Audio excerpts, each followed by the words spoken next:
Hey there! Attack! Defensive mode engaged. Annihilation mode. Your blood! It all adds up. It all falls into place. Chew on this! Can't hide the truth.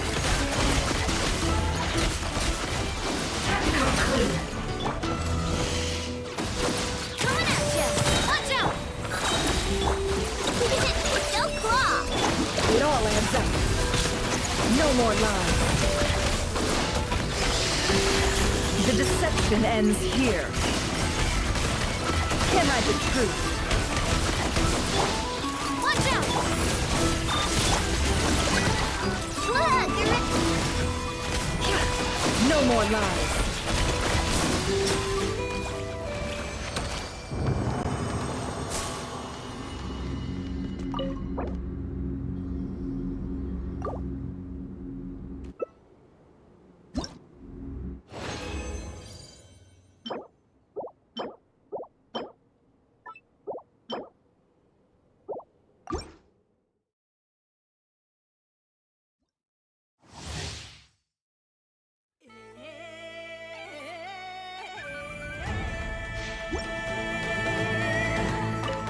Can't hide it.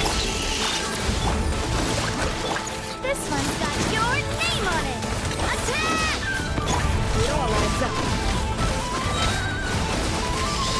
The mystery unravels. Can't hide the truth. Preparing for dust up. Insulation chip. Your blood! Ding dong! No more lies.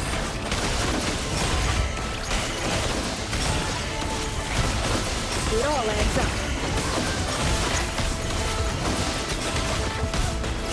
It all falls into place. Watch out! Fire! Well, Ultimatum protocol. chew on this! Can't hide the truth. The deception ends here. No more lies. It all falls into place. Yeah.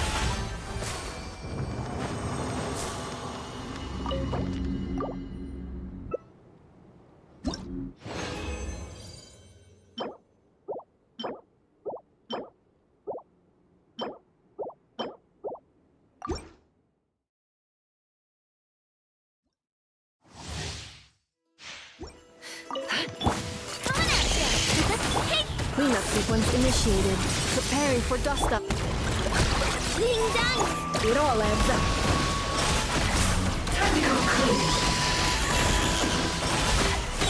Coming at you! Roper send up! Can't hide the truth.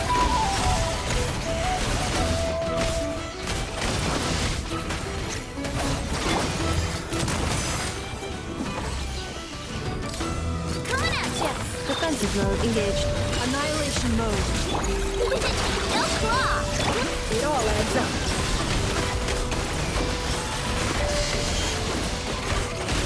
The mystery unravels.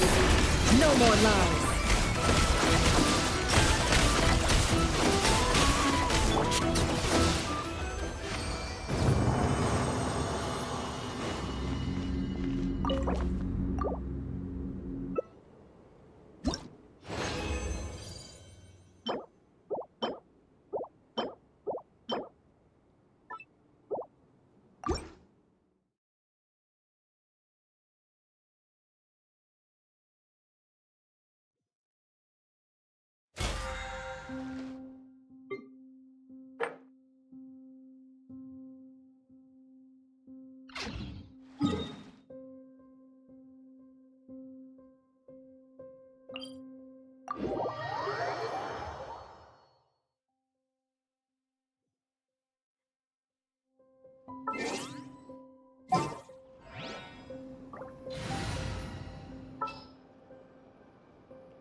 Do not be afraid, for I am with you.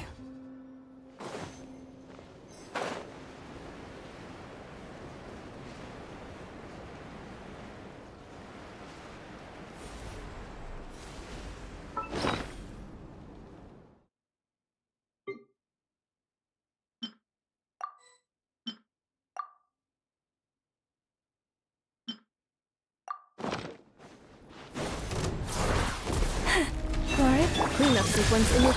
You on this! Can't hide the truth. It all falls into place.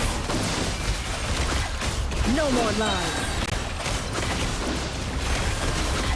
Seek within. It all adds up. You poor lost lamb. Ultimatum protocol. With one heart, we pray. Can't hide the truth. It all falls into place.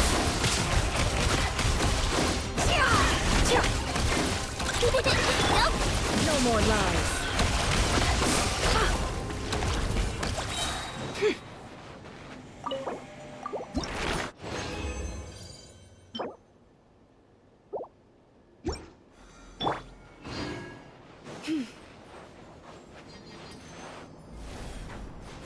Leave. Defensive mode in... Can't hide the truth. It all falls into place. The deception ends here. No more lies. Cleanup sequence initiated. Preparing for dust up. Don't claw! Can't hide the truth. It all falls into place. It all adds up.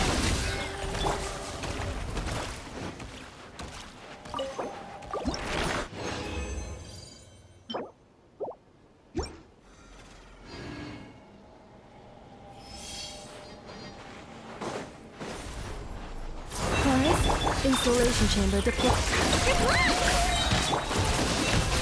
Tomatoes. Seek within.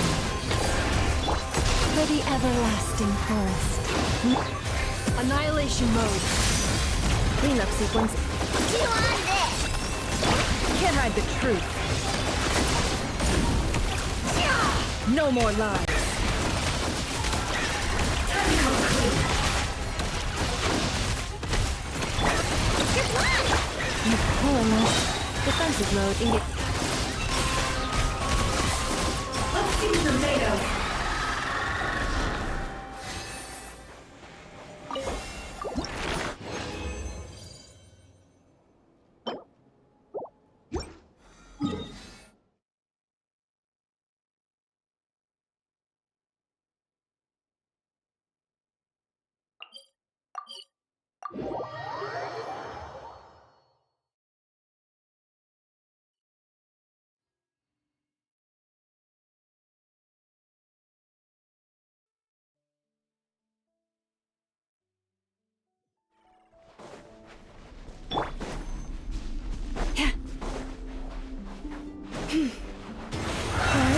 Cleanup sequence.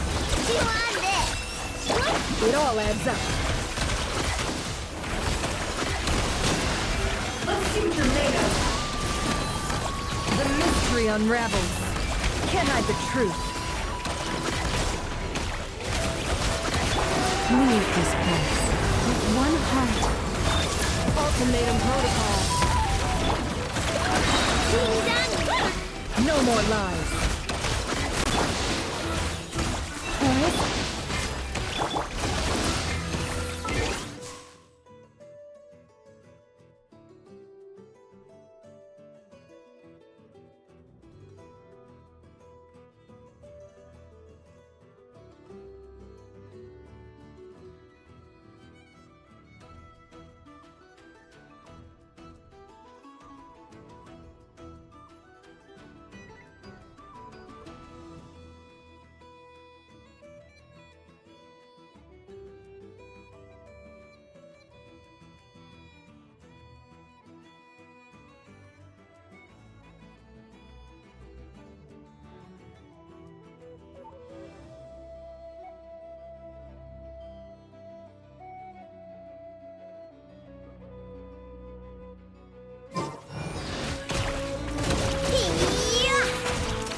forward.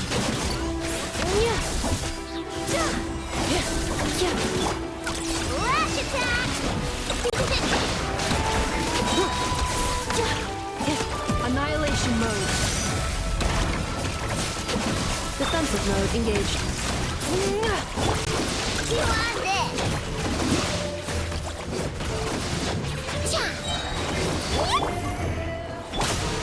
Look, the rainbow! Cleanup sequence initiated. Leave this place. Try the frost now. The deception ends here. Can't hide the truth.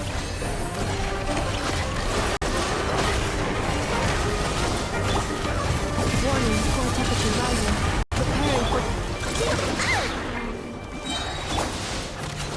It all falls into place.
Where could they be?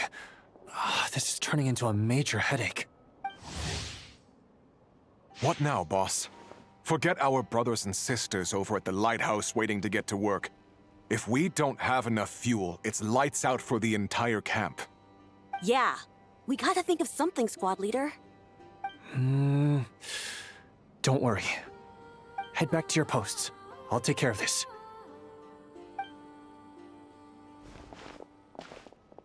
Traveler, Paimon, good to see you. Hey there, Lua! Why's everyone gathered here at the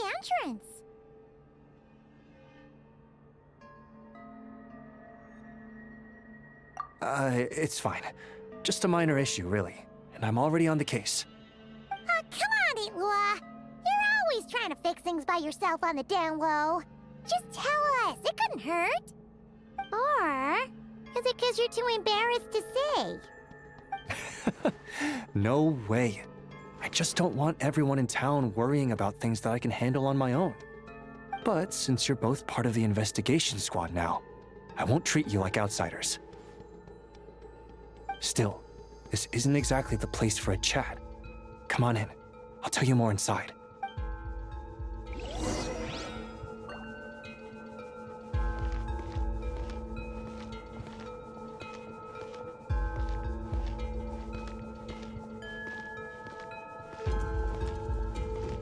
Squad leader, I've compiled what data we have on the bases we can still control.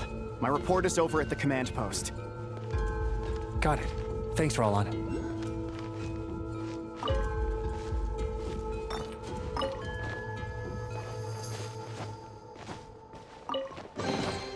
That looks like it's worth a pretty sum. Relax. Your secret's safe with me. Squad leader, our comrades in the east seem to have butted heads with the Fatui. They say they're going to send someone over. Got it. I'll be over as soon as I can.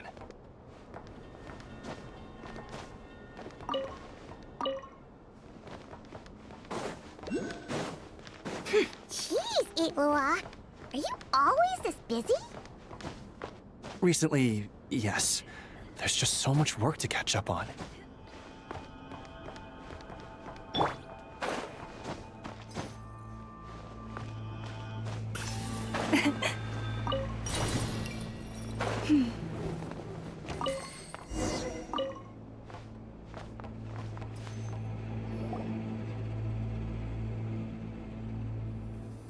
You know, Paimon's been wanting to ask for a while now. What are these vehicle thingies we keep seeing in the Lightkeepers camps? They kinda look like food trucks, don't you think? It'd be awesome if you really could cook up there. But Paimon has a feeling there's more to these things than meets the eye. What? Yeah, that wasn't what Paimon was getting at. Oh, these? Officially, they're called moon wagons. They're transportation tools we made by modifying Snezhnayan mechanical vehicles. You can think of them as Kuvaki-powered mobile lighthouses. They're not quick by any means, but they save us a whole lot of trouble and manpower when it comes to transporting supplies. As for cooking functionality, I hadn't actually given that any thought. But you know, if we did install a toaster in there...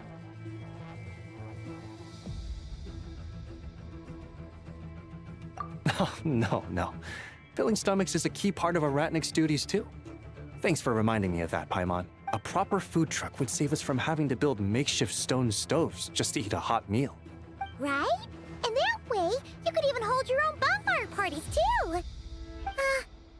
Except, everyone does seem really busy. Not sure they'd be in the mood for that. Actually, I really hope that one day we can. Just the thought of it makes me smile. But that day will have to wait. For now, at least. Yeah, it's all because of the wild hunt, isn't it? Yes. Flint's did send word from the south that the strongest wild hunt anomaly we know of has been destroyed with your help. But it continues to cause havoc elsewhere, so there's no easing off for us. Not only must we shore up our bases themselves, we also need to ensure that the roads are clear, which entails dispatching Ratniki at regular intervals to patrol vast areas of land. Whew. Just listening to all that is kind of tiring already. You Lightkeepers sure have it tough. And that's just the basics. The real danger lies with those wild hunt outbreaks that suddenly just appear out of nowhere. Such tasks are all handled by Gramps, Flynn's, Olav, and those guys. I can't have Gramps fretting over every last thing, so I've taken over handling of the groundwork. Honestly, compared to our shortage of manpower, supply prep is nothing. To continue on the topic of food, even the best cook in the world couldn't do anything without ingredients. Over the years, many of our former bases have fallen into disrepair, making them ill-suited for long-term postings. At the moment, everyone has to shuttle back and forth between our camps and HQ, leading to fewer and fewer people available for combat deployments. Yup, and that's turning this place into a permanent base. And most importantly, what's a Lightkeeper stronghold without a lighthouse? So, you want to build one here? Exactly. We'll need it if we're to stand any chance against the Wild Hunt's attacks. Which is easy to say, but in practice, I think you've seen enough to know it's not going too smoothly. Oh, right! Paimon almost forgot that we were here to help. So, what's the issue? Well, building our encampment will require lots of fuel and supplies. Generally, we bring it all in on moon wagons all the way from Pyramida. If only it were so simple. The main problem is, we need a special kind of oil refined using Kuvaki. It's true that the plants nearby are full of Kuvaki, and they'll keep us going. For a while at least. But supplying the fuel for a lighthouse is a whole other ballgame. Unfortunately though, there's been no sign of the supplies that should have arrived last night. Valdez is in charge of transport, and he's always been meticulous, so it's unlikely that he got careless and missed the timing or something. And that's precisely why I'm worried that they might have encountered some trouble. Yeah, there's always a way out of every jam. Even if that means being trapped inside a sealed barrel or getting buried neck deep. Surely this can't be any worse than that. Don't tell me that's actually happened. I guess I underestimated you two again.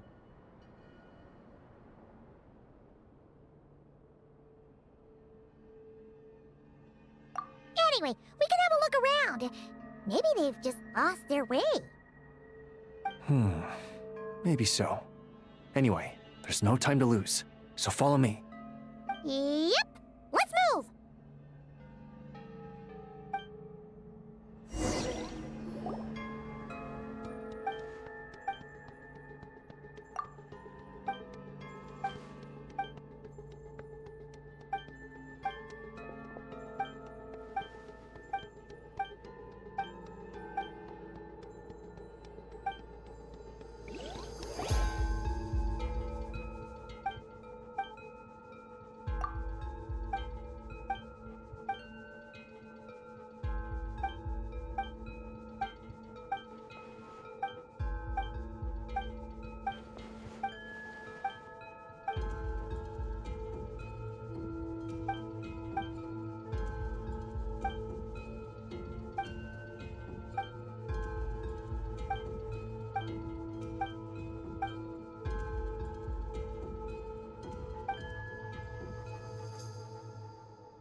Strange. I thought I just heard something. Well, that's weird. That's the vehicle, all right, but...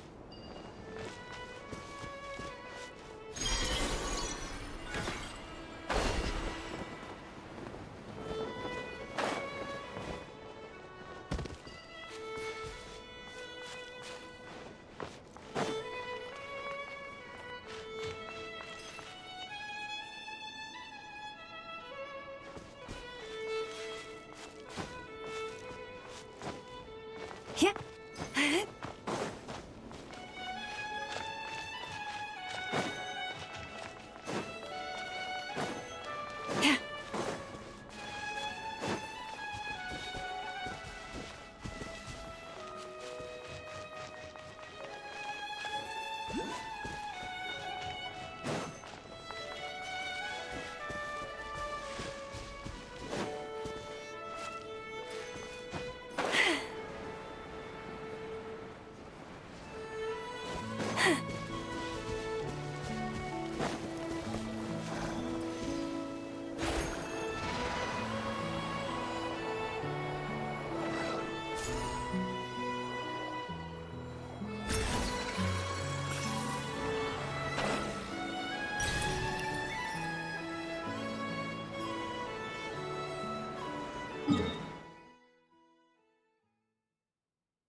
Add Astro.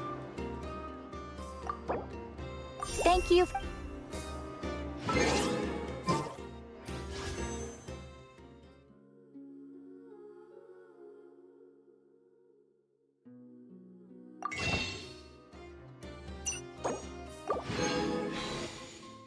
Even when the night is gone.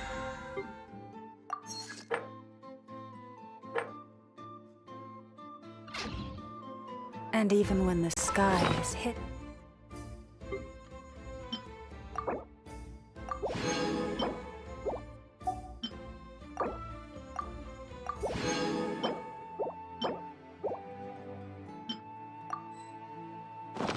From view. Still the moon shines its light upon it.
Looks like the gang's all here! Yep, all ready. How about you two? Green and good to go? Paimon's ready!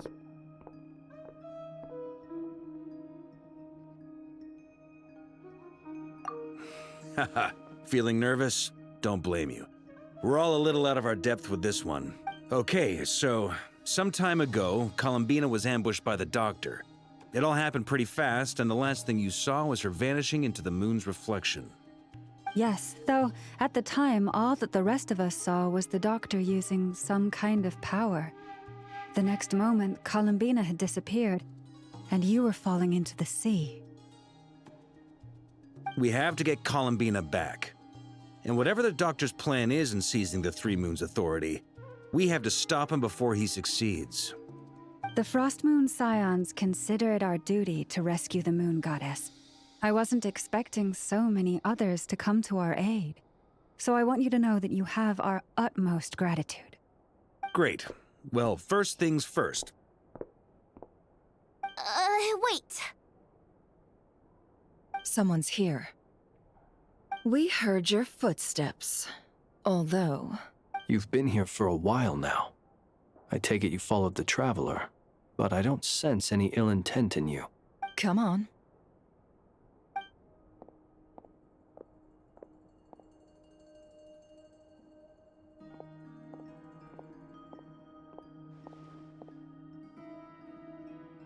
I figured it wouldn't take you long to notice me.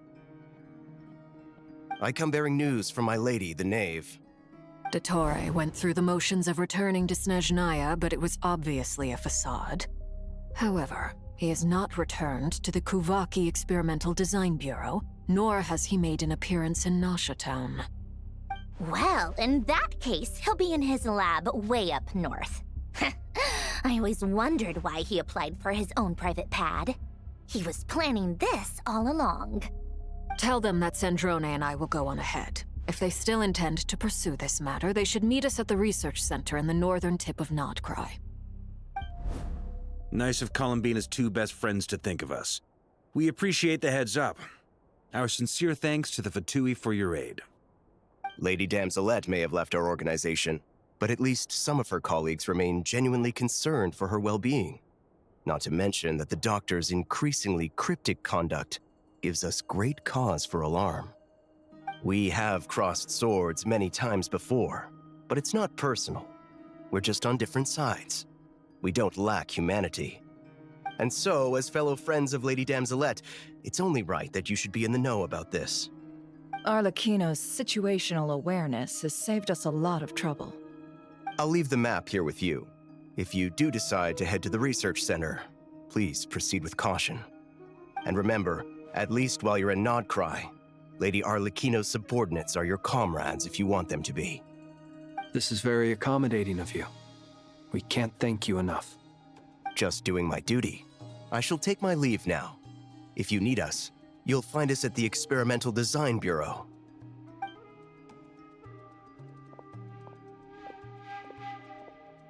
So, the doctors left the Experimental Design Bureau and headed to some research center up north. Marionette seems to think he's been planning this for a long time. But when did it start? Before he even arrived in Nodcry? It seems his loyalty to the Tsaritsa is lip service at most. Behind the scenes, he may even be working against her. Whatever his motives, we know that he's decisive and incredibly ruthless. Facing him unprepared would be a recipe for disaster. At this stage, it's difficult to predict his next steps. I suggest we split into 2 groups. We need some people to stay behind and guard Nasha Town. Well, as much as I'd love to help, infiltrating research labs isn't really my area of expertise. But at least take Cool Your Jet's Ducky with you. It should be some help during the battle. And as for Miss Inefa, I suppose you will stay to protect Miss Aino? Detecting operational logic. Protect Aino. Priority. High. Just in case, Servarka, I think it would be best if you stayed behind as well. You can leave the research center to us. I mean, I would have said the Knight of Berea should probably be out on the front line, but okay, fine. Leave Nasha Town to me. Be careful out there, okay? If things get out of hand, fall back right away. Yehoda will be on hand to assist you. In my absence, she can handle any intel gathering work. You got it, boss. You guys make sure to get back here in one piece, all right? We will. Things are moving fast. We'd better head off soon if we hope to keep pace.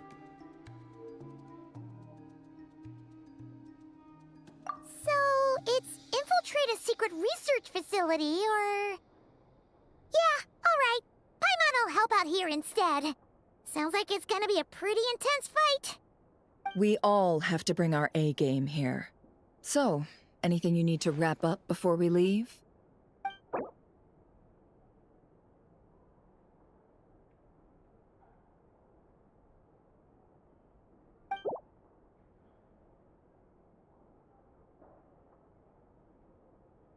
Then you'd better get going. Very well.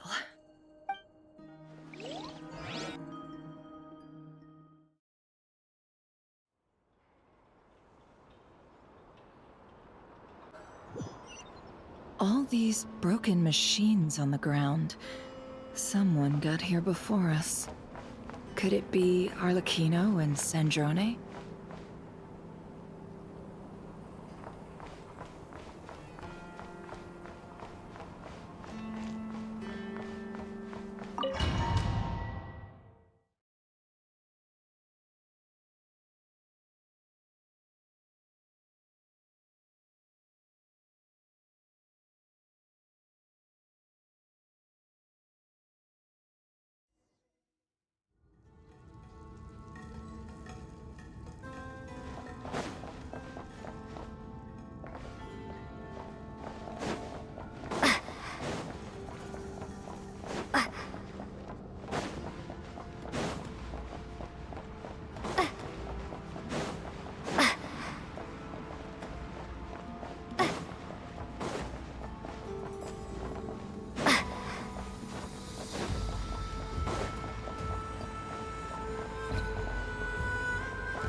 That's quite a welcome party.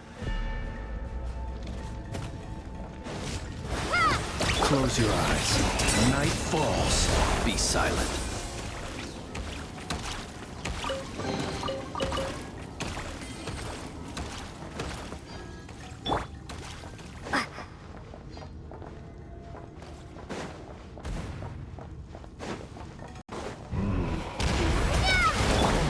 Close your eyes. It all adds up.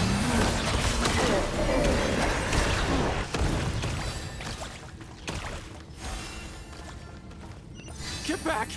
I said get back! Do you hear me? Why isn't it working? No! Don't come any closer! Don't! Ah!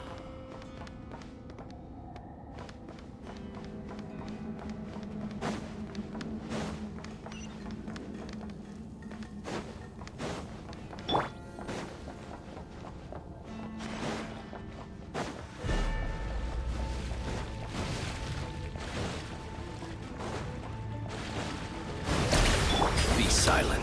Observe. You poor soul. May your spirits find peace. Grab that key on the ground. We'll probably need it at some point.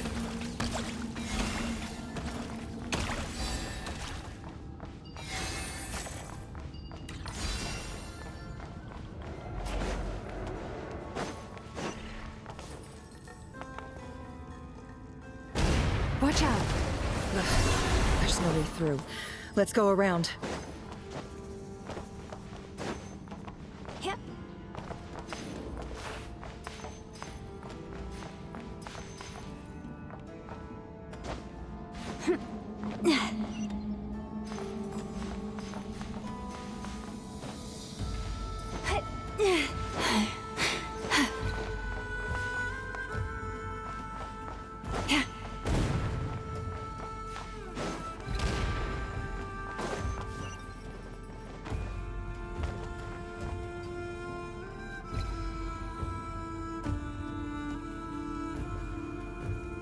What the?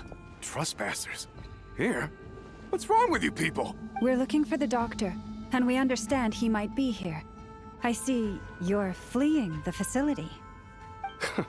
You looking to settle a score with the doctor? Good luck with that. I don't think you have many chances left. Perhaps. But you might have a chance to live if you start talking. 2 other Harbingers had the same idea as you. They're already inside. But what good is it gonna do? The doctor wouldn't do something like this unprepared. Seems to me that you're not too thrilled about being his subordinate. Also, is it just me, or do I sense monsters nearby? If you'd prefer their company to ours, that can easily be arranged. We need to know what the doctor is up to. Please, if you know anything at all, tell me. This is about more than us versus the doctor. His actions could have consequences for all of Nodcry. And perhaps even your homeland, Snezhnaya.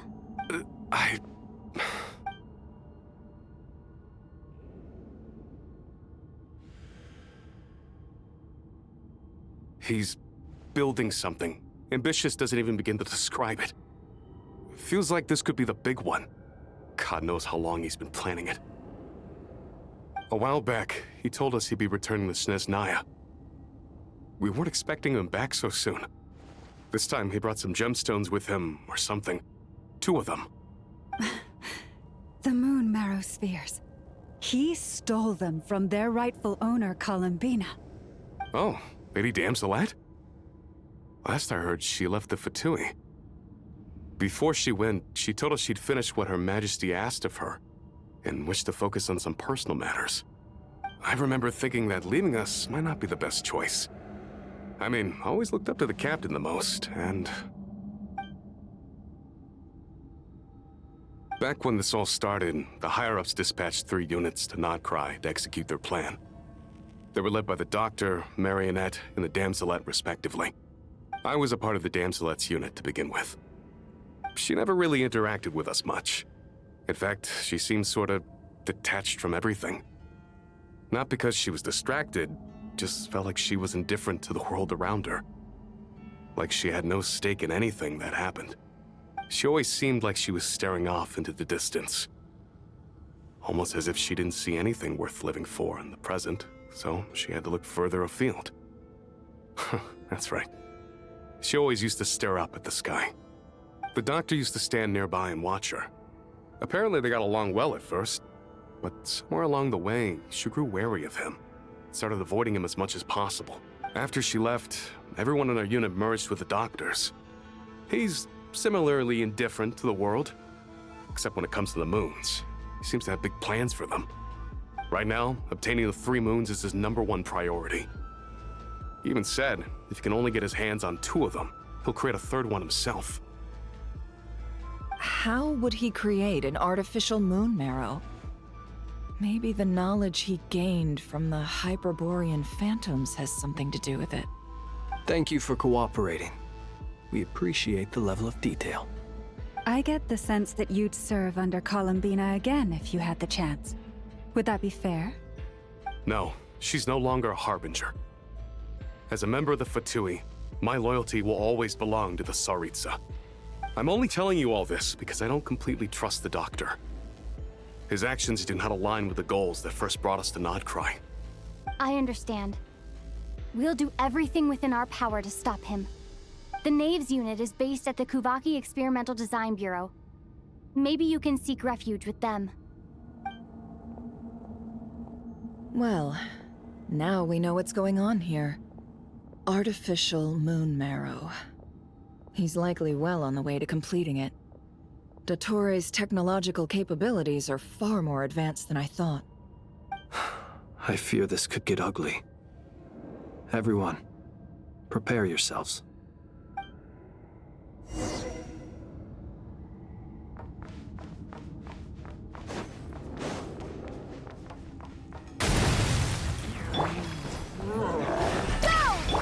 Close your eyes.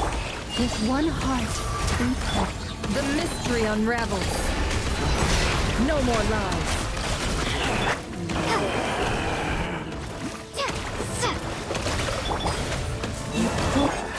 Can't hide the truth. No more lies.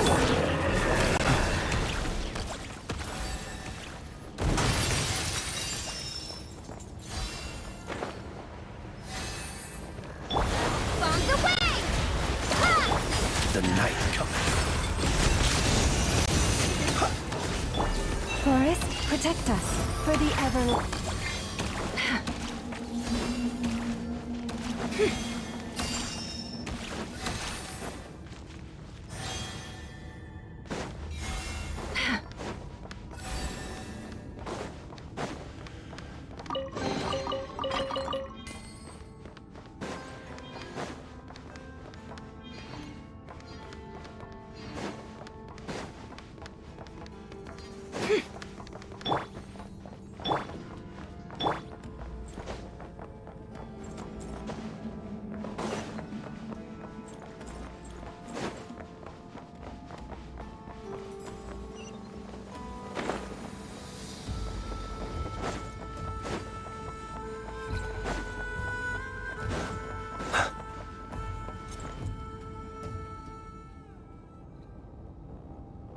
Welcome, one and all. I've been expecting you. I hope my humble research facility is to your liking. Yeah, we really appreciated fighting our way in through a horde of monsters. The gall!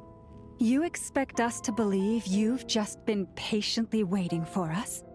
Of course I have. Should I be worried about something?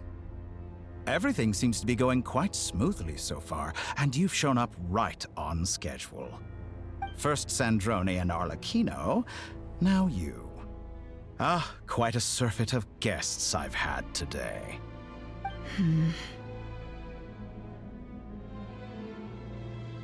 If you were looking for them, I should probably mention that Arlecchino disappeared as soon as she entered the facility. As for Sandrone, why, she stood right here only moments ago demanding answers from me at the top of her voice. Hardly out of character. She never was one for basic courtesy. But I have to admit, I was a little surprised to see her showing concern for someone besides herself. Does everyone you associate with undergo such a change in temperament? Speaking as a researcher, I have to say, it is not a change for the better. It threatens one's ability to remain objective.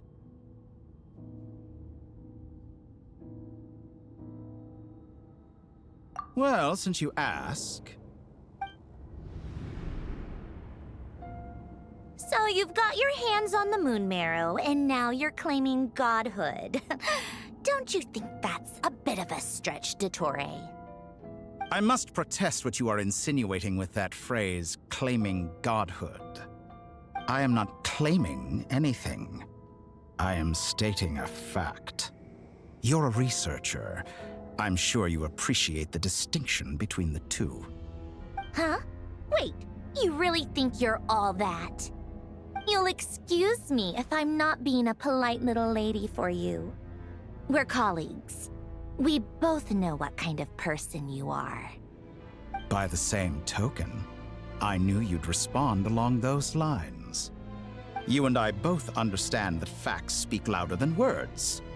To that end, I've had my people send you a small gift. It should go some way toward helping you understand my present position.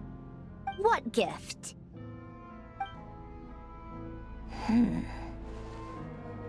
Where have all your troops gone? Who knows?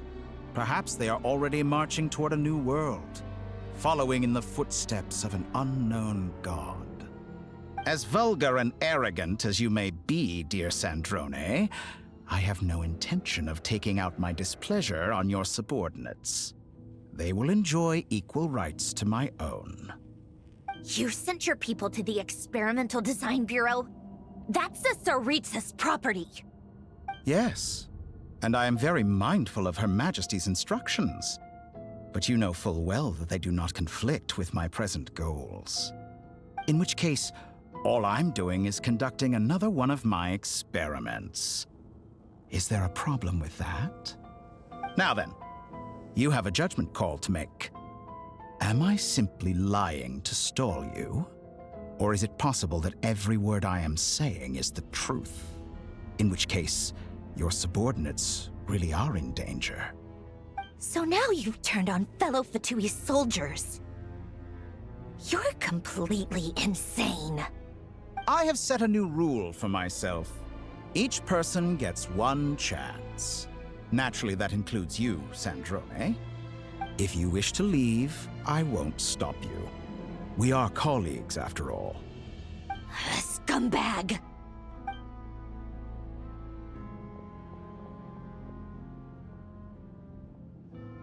Still, I hadn't counted on Sandrone sparing any thought for the people of this world. Shame. I always found her self-centeredness to be one of her few better qualities. How can she ever hope to achieve greatness when she's so obsessed with protecting her little design bureau? It's more than a little disingenuous to speak of achieving greatness while taking hostages. Or does honor no longer mean anything to you? Honor? I have the marrow of 2 moons in my possession and will soon complete the construction of a 3rd. I will be the god of a new world. And you speak to me of honor? How charmingly naive. Those are sacred relics. You do not deserve them. In my view, many in this world do not deserve to be alive. And yet, I mercifully permit them to go on living, do I not? You'll come to regret your actions. Will I now? Let's see if you can make me.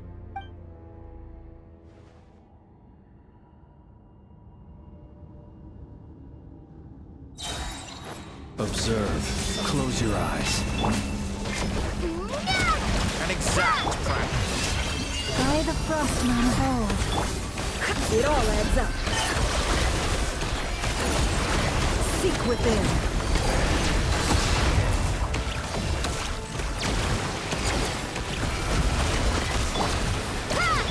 Be silent. Night falls. Is that the best you can do?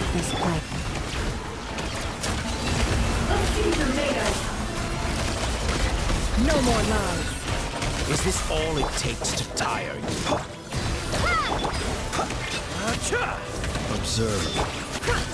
The mystery unravels. Feel a fate. With one heart, we pray. Boris? Arlecchino! Thanks for the assistance. Arlecchino. They see you as an ally. What a farce. You're clearly here to destroy my research, not me. I'd say your research is more valuable.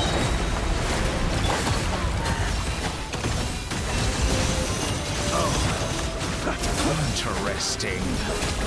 Observe. You poor luck.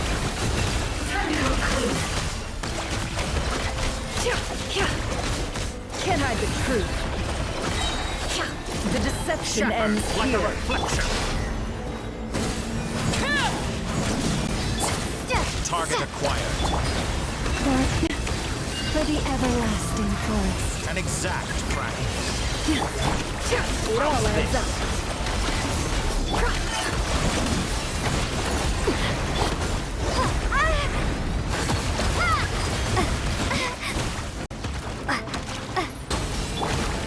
Be silent. Close your eyes. Leave. Can't hide the truth.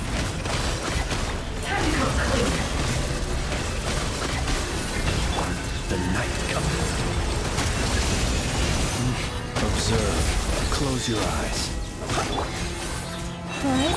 It all adds up. You won't play The time mystery over. unravels. The real experiment begins now. Witness my rise. Transfixed. I expected so much more from you.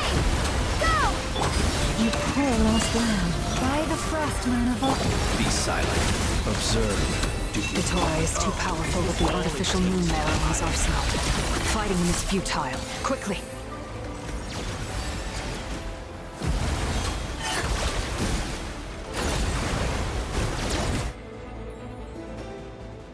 Let's go.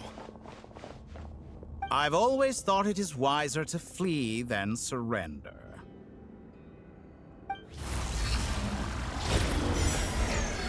Watch out! What the?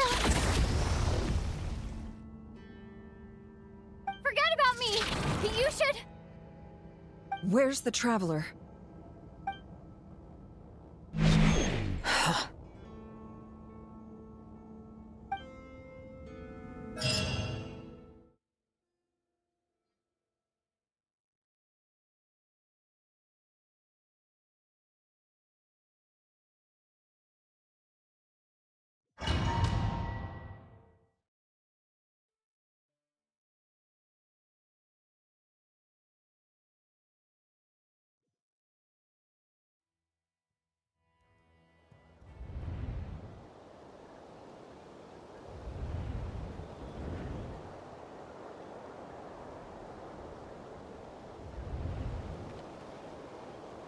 What just happened?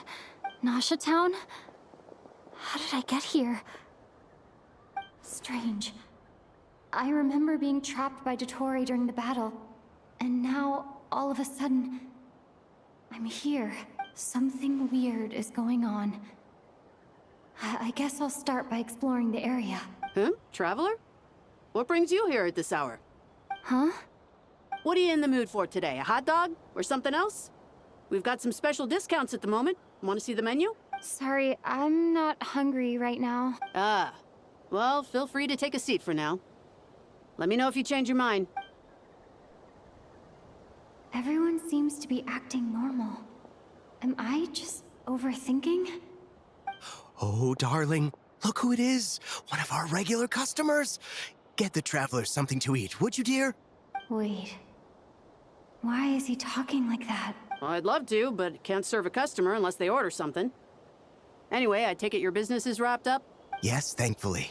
It was a long trip, and it's left me feeling pretty exhausted. But the upshot is, I won't have to leave again for a good while. We can have some quality time to ourselves. Wait. These two are a couple? I see some kids around too. I didn't know they had a family. Hey there! I haven't seen you in ages! What's keeping you so busy? I've been looking forward to playing with you again. You forgot already? You're silly. Daddy brought you over to our house recently.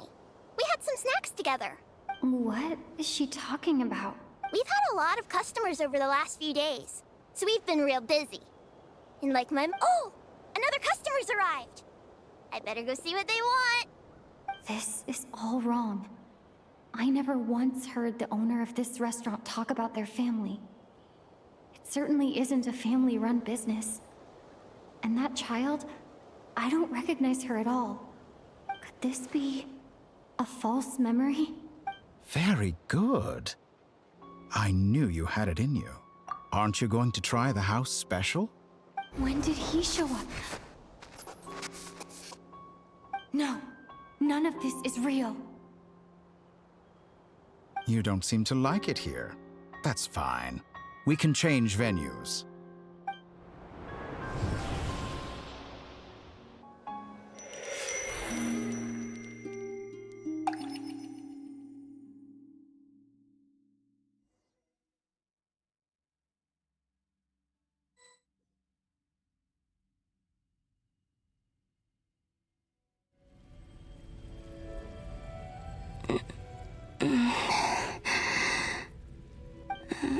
I'm still alive.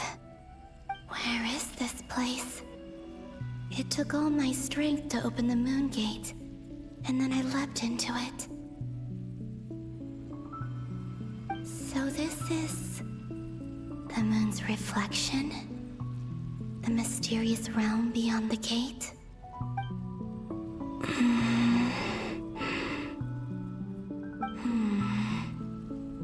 I can't sense anything. I guess I could try opening the gate once more.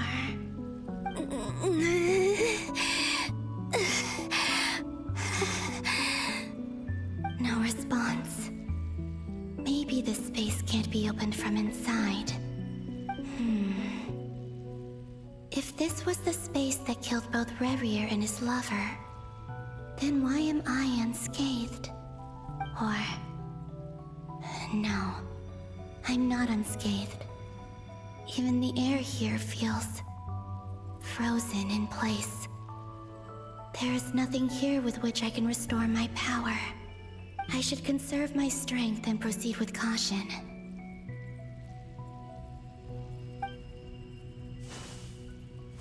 I don't believe Dotori's scheming will stop just because I escaped. If there is any chance that I can get back to the others, any chance at all, I must return.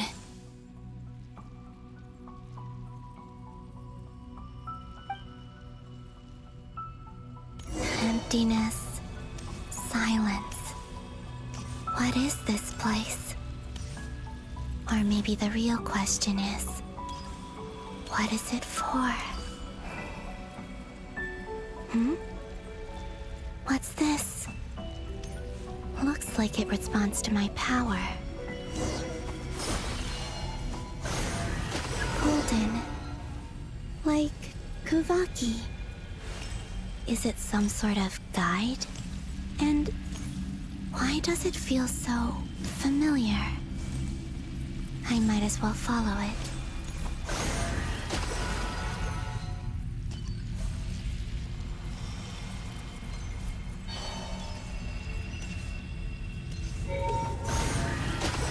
Where does this lead? Could it be the exit?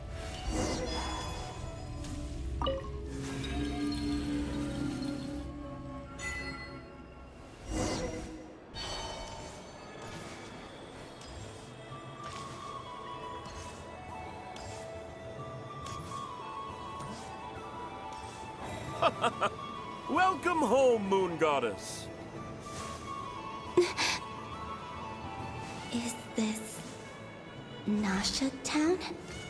But isn't Moonbriar Night over already?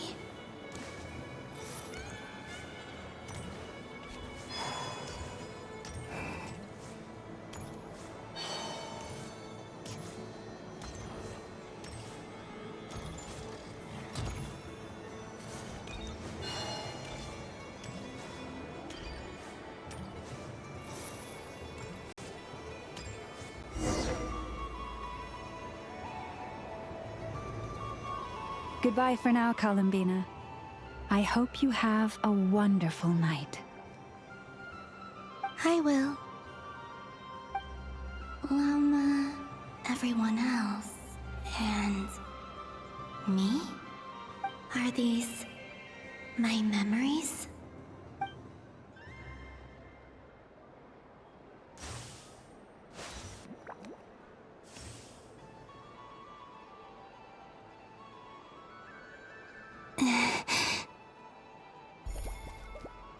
I can't touch them.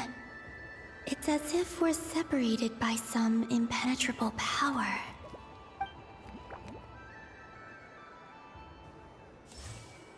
Over here! Over here!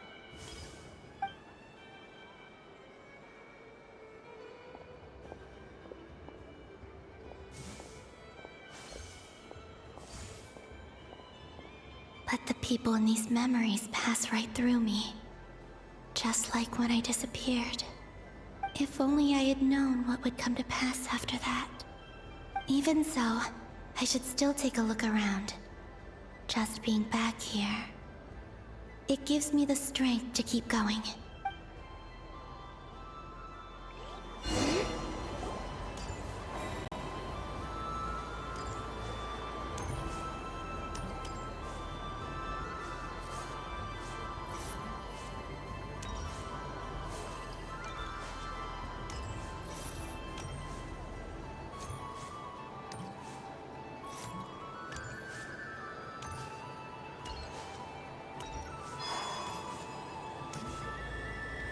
Welcome home, Moon Goddess.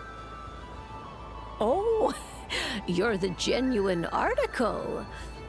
Alice was right. This Moon Prayer Night was worth watching after all. Oh? Yes. That was the fortune-telling stall run by Barbeloth from the Hexen Circle.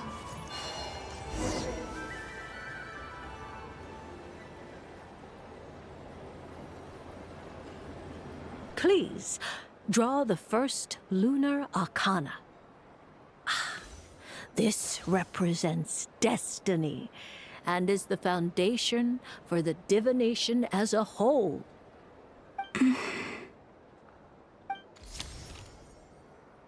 My destiny. I believe the card I drew was the moon. Now that I think about it, Barbeloth's divination was absolutely right. It's almost time to draw the last card. The one that represents the future.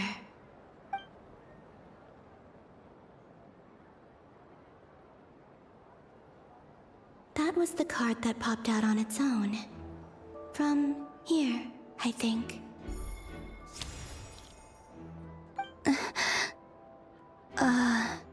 Kuvaki Pulse? What? Fascinating. I've never encountered this before in my role as a diviner. What's going on? Did that card leave the deck? Because of my influence? All I did was try to touch it, and then... Maybe this memory space is not untouchable after all. Are there weak points in the barrier? Or... is it possible that there's more to this space than my memories alone? This card is death. I need to get to the bottom of this.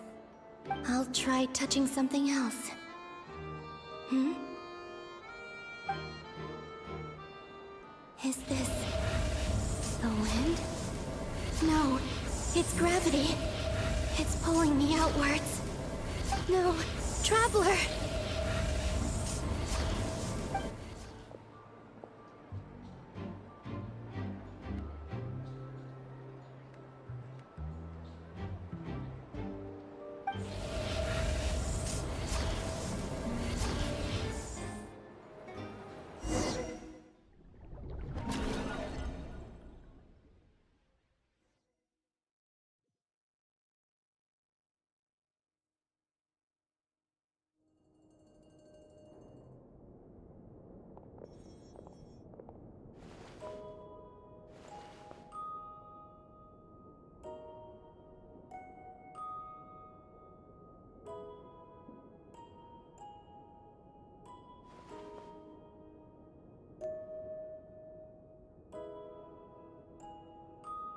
Paimon, listen to me.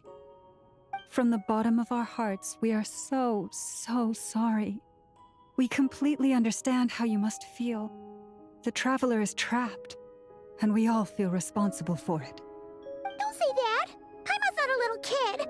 You didn't leave her behind on purpose! There was nothing you could do! But... She's all alone in there! What if something happens to her? What are we gonna do then? We've barely spent any time apart since we met. Is she gonna die? We must find a way to rescue her. We were all involved in the operation where she was captured, and we do not abandon our comrades. That being said, it won't be easy. Through conversation with the others on our return, we've arrived at a basic idea of what we're up against. Dottore lab has clearly been in operation for a lot longer than we realized. We found many monster samples stored there. In all likelihood, they were materials he used to research his latest technology. We also know that through his contact with the phantoms of Hyperborea, he gained knowledge about the moons and certain Hyperborean technologies. Using this knowledge, he then fashioned an artificial moon marrow to serve as a replacement for the frost moon beyond the sky.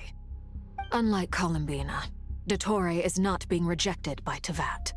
And even with 2 of the 3 moon marrows, his power far exceeds all of ours combined. Once his 3rd moon marrow is complete, Dottore will have completely seized the authority of the 3 moons. Teyvat's most primordial powers will then be in his grasp. Does that mean... I'm afraid so. No one could have predicted this level of insanity, not even from Dottore. And unfortunately, his insanity is coupled with an intellect and ambition that not even his peers in the Fatui can match. This is dire. Sounds like the world is done for. The 3 moons' authority can influence the very fabric of time and space. I dare not imagine what a monster like him would do with that kind of power. The trouble's already begun, I'm afraid. On our way back, we discovered that part of Nodcry is being enveloped by an unknown energy. We cannot ascertain what is happening inside. I'm convinced this is Dottore's doing. Not that there's any way to prove it. The issue is, we have no idea what his intentions are. The only thing more frustrating than facing down evil is knowing that it will surely come, but not knowing when. The Doctor is guilty of numerous crimes at Mondstadt as well. One of our knights, well, former knights, his father was murdered by Dottore. His ideology and methodology are a danger to everything in his path, from individuals to entire nations. He does not feel guilt, even when he acts against his own people. He doesn't see them as his own people, that's why. People like him see everyone else as beneath them. Right. He views other people only in terms of how they can benefit him. That's the basis of all his social connections. Granted, he's hardly the only harbinger to pursue their own interests. We all do. And Her Majesty is gracious enough to permit it. Still, her mercy has its limits. Dottore's actions have gone beyond even what the Fatui could have imagined. Usurping divine authority to become a god. For a servant of the Tsaritsa, that goes beyond being disloyal. It's treason of the highest order. We can't expect him to heed the Tsaritsa's will once he gains the 3 moons' authority. Even we harbingers consider him the most self-interested among us. Poor Traveler. Of all the people to get caught by...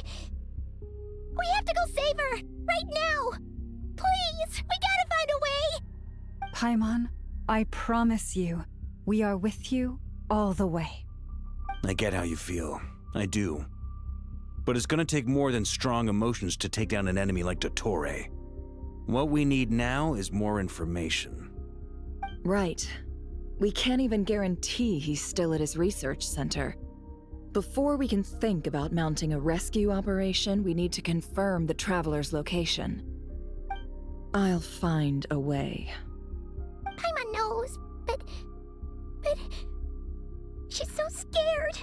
If anything happens to the Traveler, she might be the strongest person Paimon knows, but she's still human. She feels pain and bleeds just like anyone else. Then think things through before you stick your neck out. Unless you want to lose your head. Sandrone. Miss Sandrone, you're okay? Put the stuff over there, and be gentle with it. Am I okay? As you can see, I've had to move my whole livelihood out of the Experimental Design Bureau. It's been swallowed up by Dottores' energy field. If I'd left it any longer, I probably would have gotten stuck there. Ugh, Dottore always goes a little loco when he finds a shiny new toy. Not that he'd ever admit that. But this time, he's gone full psycho.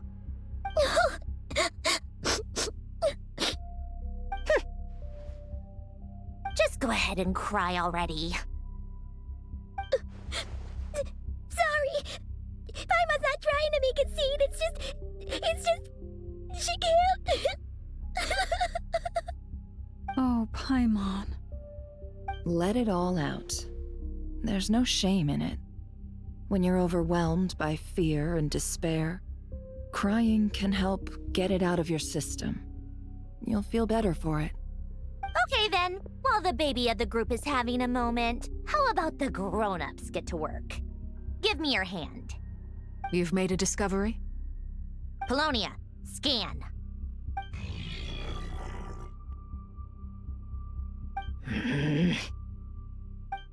You, hand, now. Oh, I thought you'd never ask, my lady.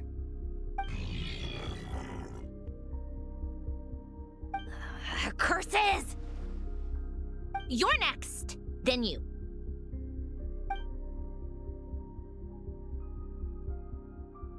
Dottore, you son of a... He's done something to us! Everyone who entered his research center has been implanted with some sort of curse. I don't feel anything unusual at the moment. Does that mean it hasn't activated yet? Is there a way to figure out its purpose and what might trigger it? My best guess is Dottore created it using the Moon Goddess's powers. 1 second, analyzing. Ugh! That friggin' maniac! So, what twisted game is he playing this time? The moment I analyzed the energy composition, some encrypted text appeared in my mind's eye. And when I deciphered it according to the Fatui standard encryption protocol, I got the following message. Feel free to run, or you will perish in nod cry. He's mocking us. Yep, he loves to toy with people. Only in this case, there might be more to it. But I didn't detect any murderous intent or malice either in the message or the curse's energy. As if this is him at his least malicious. Or perhaps all people are cowards in his eyes. Maybe he thinks the threat alone will be effective. What a despicable person. And he has the Traveler in his grasp. If I may, as unhinged as Dottore may be, he has always exercised great patience with the objects of his interest. I remember a comment he made when we first arrived in Nodcry. He said, "This world is, on the whole, an exceedingly dull place. But at least there are a few intriguing features, such as the gods, or the Traveler. Presumably, they interest him because they're unknown quantities. He wants to understand as much as he can about them." Agreed. The Traveler is Tevat's 4th descender. All Harbingers are aware of this. Since Dottore took such pains to capture the Traveler, he is unlikely to kill her right away. Okay, but we still have to do that rescue operation. Of course. I also think we need to read between the lines with Dottore's message. If he's encouraging us to run, that means we mustn't leave Nodcry under any circumstances. My guess is, his curse will only trigger if we leave.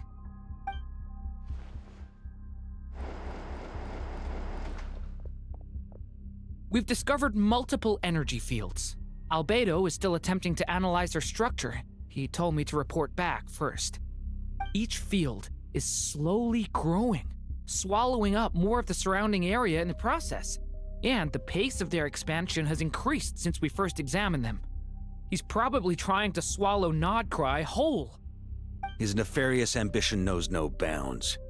If this continues, the whole of Tevat will be in trouble, not just Nodcry.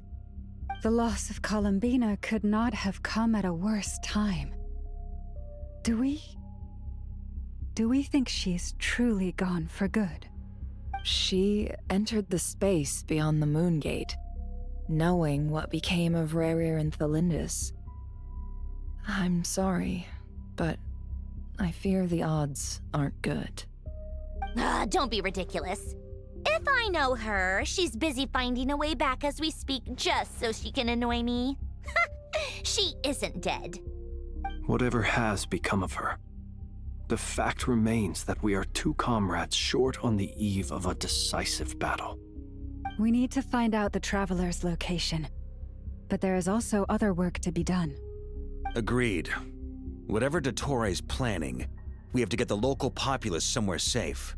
So, as well as a rescue mission, we have to organize a mass evacuation at the same time. It would be best if someone could approach leaders of neighboring nations and negotiate emergency asylum for Nodcry's inhabitants. Can anyone handle that? Snezhnaya is one option. I'll see what I can do. This would be so much easier if the Traveler was here. No! Stop thinking like that, Paimon. Paimon will join you. She's pretty well connected thanks to the Traveler. Maybe it'll come in handy. Either way, that's what the Traveler would do if she was here.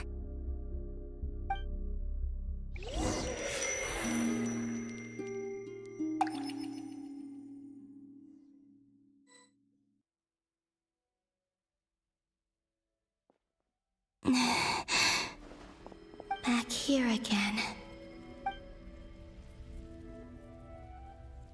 That gravitational force that pulled me back. Is this where it came from? When I saw that memory of Moon Prayer Night, I think I influenced reality. Was it just a coincidence? Or... if only I could have sent the others some kind of warning on Moon Prayer Night. Maybe we could have stopped Dottore. I feel... so heavy. Does entering that space consume a lot of energy?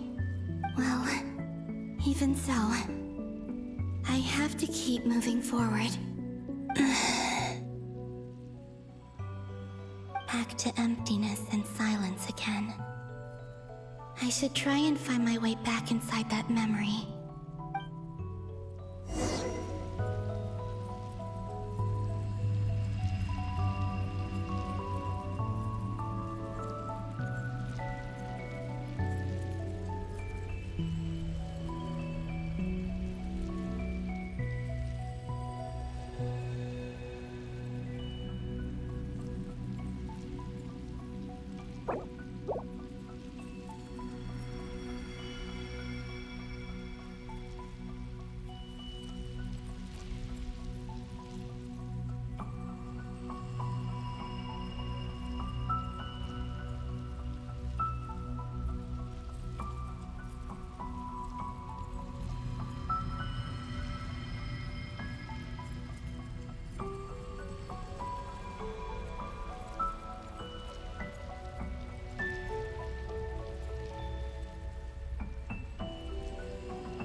entrance from last time isn't showing up. What am I missing? Looks like I need to gather these scattered fragments.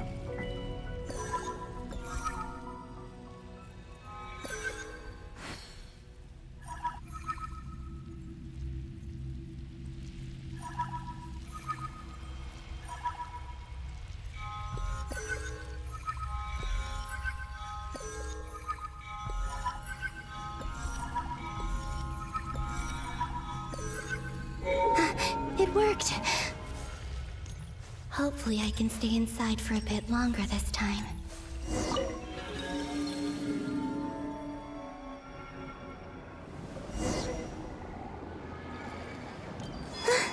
Ad Astra Abyssosk. Welcome to the Adventurers Guild. What? This doesn't look like Moonprayer Night. Extra, extra! Latest issue of the Nausea Express! I don't think I've ever been here. Maybe this space isn't comprised of my memories after all. There aren't any festive decorations around. Is this Nausea Town after Moonprayer Night ended? Yep. Did Dottoro's plan not affect the town? Or is no one aware of what happened because he used the Three Moons' authority? Let me see if I can influence anyone else.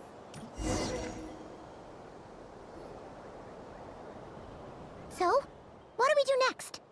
Wait, that voice. Paimon?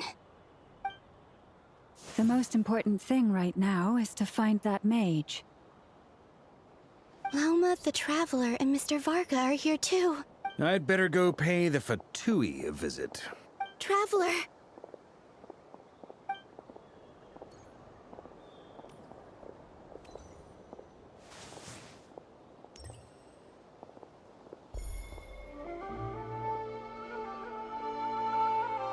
Huh?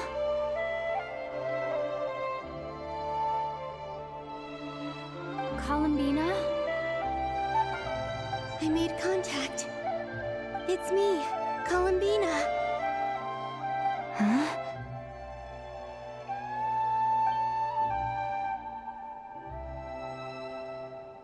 Traveler? Let's go! This is no time to be spacing out! Huh? Huh? Wait a moment.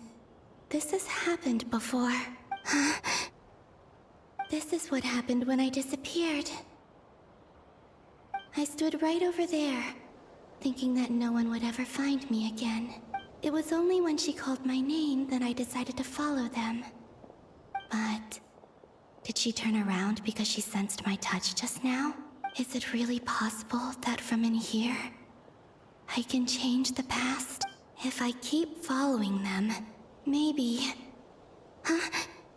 It's that gravity again.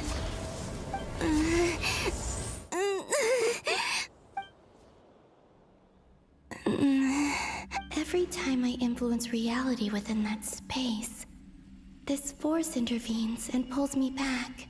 It's as if it's trying to stop me from leaving.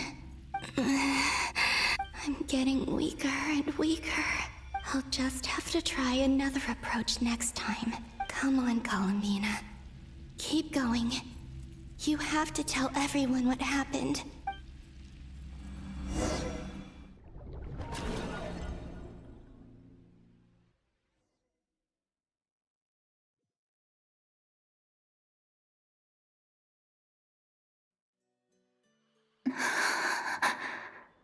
Suddenly, I've been plunged into darkness, alone. It feels strange, as if something has grabbed hold of me. Is Dottore now powerful enough to interfere with space itself? Look at you, standing so still in total silence. I almost didn't recognize you. Hello there, traveler. He seems to be in a good mood. Wait, what's that behind him? Ah, so you noticed. This is the completed Trilune. 2 primordial moon marrows, and 1 artificial specimen. You are wary of it. Good. Maintain that reverence. You performed well in that recent battle. Brave and reckless as always. Courage is the sign of a true hero, and impulsiveness is the hallmark of those who strive to advance. I say this not to belittle you. Most creatures are far more timid by comparison. 3 moon marrows. Does that mean the artificial one is now complete too? Well spotted. What do you think? For a replica I built myself, I dare say it looks the part. Dottore, are you planting illusions in my mind? I have no interest in fooling your eyes. On the contrary, I hope to show you the true essence of all that you see before you. Is this not a beautiful city? People live in peace and find joy in their work. The streets are safe. People can even leave their doors unlocked at night. You might say it is the Elysium everyone dreams of. All available data indicates your values and worldview conform with the mainstream. This kind of society should be quite to your taste. False beauty is deceitful. Lies are to no one's taste. I wonder, is it your moral standards that are too high, or your expectations of reality? Answer me this. If someone existed in a sweet dream from the moment they were born, a dream in which they never once felt pain, which do you think they would consider superior? The dream or the reality? That's pure sophistry. It has nothing to do with your actions. As I suspected. You have yet to understand all of this for what it really is. What do you want from me? You sound impatient. Do you think the only reason I'm keeping you is because I want something from you? If it's not, then why haven't you killed me yet? No one can stop you if you're as powerful as a god. I'm delighted you recognize that fact. I believe we last squared off in Sumeru. Ah, the memories. How time flies. You and I have both grown. I'm not surprised that Arlecchino and Sandrone worked with you. You've always a way of slowly but surely ingratiating yourself with all levels of society. People laud you as a hero, but I suspect there's more to it than that. Oh, but to be clear, I don't say that to flatter you. Do you always give your opponent an appraisal before you deal the final blow? Call it a long-time habit. I'm a researcher, and one of my duties is to give an objective assessment of my subjects. But you misunderstand. We are not opponents. Not at this moment. I just want to talk. Think back to Tartaglia, Arlecchino, Capitano, Columbina, and now even Sandrone.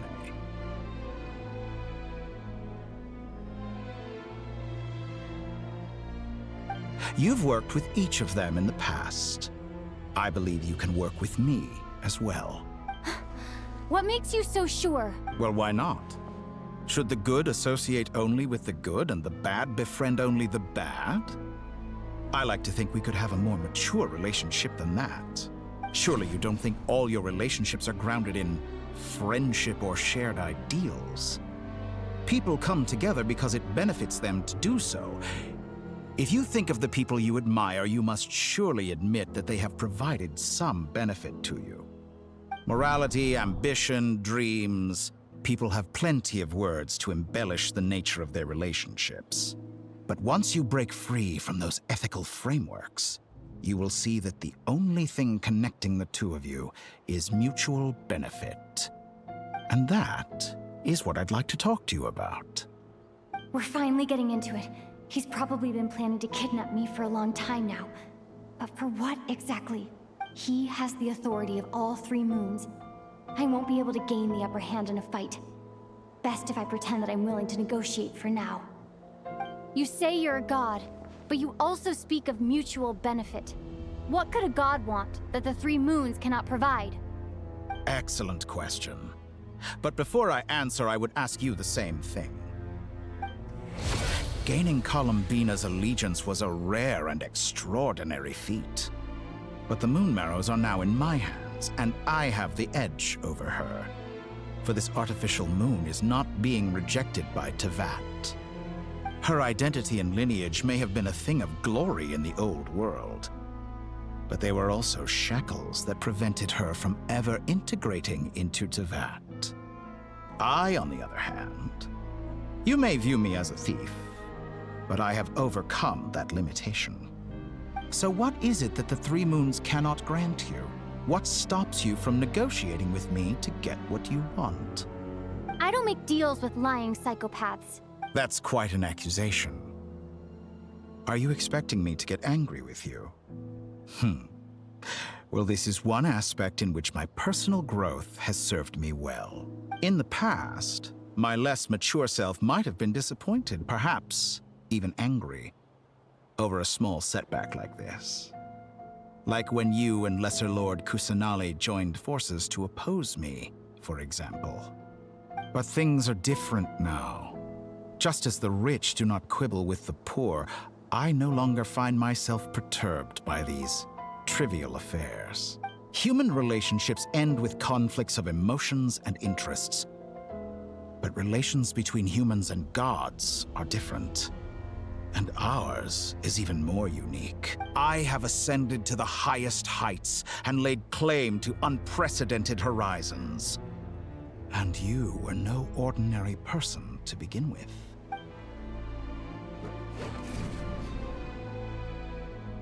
Allow me to show you the world, Descender.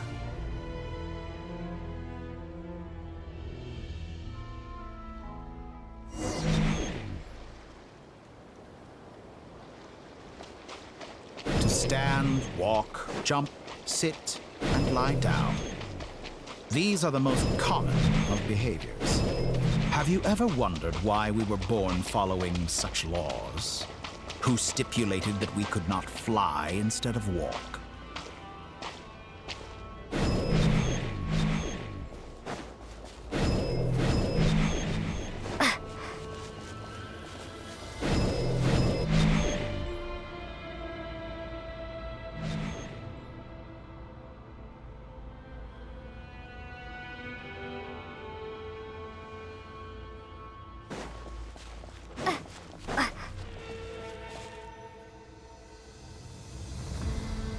Someone of your talent and experience must surely know of the four great rulers who serve the heavenly principles.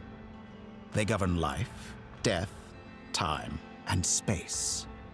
One wounded by a blade will die from blood loss or infection, and one who falls into a lake will drown in agony.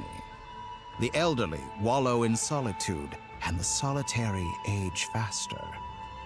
Eventually, new life is born, only to embark on the same path of suffering. These four divisions anchor the world and shackle those who live in it.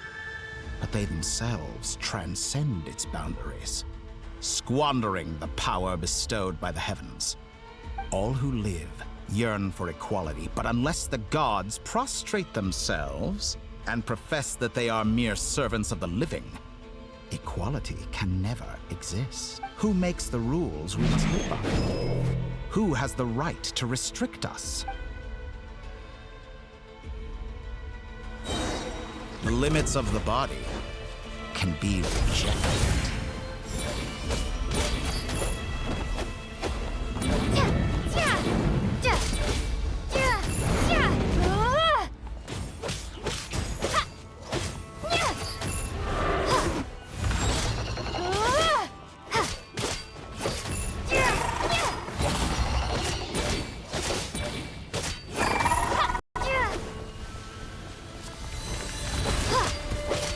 How does it feel to be among those with absolute power? You cannot conceive the extent to which your flesh hinders your mind and spirit.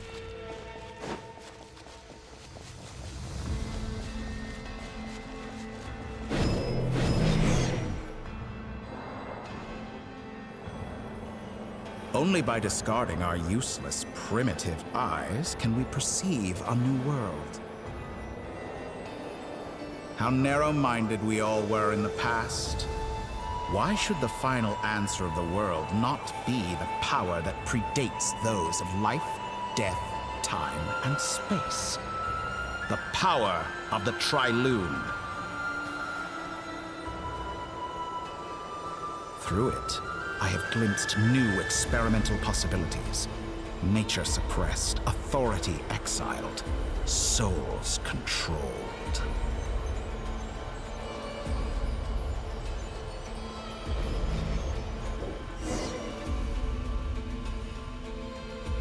You know, I heard recently that a group of critics reviewed countless stories and drew an interesting conclusion.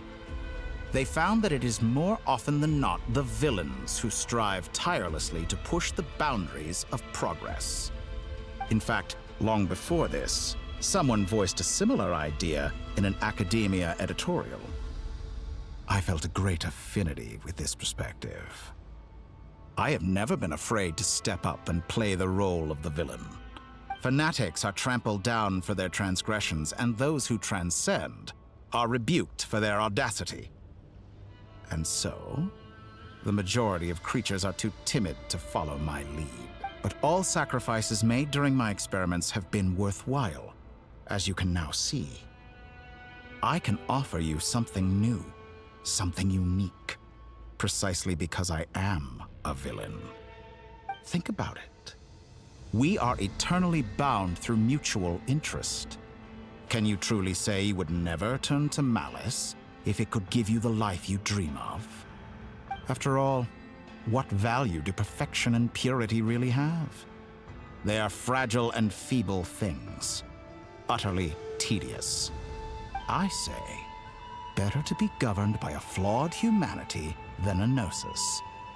The true seeker of knowledge is the villain who undergoes countless tribulations in pursuit of their goal.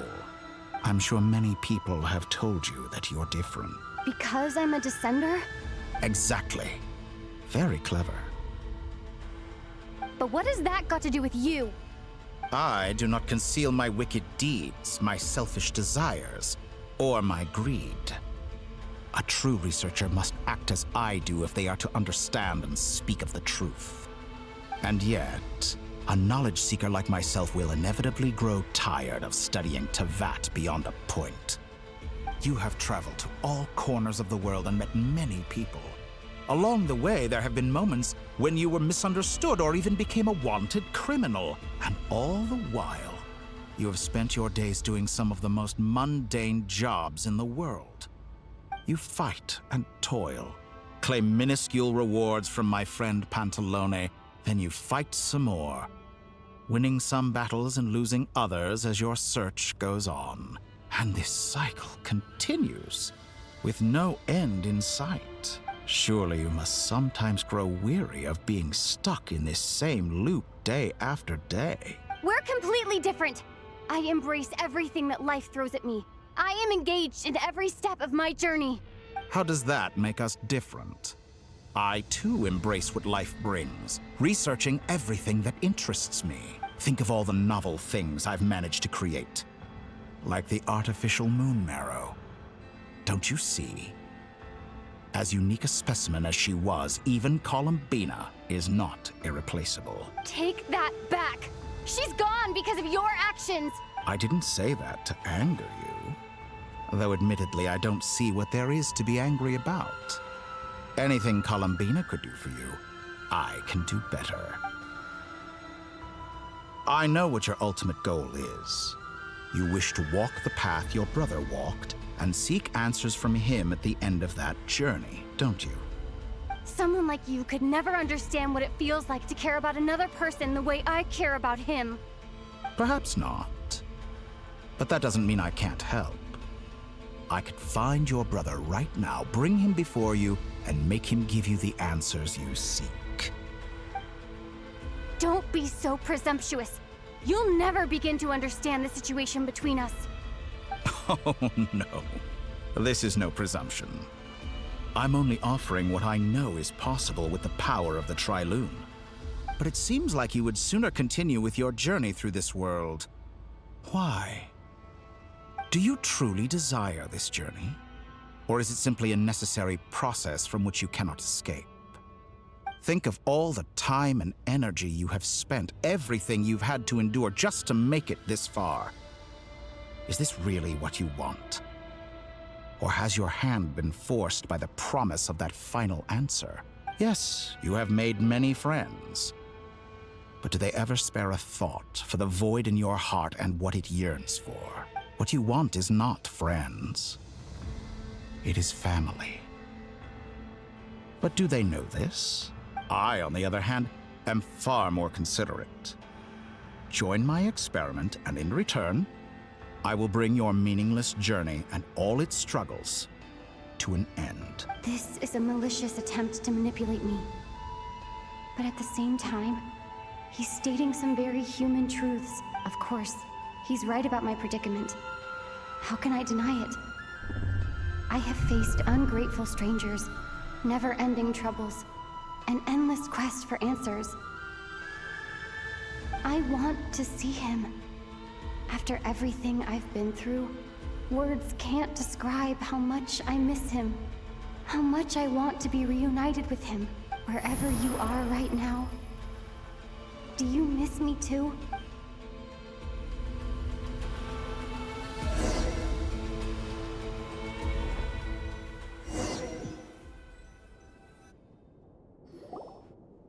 All right, everyone. Our next mission is clear. We need to contact all the major organizations, explain the situation to the public, and then begin the evacuation. The residents of Not Cry are quite dispersed. The two most populated areas are the Southern Isles and Pyramida. Miss Lauma, I will leave Hisi Island and Nasha Town in your hands. I will liaise with the Fatui and Pyramida. Agreed. We will reach out to Natlan and Snezhnaya. Anyone found north of the Experimental Design Bureau should follow the Fatui to Snezhnaya. As for those dwelling south of that line, I will ask the Voynich Guild to help persuade them to leave. Then I, Mr. Varka, and the Frostmoon Scions will escort them to Natlan. The Voynich Guild has dealings with the Curatorium of Secrets. I will send them a letter vouching for your credibility. Yehoda, you should help Lauma.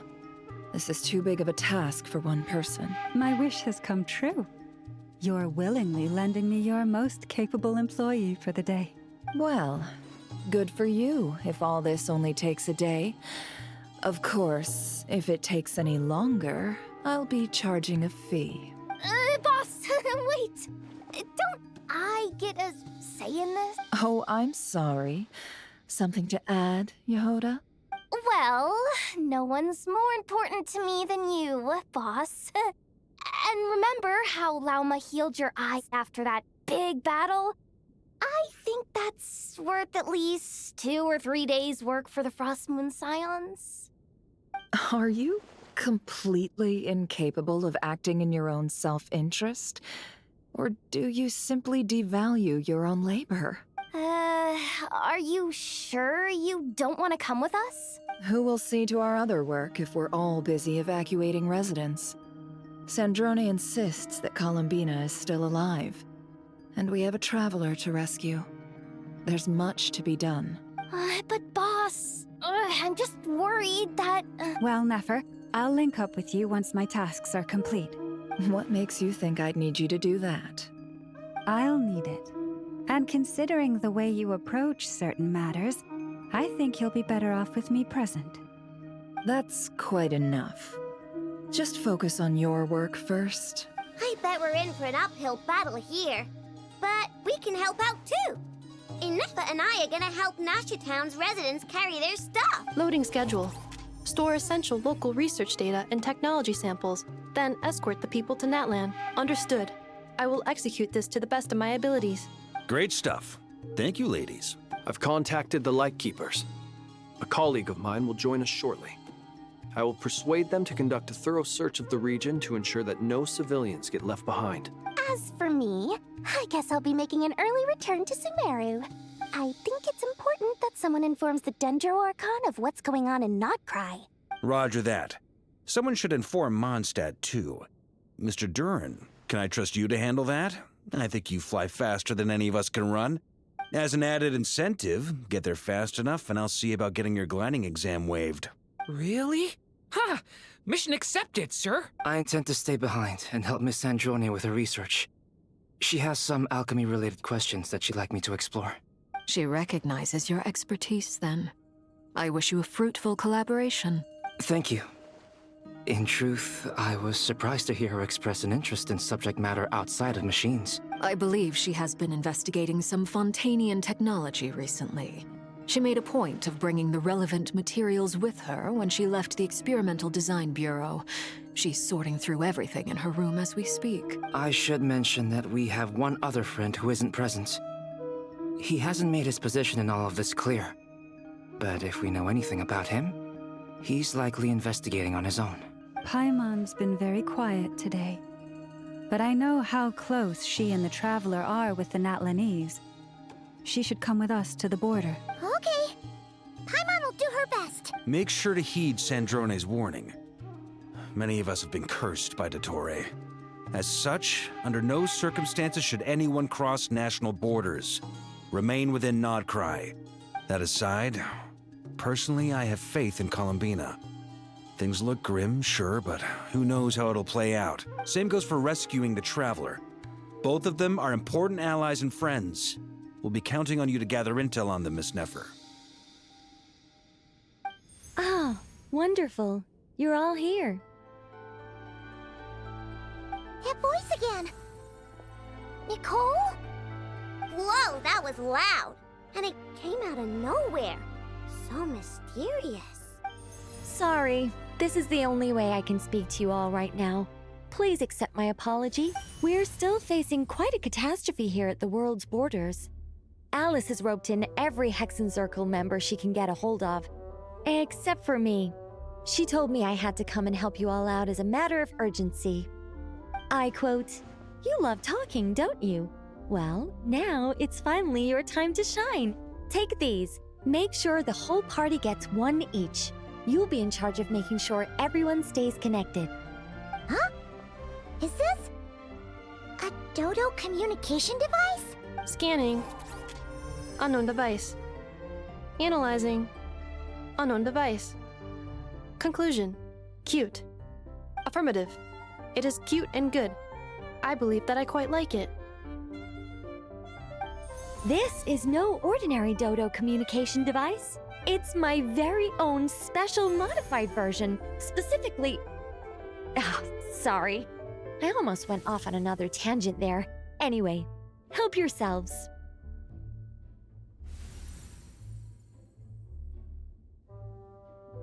It will allow us to communicate over long distances within Nodcry. No more worrying about shuttling messages back and forth. What astounding technology. Am I right in assuming that it relies on your personal abilities to function, Miss Nicole? Yes, exactly. Right on cue, Albedo. Ah, I'd love to brag to you all about how it all works. But no, next time. Anyway, I'll be right with you all, serving as a communication hub. That's all from me. Head off as soon as you're ready. I'll be staying here to keep watch, and I'll be sending you my blessings.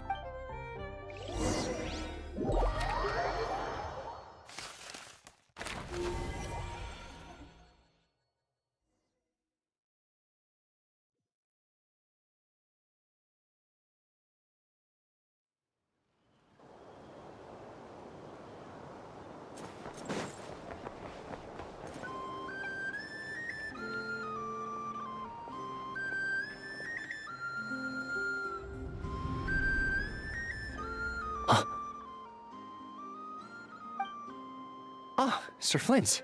Perfect timing. I just arrived myself. You are most considerate, Master Ilua. But in fact, I know you have been sitting here for quite some time. If you saw me, why didn't you say something? I was curious to see how long you could sit still for. Also, shouldn't you have managed to sense me approaching? That would be a first. You always seem to appear out of thin air without making a peep. Also, how many times do I have to tell you not to address me as master? I don't qualify. I beg to differ. Why should a young man so well versed in social graces as yourself not be worthy of that title? Please, Lord Flint. Sir Flint, I'm begging you, don't flatter me into complacency like you do with everyone else. You understand me better than most. My newest acquaintances tell me I love complimenting others. What do you think? I think they don't understand why you do it. You just love puffing people up till they're a big, happy ball of hot air that floats away into the sky. In all sincerity, I can only hope that they bring good tidings when they come back down to Earth. Is the situation that bad? We just held a strategy meeting. Let me fill you in.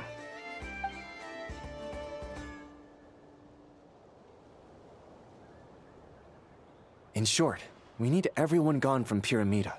We also need a team of Lightkeepers to scour the more remote regions of Nodcry for civilians to evacuate. I only hope we have enough personnel. We do. Old Man Nikita will definitely help, and we can recall anyone out on patrol to focus on this instead. Good. I'm sure you and the others will make short work of this. Now, don't forget, once you've completed this task, make sure you and the rest of the team evacuate to either Snezhnaya or Natlan as well. Flint? If you've got something to say, Master Ilua, why not guess what I'm thinking right now? You mentioned that you have something else to deal with later. How difficult is it going to be? I doubt it will be easy.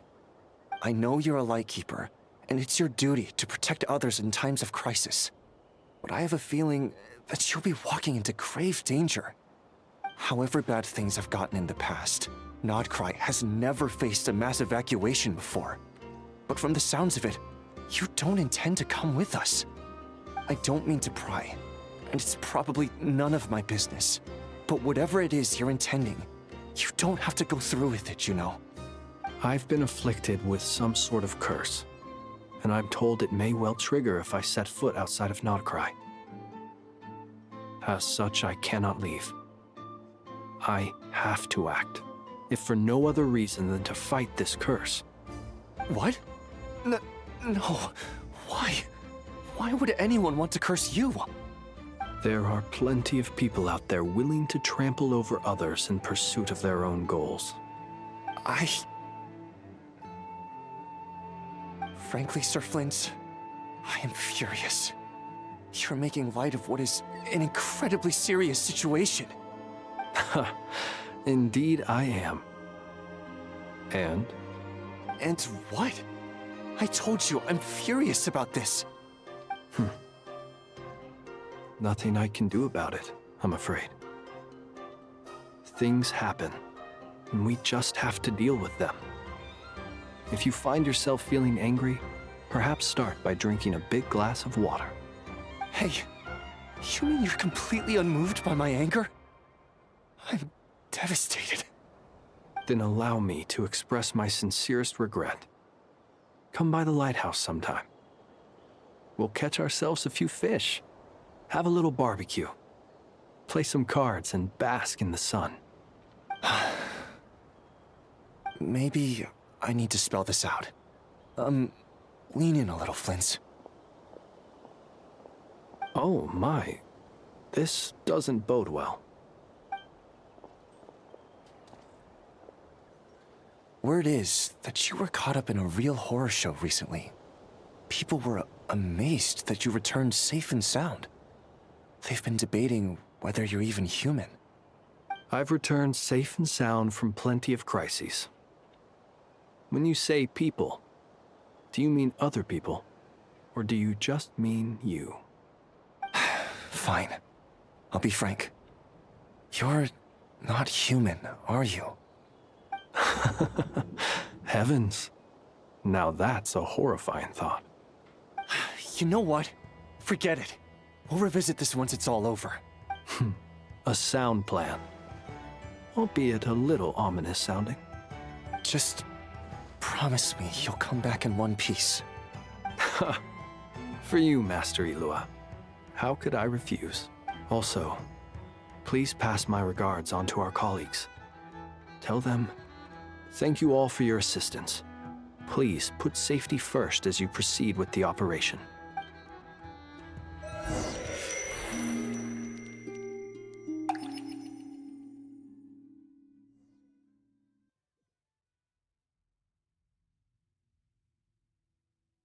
I have to keep searching for a path toward reality.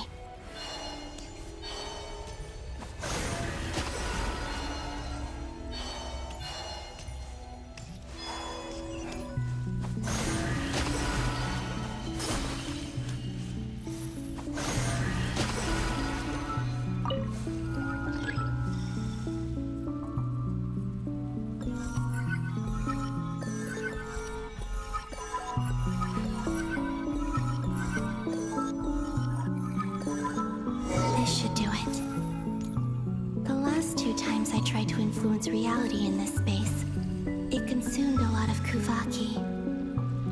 I'll try and be more careful this time. I need to leave key clues behind using less power. I hope everyone still remembers what I said on Moon Prayer Night.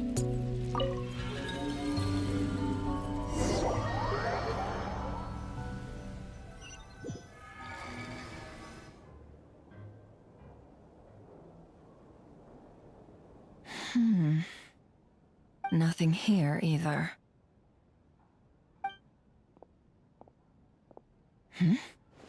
Flints? Ah, Miss Nefer. What are you doing here? Unless... I just spoke with Itlua about arrangements for the search and came for a walk nearby. As for you, why would... Huh. It appears we think along similar lines. And neither of us likes to accept things at face value. As well as figuring out how to gather intel on the Traveler, I wanted to confirm some of my own suspicions. Also, we'll need to bring a lot of force to bear against Ettore, even if we're only looking to rescue the Traveler. We can't leave anything to chance. You don't think Columbina perished either, do you? I'm merely considering the possibility that she survived, just as you are. How much can we really know about a deity like her anyway? Do you remember what she said on Moon Prayer Night? About using moonlight to send messages to us? Of course. I think that's why we're both here. Where have you checked so far? I've been focusing on the outdoors. Anywhere the moonlight shines. I checked most of Nasha Town, but didn't find anything. I checked the Curatorium of Secrets, and a few rooms where I thought I might find some leads. But no luck here either. The only places I haven't looked yet are the rooms in the flagship. But process of elimination isn't the only thing that brought me here. Oh, really? What's your other reason? After all that build-up, our mystery ally never showed up even once!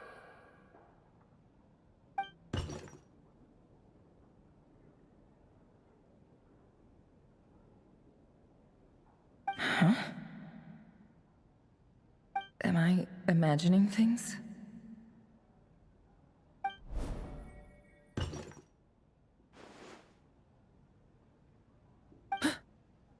Come on, let's see what's going on. Oh no. I knocked over a vase as soon as I came in. It must have been caused by a Kuvaki fluctuation when I entered the space. Although, it seems like I'm not about to be pulled away this time. It looks like as long as I'm careful with my actions, it doesn't count as influencing reality. Anyway, is this the flagship? The Traveler mentioned that's where she was staying. I only went into the lobby last time, so I've never actually been here before. How does this space work? If nothing else, I can now be sure that it is not simply memory. She mentioned where her room was. I think it's this one.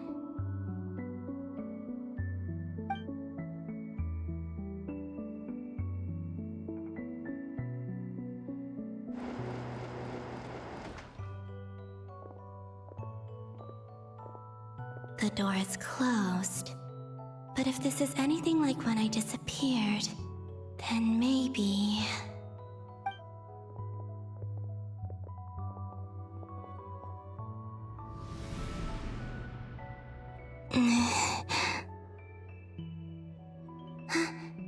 I'm in. She and Paimon aren't here at the moment. I hope she's okay. I wonder what happened to her after that battle with Dottore. Best not to dwell on that for now. I need to try and leave them some clues.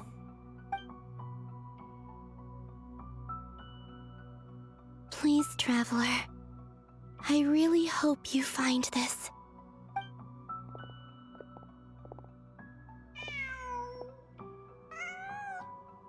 Huh. Just a cat. Nothing else here strikes me as noteworthy.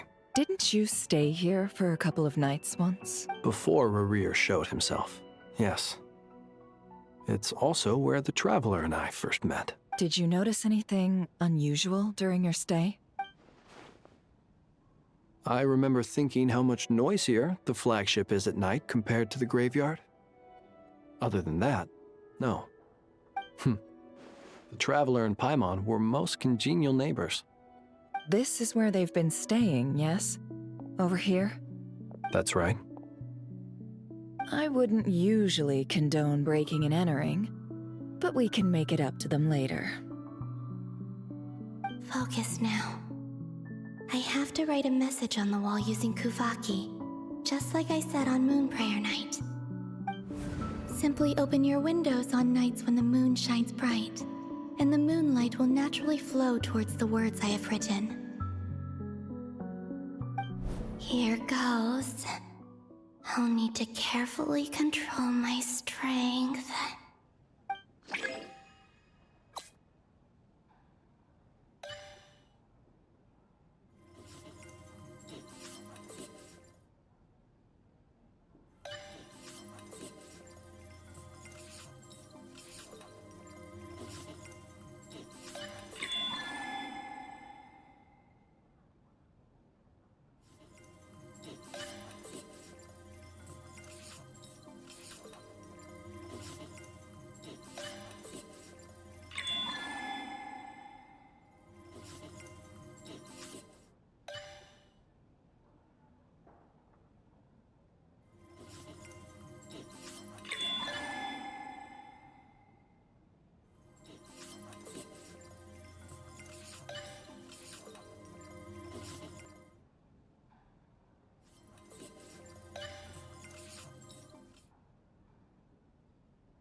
There's a noise outside the door.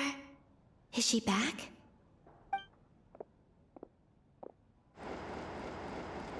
Please, you have to see these words.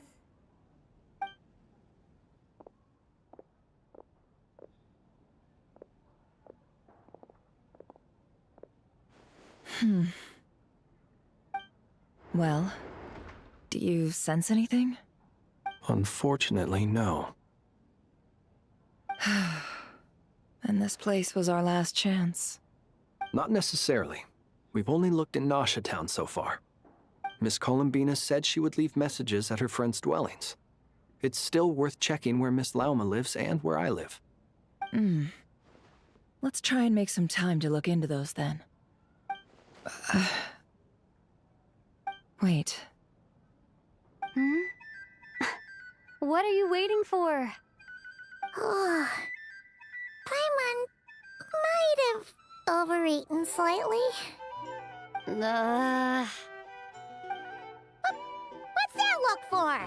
This is a victory feast. It's normal to eat a little more than usual. The Traveler and Paimon. It's really you.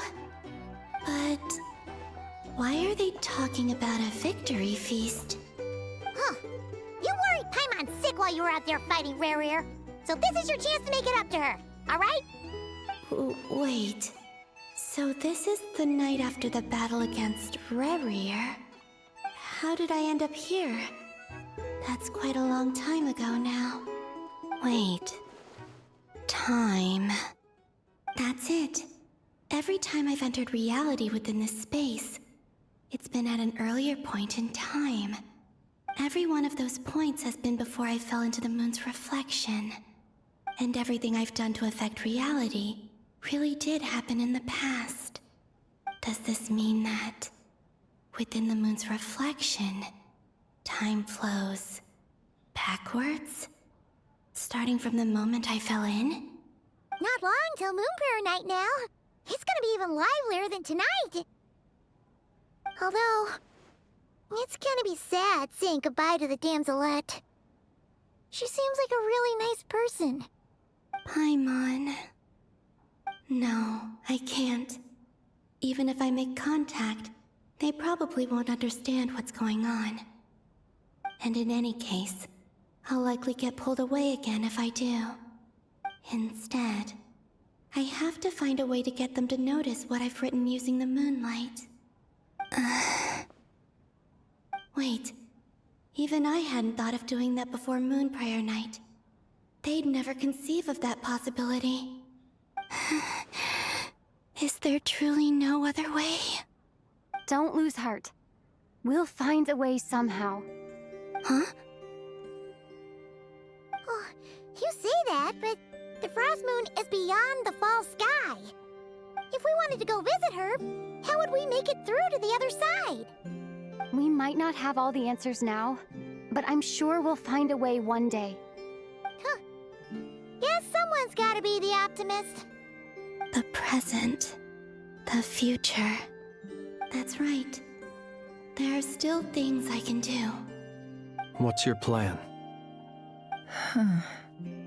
Flint's, when you were staying next door, did you ever open the window? No. The rooms here are dark and damp, and there's such a buildup of dust on the windows that the moonlight can't even get in. I didn't think it was worth the trouble. The moonlight? Ah, I think I see where you're going. One moment. I'll see if the owner is available. Don't bother.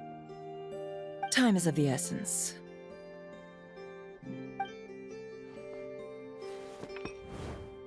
Time. Even if no one sees what I've written at this moment, maybe someone will remember what I said after Moon Prayer Night. I need to write down as much information as I can. And maybe one day...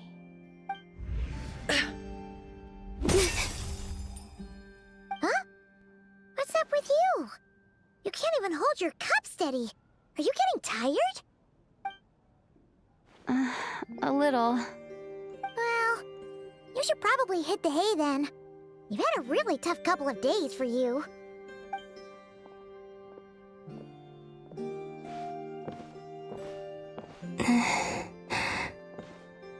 You truly have.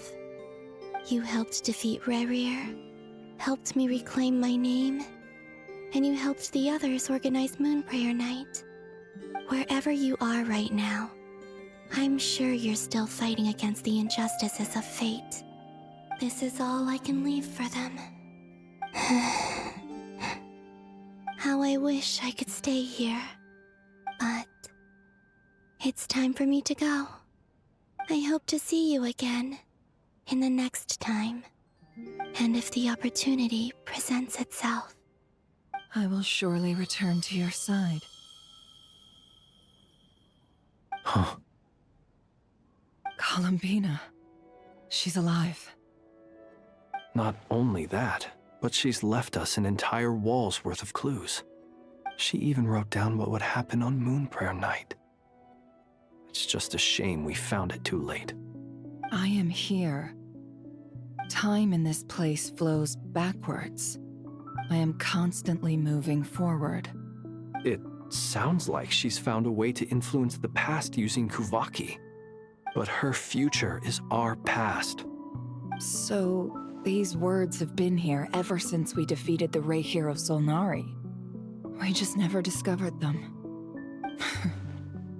Which came first, the chicken or the egg? Do you ever mull over questions like that? Only when I'm in a good mood, and at leisure. Well, I never do. Everything that has happened already belongs to the realm of fact. As a business person, and especially an intel broker, what I do is extrapolate from those facts to try and read the future. An admirable philosophy. It's a means of survival. Let's go. We have a wall's worth of clues to share with the others.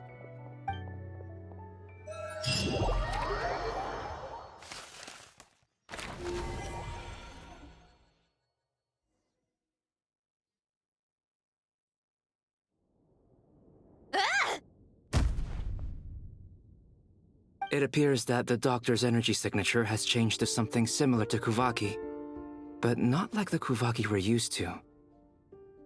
Nodcry's Kuvaki devices will only have a limited effect on it. I can see why you've chosen to place your hopes in alchemy instead. Also, I must say these books are rather profound. My subordinates just shipped them in from Fontaine. Some of them are from the Narcissenkreuz Ordo. Some are incident reports from Petrichor, and then there's a few test reports for these junk machines. Additionally, after some further scanning, I've discovered something extremely annoying. What's that? Tevat's skies contain multiple moons. A long time ago, when I did my first scan, I detected 3, just as the legends say. But when I checked again just now, I detected 4 moons. So there's one extra? Yeah. Originally, I thought that if I could still find 3 moons, that would at least mean Columbina's still alive. But then it occurred to me that apart from the frost moon, Tevat's moons are just husks. And husks surely shouldn't show up in the scan, since they're not alive. It's weird, isn't it? If we can't even distinguish between a dead and a living moon, how are we supposed to know whether a moon goddess is still alive? Or does this mean that the moon marrows are equivalent to the moons themselves? It's certainly possible. In which case, the 4th moon you detected may be Dottore artificial creation. So he wasn't bluffing. He really built his own moon marrow. Ugh! I'm so mad right now! It's easy to get overwhelmed when you have too much on your plate. Maybe you need to relax. Perhaps try going for a walk, or simply take a few deep breaths. Nothing can calm me down at a time like this. I need more time, and I need progress.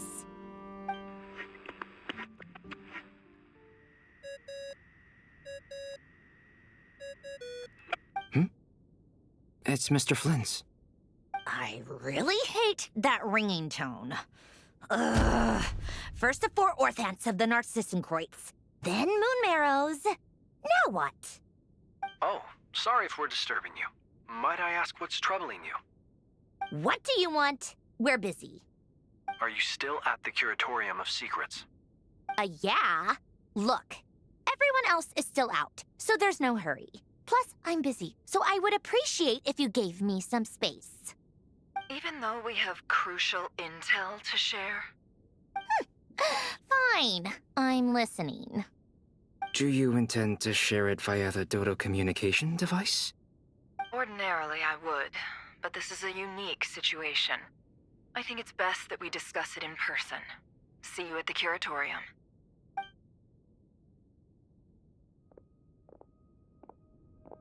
All right, then. So, what's the situation? The rest of the team is still out working on their missions and evacuations, but we've decided to fill you in on the most crucial information first. Sandrone, you were right. Columbina is most likely still alive.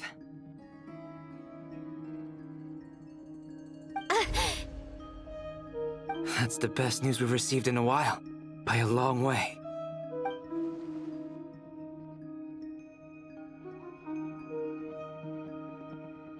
Random locations. Appearing in reverse order? Are you serious? So not dying isn't enough for the moon goddess, huh? She has to show off too. Anyway, does this mean we can deduce her condition from the moon marrows? Miss Androne, there's nothing wrong with simply admitting that you're happy to hear the good news. I'm not. And she's the least of our problems. We're facing a huge crisis. If she can't control the flow of time in there, she's just gonna keep moving backwards. Different points in time won't intersect, and she'll never find a way out. Let's say life begins with a drop of water. When did time begin? The moment this planet came into being? No, that's not right. Her final destination would be the moment at which the space she is in was created. But it doesn't seem like we can influence that space from the outside world. So how can we help her? Also, if she's alive, Rerir and Thelindis might be too. But as far as we know, neither of them have come back out. That space may not have an exit at all. I'm afraid I must concur with Miss Nefer in this. Can't exactly argue with that. Let's leave it there for now. I've taken notes on everything you said. Will it help with your research? I doubt it's gonna help with breaking Dottoro's energy fields. But who knows when it might come in handy. Better to have it all written down than try to remember everything when I need it. All right, I need to get back to my research.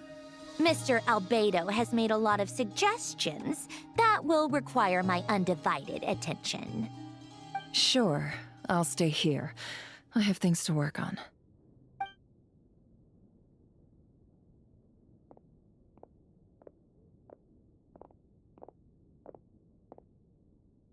Paimon, are you there? Oh, right. She went with Varka to Natlan, didn't she? Good thing we've moved her and the Traveler's luggage in here. Speaking of the Traveler, where could they be? There's a note from Paimon. Paimon here. Not in at the moment, but if anyone needs to borrow her stuff or the Travelers, go ahead and help yourself. Paimon won't be mad. Also, Traveler, if you get back before Paimon, make sure to get some rest. Paimon misses you a lot, but put your health first, all right? How sweet. Well, since you offered, Paimon, don't mind if I do. This is the Traveler and Paimon's luggage. All the items they use day to day are here. It's well organized. I wonder which of them is responsible for that. What do we have here?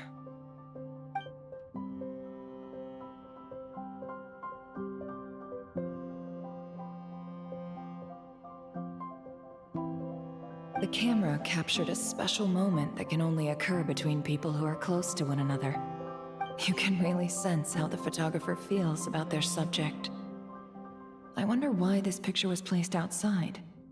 Is it because Paimon recently looked at it?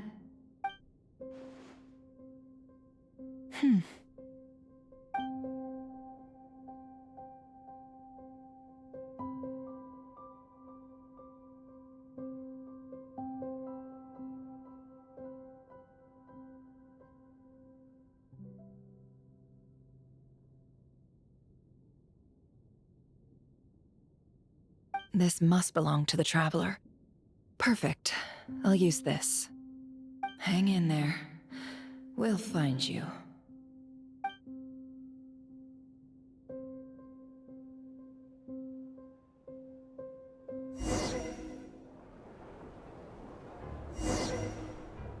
Polonia. Search keyword world formula and bring me all relevant books.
Let's see. This one is on Tonki's sermon dictation concerning the apocalypse. I believe that the correct term for this is Fortuna. This was an ancient Romorian technology, a wisdom unparalleled.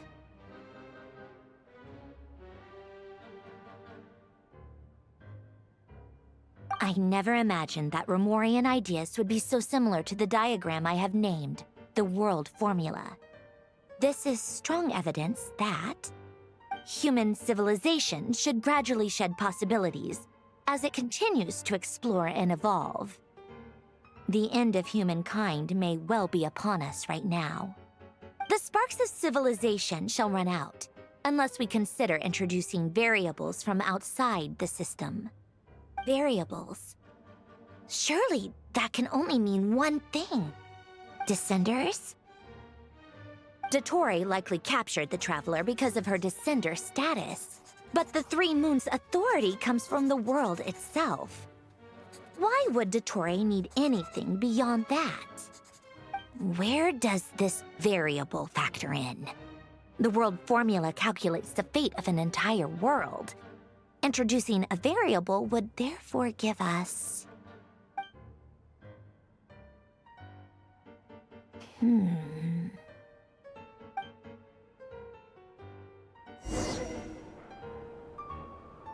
Polonia, search keyword pathway and bring me all relevant books.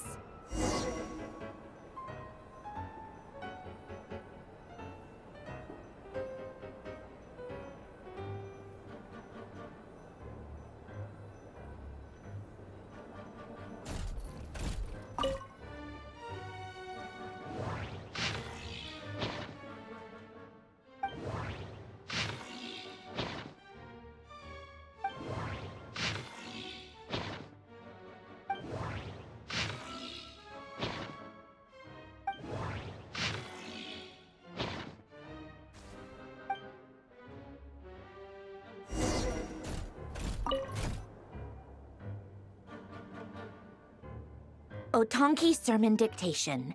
Explications on the Chemical Marriage. These titles are pretty esoteric.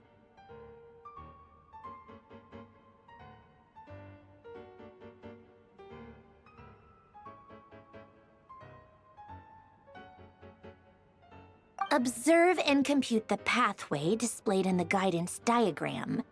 Deconstructing and reversing its effects could generate potential ideas. So, it's one of Renee's draft lectures. Deconstructing the pathway. I suppose that could lead to a breakthrough.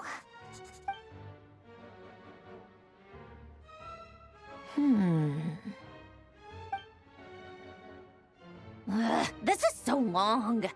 This guy sure loves showing off his knowledge.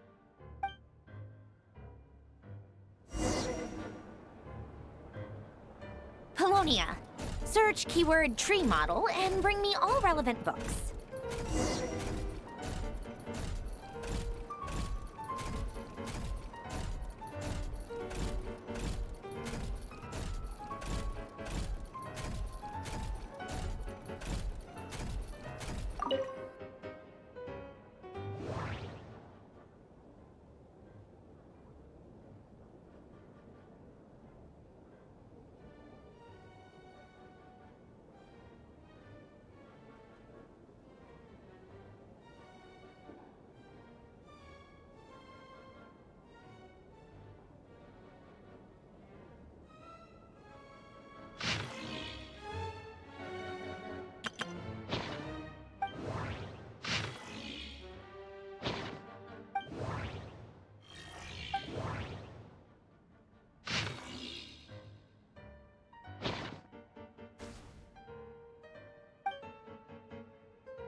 Most of the experimental devices proposed by the Lilia Crucis Ordo are built based on the simple and basic logical structure of a tree model. Lilia crucis. Guess they were trying to cover up the name of the Nautitzenkreuz Ordo? When Duke St. Germanus departed, he said, "It seems that there's no going back." Alas, he is only a genius when it comes to machines. In all other things, he is but ordinary. Excuse me? I'm sorry. That's just ridiculous. What kind of book is this? Great Detective Herlock, the Alchemist and the Clockwork Saint? Isn't this a novel? Come on. Still, the author swears that they knew Renee well. Whatever. I guess it's not beyond the realms of possibility that Renee would say nonsense like that on occasion. Memory, wishes, souls, and persona. Frankly, this sounds more like occultism, but if Albedo vouches for it, I suppose there must be some alchemical basis to these techniques. The way Alain Guillotin saw it, the world was comprised of machines. The universe needed machines, and thus his technologies were created. That's why I was born. René, his full name was René de Petrichor, if I recall correctly. Sounds like he and the town must be intricately connected. That place was also the source of most of our information regarding Remurian civilization. Seems like some of his projects were based on their technology. The cutting of souls and storing them in vessels. These seemingly unrelated techniques underpinned René's research. Assuming that the 4 orthants correspond to alchemical categories. The chemical marriage model? Alain would have scoffed at that. He never would have let those theories or parameters anywhere near his mathematical formulas.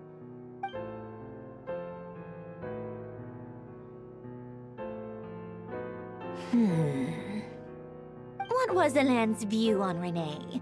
I know he mentioned the name, albeit very rarely. Oh, now I remember.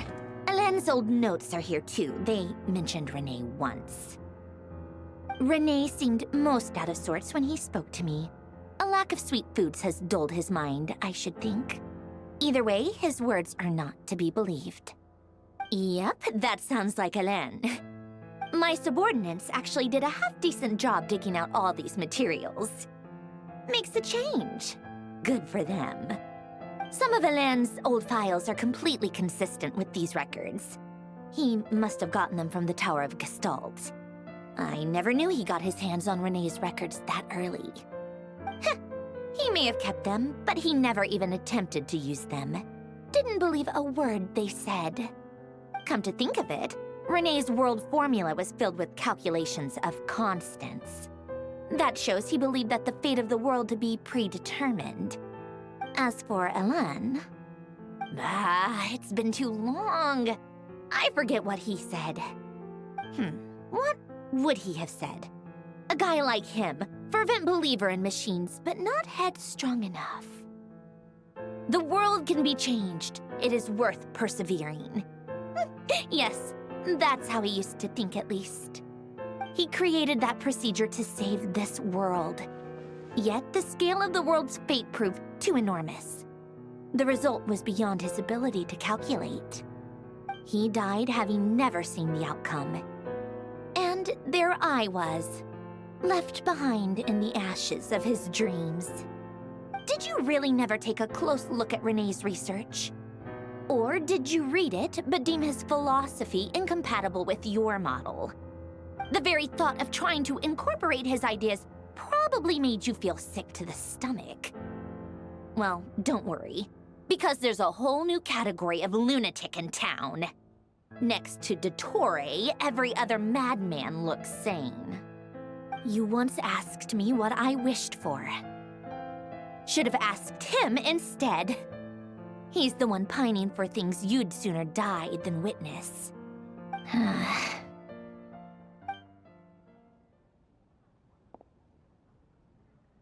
Even the tiniest variable can make big waves in the present. Now then, allow me to put these incompatible fragments together in your stead. First, establish and verify the existence of the Great Circle. Absolute nihil on one end, absolute reality on the other. Now, search between these two extremes. Then, the construction criteria. Variables. The sparks of civilization shall run out unless we consider introducing variables from outside the system. Input variables. Traverse the world, space-time, and civilization. Then extract the essential nodes from the records to determine which variables they point to. The primordial power that differentiated itself from the void. The power of light. Yes, light. Records. Hyperborea. This is horrendously complicated. After all that, I'm still missing a few variables. I need to think this through again. How do you think it looks, Polonia? Like the frenzied scrawlings of a madwoman? Fine, keep it to yourself. It's not like you can talk anyway. I'll assume you gave it a passing grade. I jest. But true madness does often start with trying to save the world. What would Arlecchino and Columbina think if they saw this incomprehensible hen scratch? They'd probably have me institutionalized. So would Rosaline. She's been dead for a while now. When I close my eyes and think back, I can still see her face. And that enormous dress she used to wear. Such a bizarre choice. What possessed her? Oh, and the clack-clack of those heels used to drive me insane. No one's asking me, obviously, but I hope you all know that I never wanted to save the world. I'm not crazy. I don't have delusional ambitions, and that's a clinical fact. The world needs a solution, but I don't need the world's validation. It's the world begging me for answers, not the other way around.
Oh, cookies to go with the tea.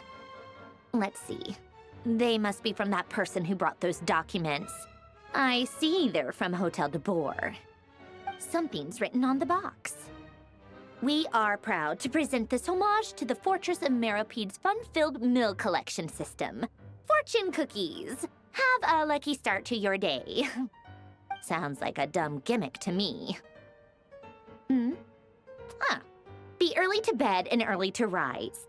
Get plenty of sun and drink plenty of water. Then things will surely go well for you. What? Are you kidding me? Somehow I doubt that an early night and a glass of water is magically gonna save a world on the brink of existential peril.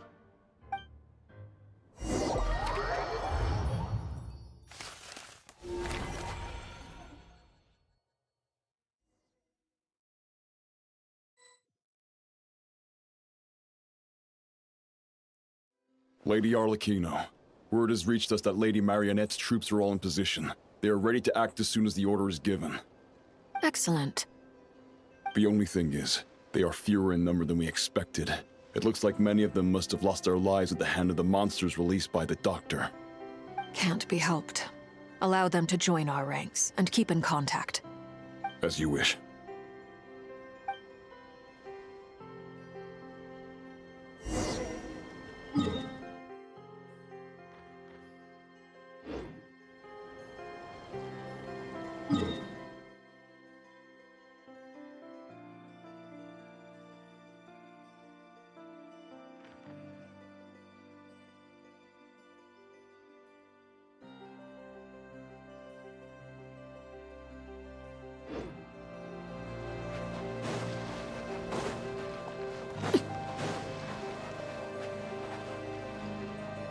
It's been a while, Arlecchino. You look well.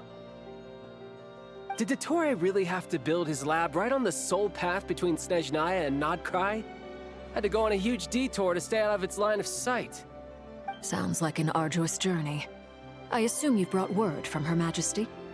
Of course, all part of the job. Firstly, the Tsaritsa has authorized Fatui Internal Affairs to review Dottore's case. They will reach a formal verdict on whether he has turned traitor and whether he poses a threat to Snezhnaya. While they're working on that, I've been ordered to come and receive the refugees from Nodcry. They are nearby. My team will escort you to them shortly. Great. Aside from that, Her Majesty has a message for you and Sandrone personally. Huh? Where is Sandrone? She stayed behind to work since I was making the trip anyway. It seemed sensible to have one person on standby at base while the other came out to meet you. All right, guess that's just how she rolls. In that case, tell her that the Tsaritsa's decree this time is pretty awesome sounding. I think she'll like this one. Still, I wonder what... Wait, what's that? Did one of our troops turn into a monster? Take him out.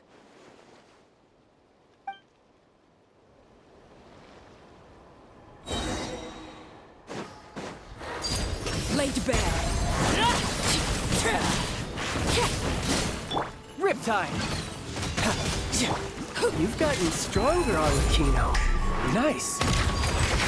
Stop that right now. I appreciate the praise, but I am not fighting you today. I knew it.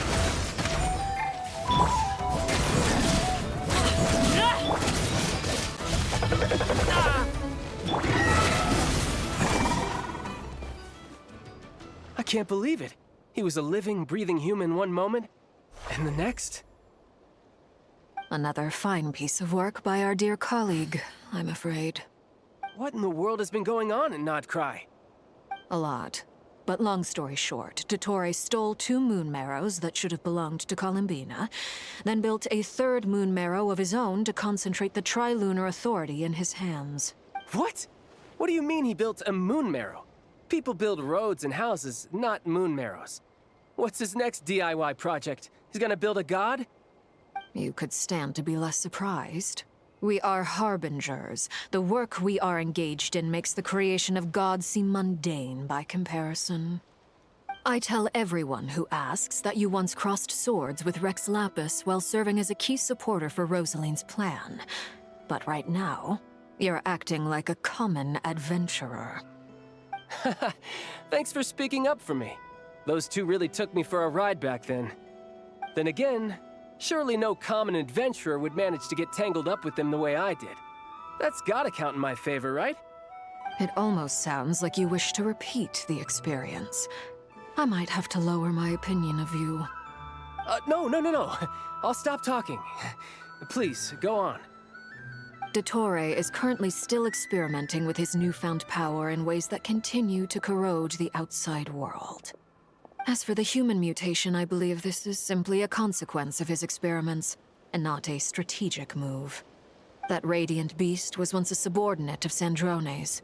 I suspect he was only allowed to live so that he could become an experimental subject. Also, those of us who fought Dottore have been afflicted with a curse. As such, I cannot leave Nodcry. This is so much worse than I thought. No wonder Her Majesty's decree is so extreme. While these exceptional circumstances persist, the Harbingers are hereby authorized to use unilateral executive powers. Should Dottore pose a threat, Arlecchino and Sandrone are permitted to eliminate him. My thanks to Her Majesty. I will pass these good tidings on to Sandrone. Her Majesty has also declared that she will refrain from launching an attack on the now evacuated Nodcry due to the presence of unretrieved research material. A wise decision. By the way, how's my old partner doing? I'm assuming they're with you? Partner? You mean the Traveler? I'm afraid I have bad news. She was captured after our failed assault on Dottore lab. Her whereabouts are currently unknown. What? Why? Since when does Dottore have a bone to pick with her? That is indeed the question. I'm not sure he does. He must have some other goal in mind. This won't do. I have to rescue her. You can't. We have no idea where the Traveler is. What am I supposed to do then? Stand here twiddling my thumbs? Sandrone is working on it. The best thing you can do right now is complete your mission. Fine. I guess I'll leave this to you then. One last thing. Tell the Rooster to get the message out to the gods and citizens of every nation in Tevat. Beware. An uncontrollable pollution is spreading forth from Nodcry. The source of that pollution is a madman drunk on the success of his experiments.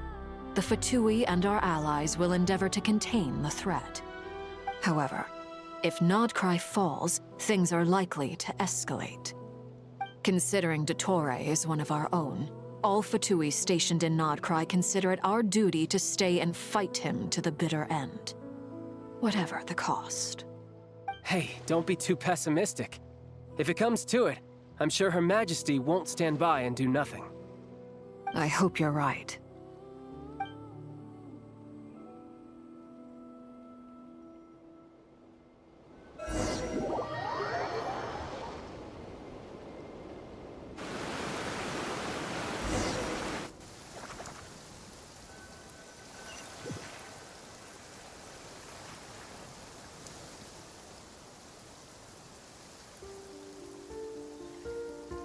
You're right on time. Thanks. Hey, do you think I'll get that gliding exam exemption? I made sure I was on my best behavior in Mondstadt. I landed well outside the city and walked in through the gates. I'll help you apply, don't worry. For now, let's see what we have here. What are the doctor's energy fields even made from? The usual attract and repel principles that govern Kuvaki don't seem to apply to them. They are very mysterious, but ultimately, they appear to be comprised of energies from the three realms.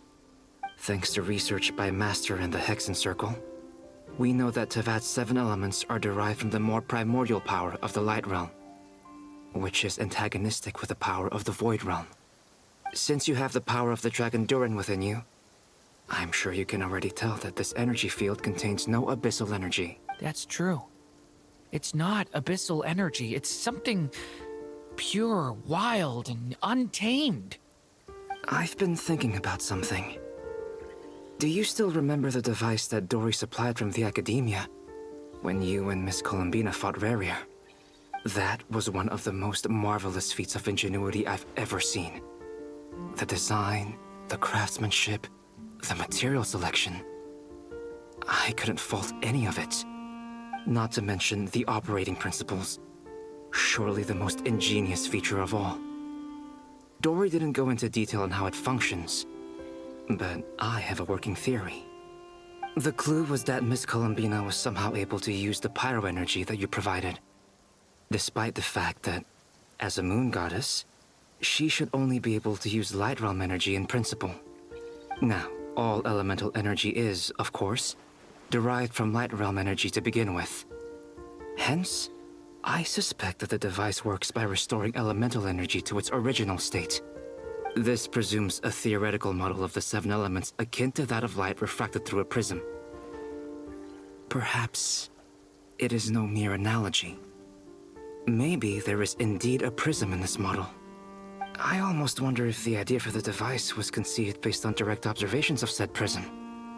It would explain how such an ironclad design concept was achieved. It is at once a masterwork of engineering and a groundbreaking application of the Academia's latest elemental theories. I suspect only Lesser Lord Kusanali herself could have devised such an ambitious technology. But back to the energy field before us. If this is pure Light Realm energy, its relation to elemental energy is one of integration versus division. Or you could say that the former contains the latter. Could this mean that elemental energy can dilute the power of the Light Realm? Should we give it a try? We should.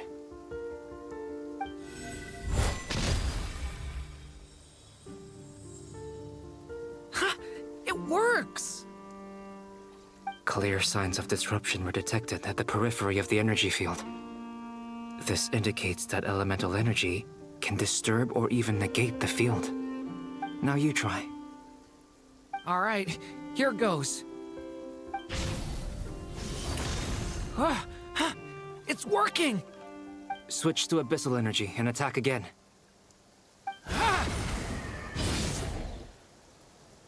No surprises there. Abyssal power drains the energy field to a significantly greater extent. I now feel confident in asserting that the energy field is indeed pure Light Realm energy, and that elemental energy can dilute it. But the energy field is huge. How much elemental energy will it take to neutralize it?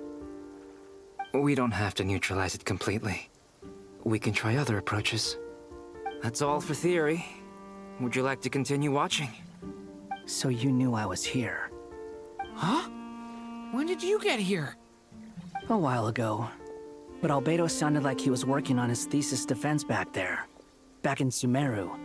You can end a person's whole career by interrupting them mid-speech. Very thoughtful of you. I'm truly touched. Could I ask you to lend me a hand? With what? A little test. Try using Animo to unleash a concentrated assault with circular blades, with the goal of breaking through at a singular point. Nice! This time it tore through the field. Tremendous. This is a major breakthrough.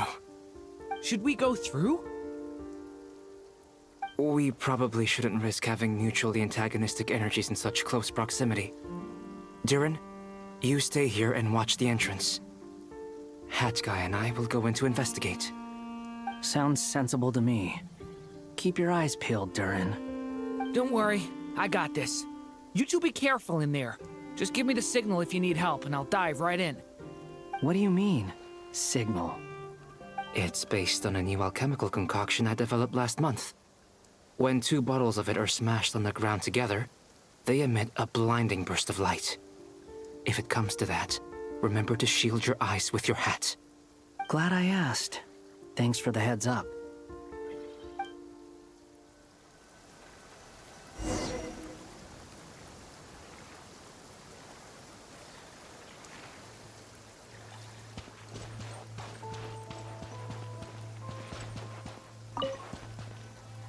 Like I thought.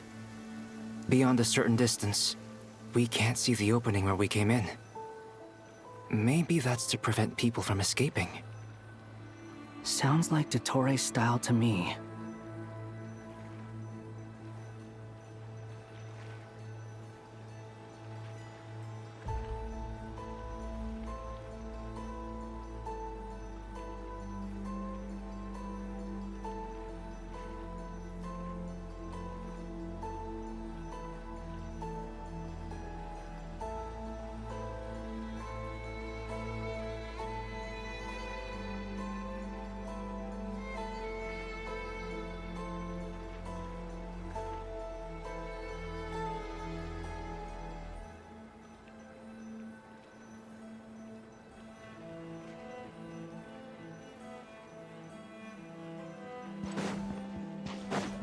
Not much has changed. Things are basically the same here as they were before the energy field appeared. They have no heartbeats and they're not breathing. We can only assume they're dead. But there are no visible wounds. Also, there's an animal squatting next to each body. It's watching us. That's not an animal's gaze. What are you trying to tell us? Doesn't seem eager to talk. I guess maybe it's just an animal after all. Let's keep looking around.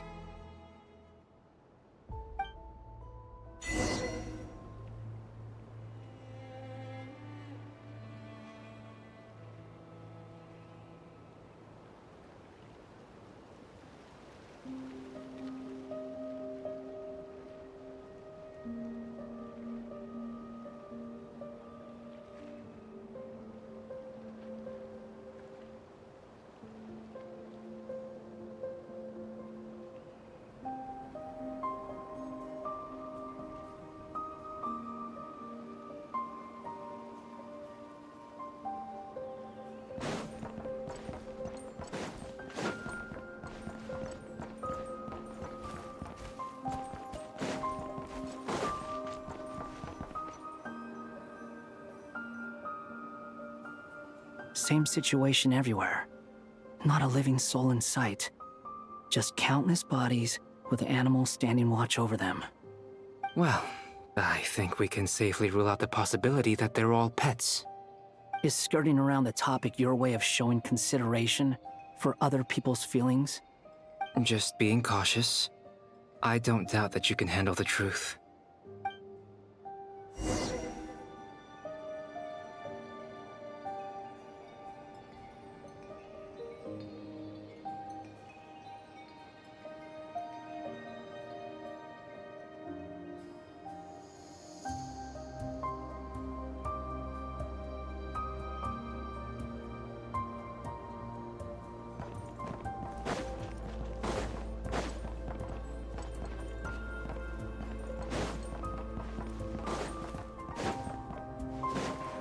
Careful. Please. Help us. Please. Over there. I hear a voice.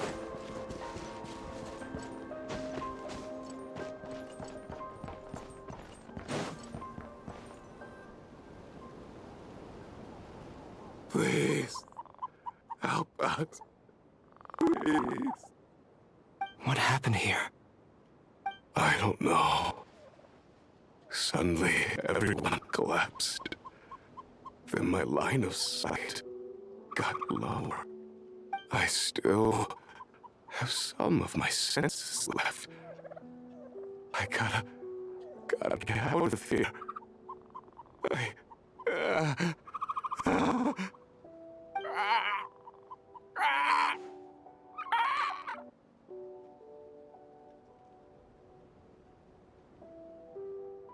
It looks like there's a huge experiment going on inside this energy field.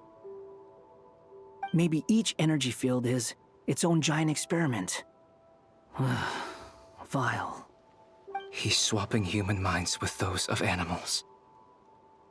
Even without the other circumstances, this would be an extremely radical experiment. Those people may have lost their sense of selves, but they are not fully animals either. If they were, they would have left.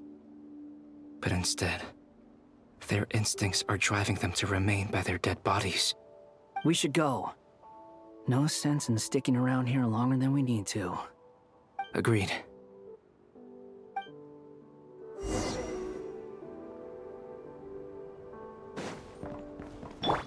Squall and Fury! Gah! Ah! Ha! Ah! Ha! Ah! Ha! Ah! Ha!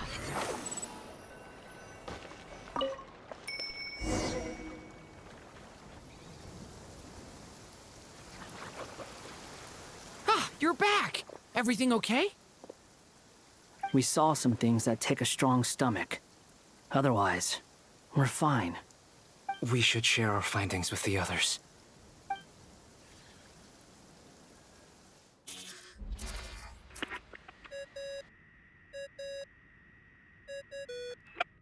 Yes? Who is it? Miss Nefer, it's me, Albedo. We found a way to break through the energy fields. With enough control, It's possible to tear them open using elemental energy. Also, we managed to take a look inside. Dottore is carrying out his cruel experiments on an immense scale. Any residents who have failed to evacuate in time will likely meet a grisly end. Sounds like he's living down to our expectations. Might I ask how things are proceeding on your end? I'm just about to get started. I'll be in touch once I have a result. Understood. Stay safe. I will.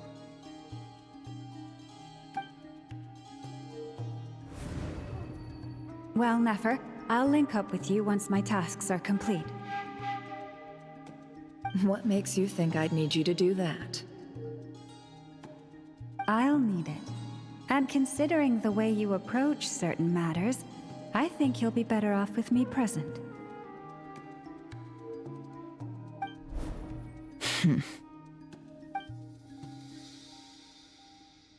Let's begin. Entering simulation mode. A vast wasteland. Is this the Traveler's inner world? I was expecting something more vibrant, to be honest. Wait, someone's there. What are you looking at? In that case, I'll look at it with you. I want to know all about everything you've seen and experienced. Is there somewhere I should return to? Or should I stay here and be the hero everyone says I am? I don't dislike my current life. Roaming the land, fighting battles, accomplishing missions, earning a living, looking after Paimon. It's not so bad. I guess the only thing that's missing is that you're not here with me. This is the conscious layer, which contains a person's true feelings. It is filled with both longing and kindness. I suppose anyone who lives long enough ends up wishing for someone who can't be there. Maybe it's the only way we can feel truly alive.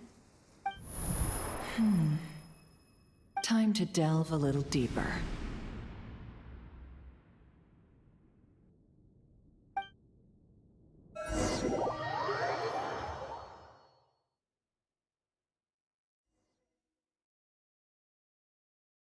Nasha Town is hardly the optimal choice for a place to live, but it has character and a reasonable population density. What are you trying to say? Oh, don't be nervous. I was just thinking where might make a good starting point for your journey. Perhaps I should send you further afield. Conria, perhaps. Conria ceased to exist long ago. Once again, you fail to understand the possibilities that the Tri-Lune creates. Anything that has existed in the past, I can now recreate. You simply do not wish to see that happen. That might be because you miss your sibling and fear getting answers that you are not ready to learn. But this is not for me to judge. If we are to collaborate, we need to maintain an amicable relationship. In a moment, you will be able to... Oh no. What are you...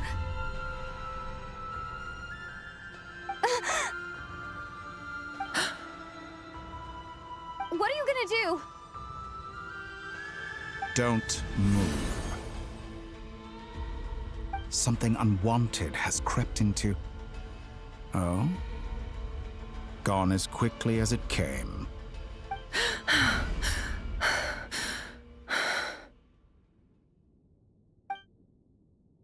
Did you save me?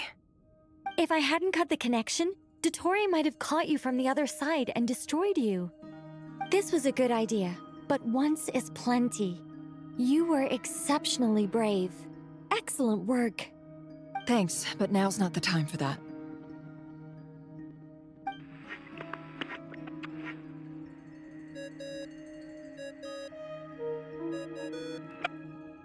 Albedo speaking. I think I know where she is. What is this endless darkness? I can't see anything, even though my eyes are wide open. But why? What happened? Ah, sorry about that. I take it you didn't notice. Just now, a friend of yours took a little peek into your mind. Could it be Nefer? How did she do it?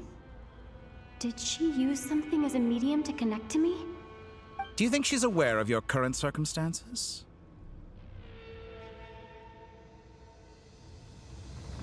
Oh dear. Have I stunned you into silence? I only wanted to slow down your time a little so I could stop your intruder in her tracks. It would have been nice to capture the spy. I must say, I'm finding the ability to adjust the flow of time rather intriguing. The moment you closed your eyes, time seemed to grow impossibly viscous, didn't it? A whole month passed before you opened your eyes again, but only for you. No one else was affected. I dare say this is something only a god can achieve. Point taken. You've proven once again that you have god-tier powers. Oh, you misunderstand. This wasn't about proving a point. I was testing things out. I find I learn best by doing, and I have to admit, time is not the easiest dimension to control.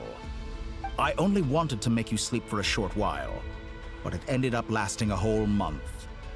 Clearly some finesse is required to wield the authority over time as I wish. I hope you're not angry with me. It was only a month's discrepancy, nothing too serious. Had I been off by a year, a decade, or even a century, that would have been quite a different story. You could have frozen me for millions of years.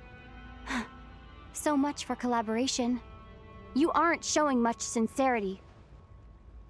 Millions of years? To what end? I wonder if you don't understand humans all that well. They are very pragmatic creatures who understand only that which they can perceive with their senses. If I had you sit here for a week, I imagine people might sympathize.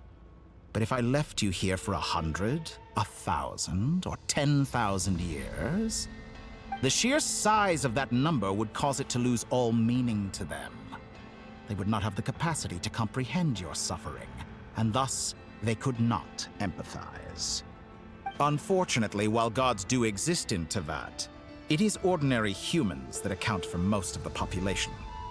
Their lifespans are so limited, their bodies so fragile. Did you ever really hope that they could begin to understand someone like you? Your long life and unique origins make you fundamentally different from them. How long will it be before they start to treat you like the alien you are?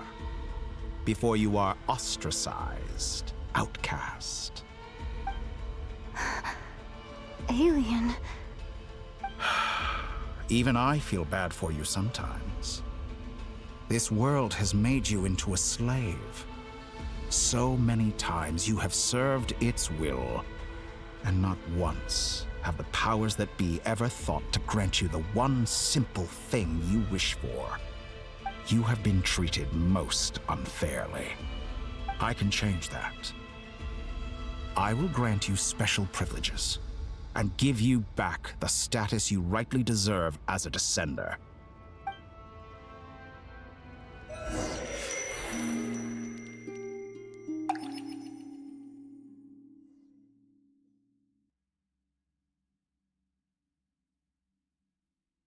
I've entered the past 3 times at this point, but I still have so many questions. For instance, beyond each point being further back in time than the last, what determines the specific locations at which I can make entry? So far, the common thread linking all 3 scenarios is that the Traveler has been present. But it's more than that. I know I sensed something familiar around her. What was it? I'll keep this question in mind as I carry on.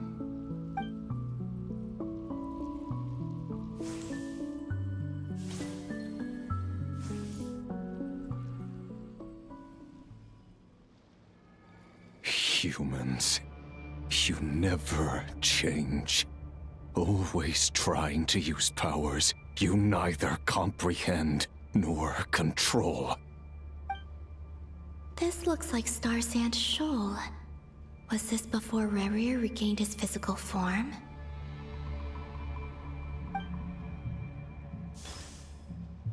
You've messed with the cannon again, huh? Sorry, but this round's not gonna go your way. The cannon. That's right. I was at Silvermoon Hall and I sensed an abnormal Kuvaki fluctuation coming from Nasha Town. And right after that, came an ominous power emanating from Star Sand Shoal. My body was once torn into countless pieces and hurled into the swirling chaos of time itself. But even so, my life and will were not extinguished. I wonder if I could try to prevent his resurrection. But how would I do it? What can I do, here and now? Traveler! Behind you! Look at that light!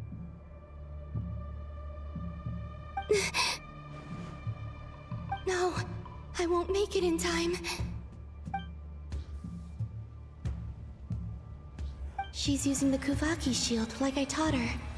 Is she gonna use it to block the cannon's beam? She's strong. I'm sure she can manage. But the force released when the beam impacts the shield might lead to collateral damage. Easy Island. The Frost Moon Scions will be exposed to lethal levels of Kuvaki. A question, if I may. Kind Miss Columbina. When the cannon's Kuvaki beam was deflected earlier, I saw several bolts of energy streak toward Hisi Island, only to be blocked. Did you also have a hand in that? Maybe that really was me after all. Well, future me. But I don't know if I have enough power left. Sigi sato pasa sais, niti ipotuvtos. There's no time. Osestikos paratin tiram to risuiku, topir to aithion feraton. I have to make it. Oh, Frost Moon. Oh, great land. Oh, slumbering moonlight of Nodcry.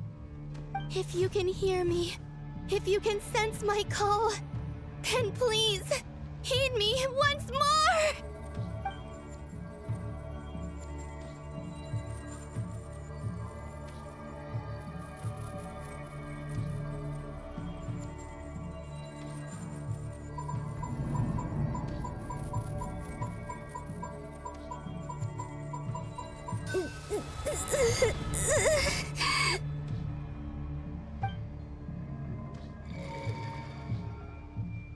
Did it work?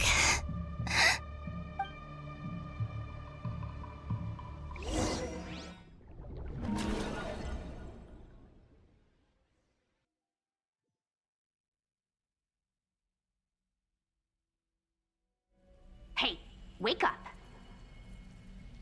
Hey, did you hear me?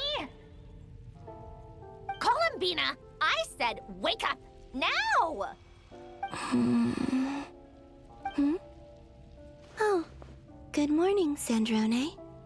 It's 3 in the afternoon, actually. And could you kindly not use my quarters as your personal nap room next time? But I feel so safe here. And your coffee, right? It's so bitter, but it smells lovely. It's like you were raised by wolves in a forest or something. What did you drink growing up? Grass tea? The Frost Moon Scions certainly led a more frugal existence than the Fatui. Then I'll bet you've never eaten one of these before. It smells delicious. That's because it's a Fontanian recipe. I had a little free time today, so I made a batch. Rosaline will be here shortly, but if you really can't wait, I guess you can go ahead and... Hey, at least let me finish before you start eating! Did the Frostmoon Scions not teach you basic table manners? Or did the rules not apply to you because you're the high and mighty moon goddess? These are so tasty. Of course they are. I made them. I was worried they might contain traces of machine oil. What?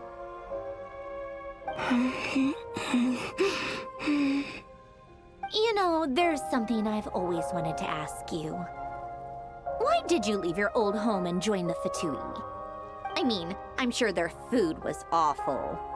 But there's gotta be more to it than that. Well, life there didn't go quite how I imagined. What were you expecting? You're a god. Your followers are gonna make some demands of you, right?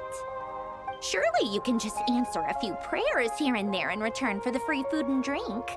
How bad can it be? Well, would you help other people just for free food and drink? The doctor told me that you were created by a great mechanic, Lord something Fisher. The Lord Artificer. Ugh, some people can't keep their mouths shut. Oh, Lord Artificer. And didn't he have something to do with the, narcissist? Narcissenkreuz Ordo. Yes, that was it. Narcissenkreuz Ordo. So, would you try to fulfill their wishes? You must be joking. I wouldn't go even if they paid me. I don't even know them. Exactly. Well, I felt the same way. I did not know the people who made demands of me. What do you know? We're on the same page for once. In his later years, Alan did ask me if there was anything I wanted to do. If I had any wishes of my own. Well, I don't. And I'm not in any mood to fulfill someone else's either. Who's Alain? He was the... You know what? Never mind. You're not gonna remember. Anyway, the point I'm trying to make is, neither of us is the self-sacrificing type. Let me ask you this. What sort of place would you like to live in, if you could choose? A place where people don't ask me for things I cannot give them.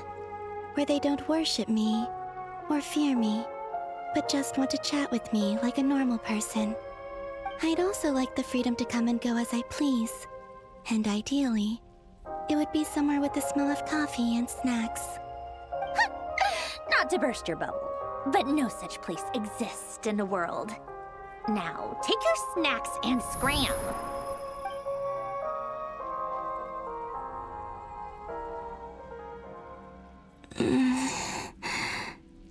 Did I pass out? Of course. I'm back here again. I dreamed of events from my past. Sandrone. Traveler. I miss you all so much. Back there. I guess I managed to harness all the Kuvaki energy on Hisi Island. But how did I do it? Time is flowing backwards here, and I can use that familiar power to enter the world of the past. That mystery ally everyone talked about. It was me all along. I can sense that there isn't much more power remaining up ahead. What lies at the end of all of this? Will time keep flowing into the past? And will I ever find my way back?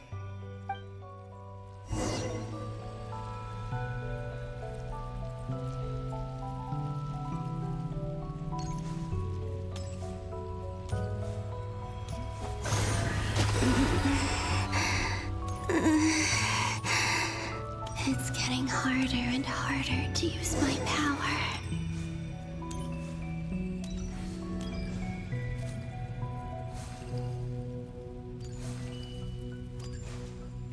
I'm no match for the Abyss in this state. I need to avoid the contaminated fragments.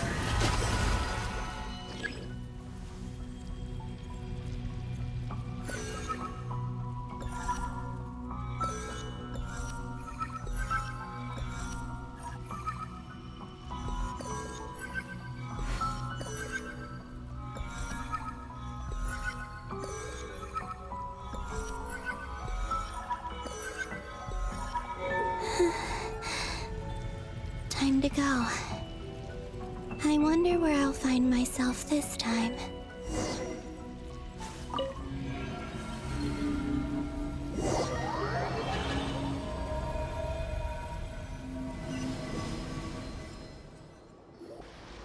The Final Night Cemetery. This is where Flint's is based. Or not! How are we supposed to read through this many files? Difficult, yes, but it is also our most efficient option. Seems like they're searching for information. Oh, I remember. Flint's and Varga talked about some files on the Wild Hunt. Was this my doing too? To expose the true intentions of this Rarir, we need to dive into Notcry's history. Are my actions changing the past? Or are they simply completing a process? Is all of this inevitable? Or am I the one making these decisions? If I choose not to help them now, will it change how things turn out? Hope we don't land on our heads then. They're my friends. I can't not help them.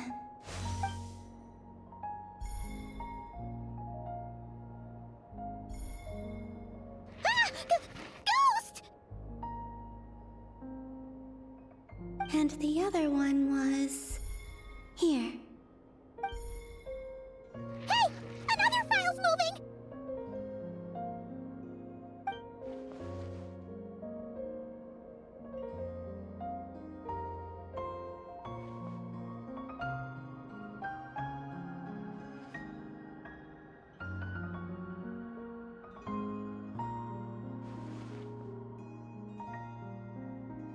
That should do it.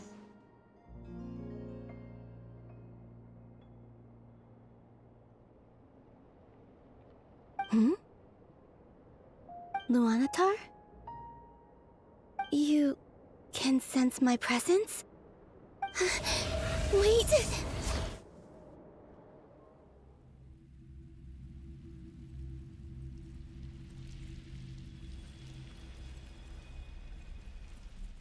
Luanatar. So she's that familiar presence I've been sensing all along. She's always been by the Traveler's side. That explains why the Traveler has been there each time I've entered the past. But why Luanatar? Is it because she has a connection to me as the Moon Goddess's familiar? If so, why not any other Kuhenki? That's...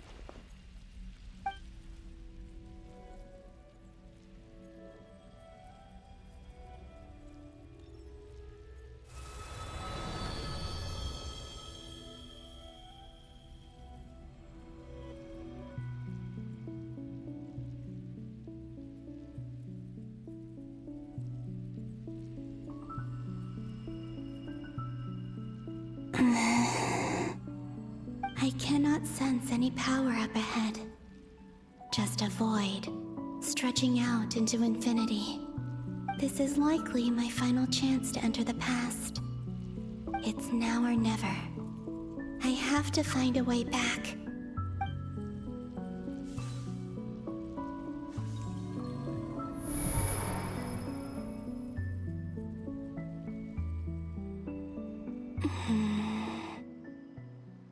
Easy Island? How far back in time is this? Where's Luanatar? I can't sense her presence this time.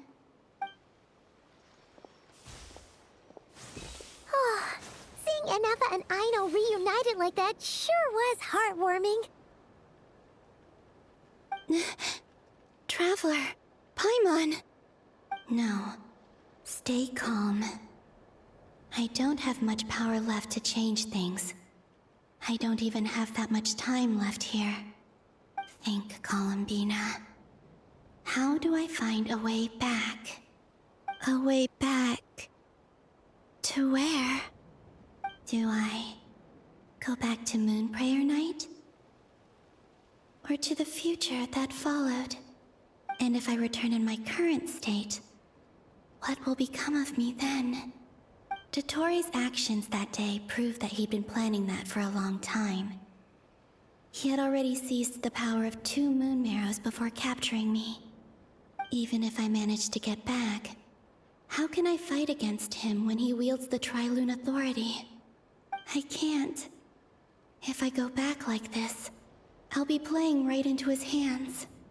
I have to find some way of rivaling the power he has usurped. Wait. Time flowing backwards. The Tri-Lune Authority. Does that mean... I think I know what the final destination of this lunar reflection might be. I know what I must do. Speaking of homes, we must already be close to where the Frost Moon Scions live. The vibe here feels different, just like the scenery. But how do I communicate my plan to my friends? Should I write it down here? No. Someone else will see it. I need something with a close connection to me. Something I can use as a medium to tell them what's happened to me in here.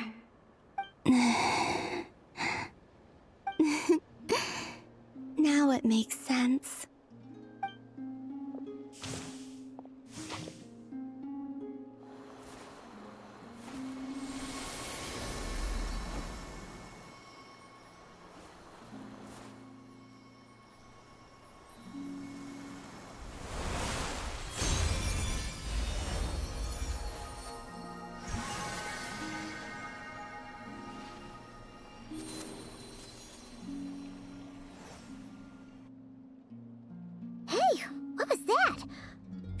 Some sort of breeze blew by, and then the petals suddenly turned into... Huh? It was I who brought Luanatar into being. I gave up a piece of my own soul to create her. That's why I could sense a familiar power from the moment I entered this space. It also explains why she's been present in every past location that I've entered. Because we have a deep connection. Hey there! What's your name? And the reason why there are no more gates to the past after this point is that Luanatar hadn't been born then. No wonder I sensed the trace of a blessing when we first met. But I still didn't recognize the soul hidden within you. Back then, I was just a little lost dove. I had yet to become Columbina Hyposelenia. Go on now. We've got stuff to do. Best you find someone else to hang out with. Hey, you scared it off.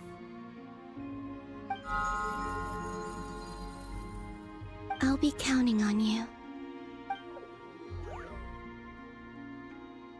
Remember to stay by the traveler's side, guide her, and help her in my stead. Oh, and bring her to the garden where the Moonprayer blossoms grow. There's a little lost dove there who will need her help.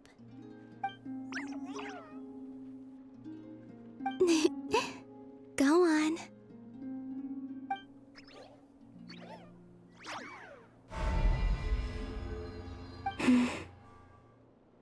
You too. Go and live your story. As for mine must go in a different direction.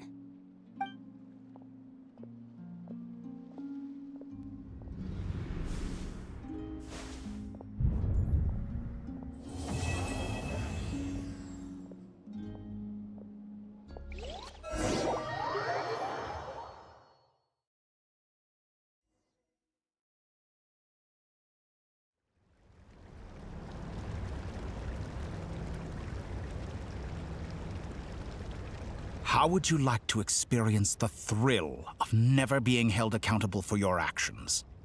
You could crush people like ants without consequence, or tear off their heads or limbs as you please. Believe me, such a life is but one small step away. What point is he trying to make? Freedom? But the freedom to kill? To do evil and get away with it? Why would you offer me that? The creation of a world is the ultimate scientific experiment. I have taken my research to the highest level, where I shall be not just a god, but also a servant to many sacred spirits. I shall heed the truth and perform holy deeds.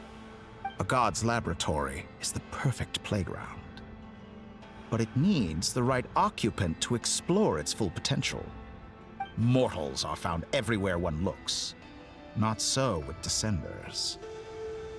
I'd prefer my first guest to be a distinguished individual such as yourself. And I know you could make the most of the opportunities it offers. So the condition for entering the New World is to take innocent lives. The same dilemma that Rerir once faced. Could I really bring myself to kill others for my own benefit? Rerir did. And look where it got him. Have you made up your mind? I can't do it. Your playground is no place for me. You're putting your hopes in the wrong person. But we both know I'm not quite the hero you say I am either. I have my own reasons for the journey I'm on. And they aren't all selfless. You've grown a lot since we last met, but there are still things you are unwilling to compromise on. This will only hinder you. Why don't I lower my requirements a little as a gesture of goodwill? I'll give you a little time to learn to be a less noble soul. That'll make things much easier for you. I really doubt I could live that sort of life. And yet you already sound less defiant than a moment ago. The benefits appeal to you because you can read the signs of the times. Why don't we return to my research facility? Your last visit was so rushed. There is much that I have yet to show you.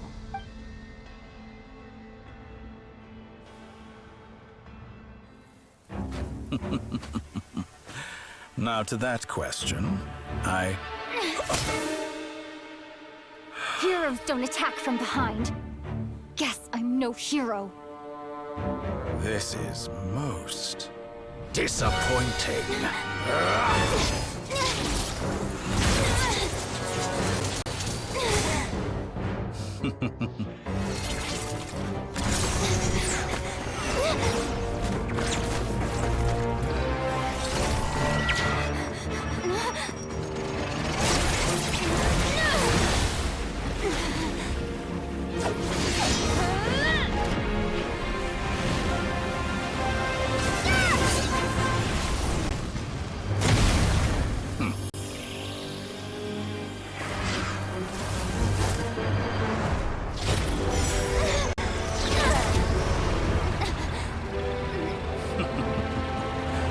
Now then.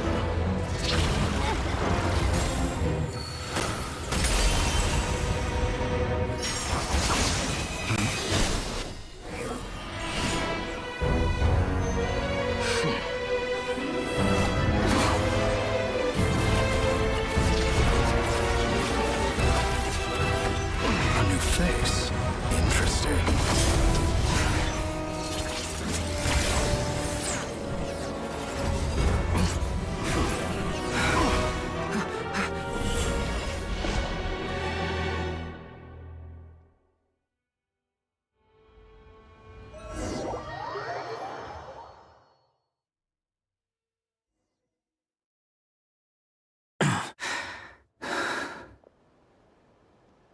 You're still gonna call me Hack Guy after that, huh?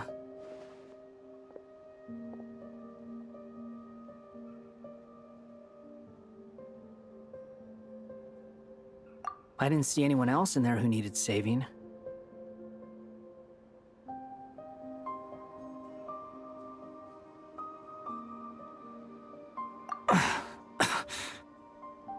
It's nothing.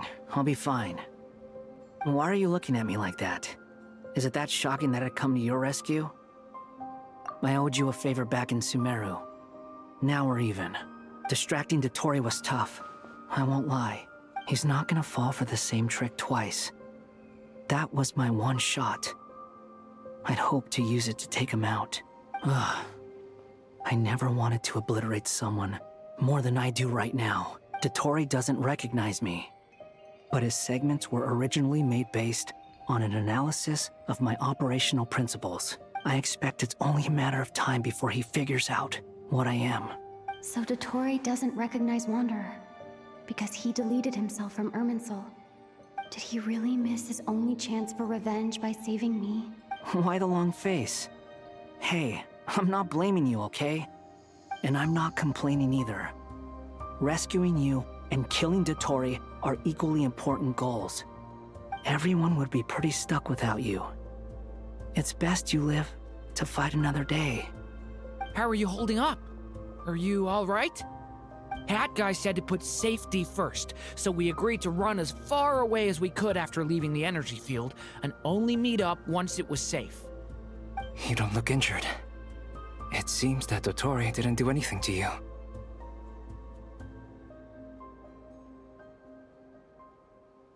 All right. Rescue operation complete. Let's head back. There's a lot more work to be done before this is over.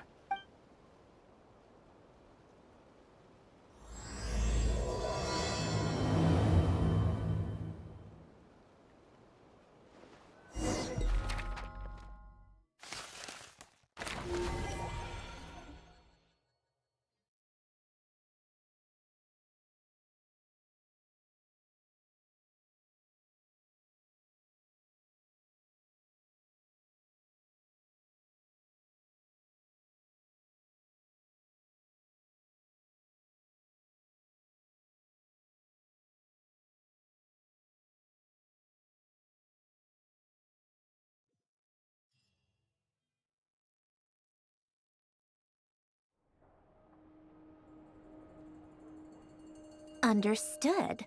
I will bear the Tsaritsa's decree in mind. I don't see what's so awesome about it, though. Does he really think everyone else is as immature as him? I'm not stooping to Tartaglia's level. I thought you might say that. How's your progress? Quite promising, actually. That alchemist Albedo gave me a few ideas. Remember how I asked you to look up some files for me? That stuff on the Nazi-Kreuz Institute. René de Petrichor and Jakob Ingold. Alain Guillotin despised René's theories and methods, but he never managed to come up with better alternatives either. So I thought Alain was like a father to you. He and René were mortal enemies, were they not? And what would you say if Lenny and his friends one day learned something useful from someone you utterly detested? I would applaud them for it. That would mean that they have surpassed me. For all we know, Alain Guillotin might have thought the same thing. Not that it matters, though. He's dead, and I'm alive. So it's my call to make. Once you die, it doesn't matter how great you were in life. Only the living get to decide what happens next. Hey, come on out. They're back. Huh?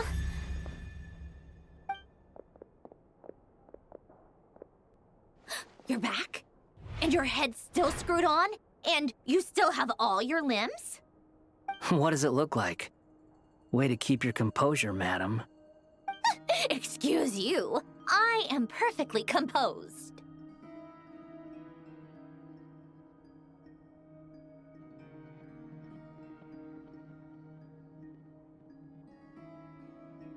Glad you're okay. Yes, it's a huge relief.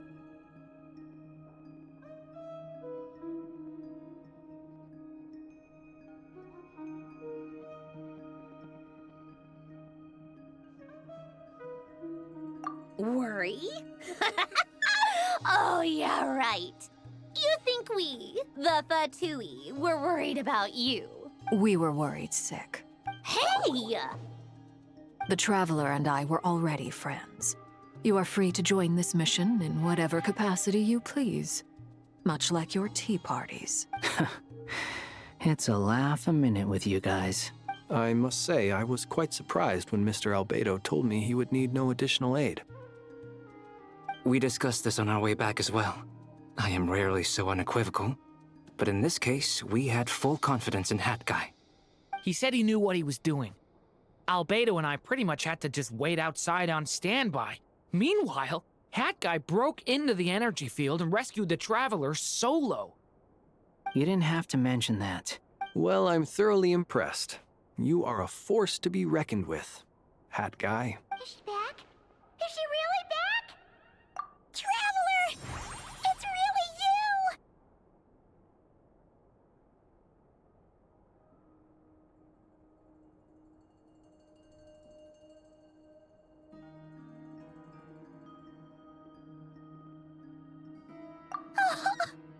Oh, thank goodness! Paimon missed you so much! You can finally breathe easy, Paimon. It's great to have you back in one piece! Oh, Paimon's been having nightmares the whole time you were gone! Look at them. You know, once you reach my age, there's nothing better than watching a misty-eyed reunion between friends. It's nothing. Same goes when you get to my age, too. I bet Ino and Anefa would be tearing up as well if they were here.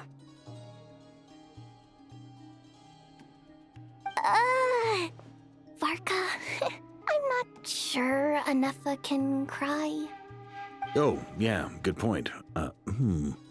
Hey, your eyes are looking a little red and puffy.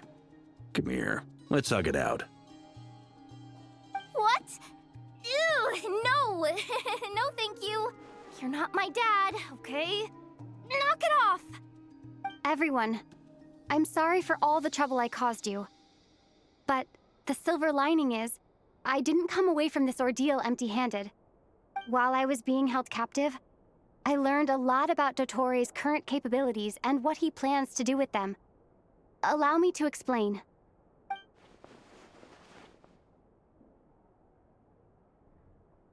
The three moon goddesses were even more powerful than we imagined. No wonder Dottore believes himself to be equal to the gods. Maybe even superior. Utter blasphemy. While everyone was gone, Nefer and I made an interesting discovery, and I believe Miss Sandrone has something to share too. Ma'am, perhaps you could do the honors?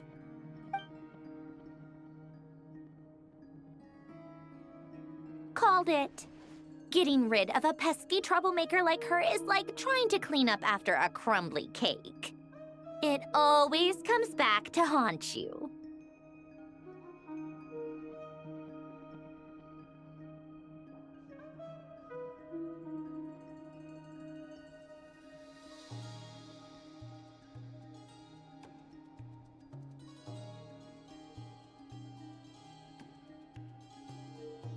Our next step is to find a way to bring her back.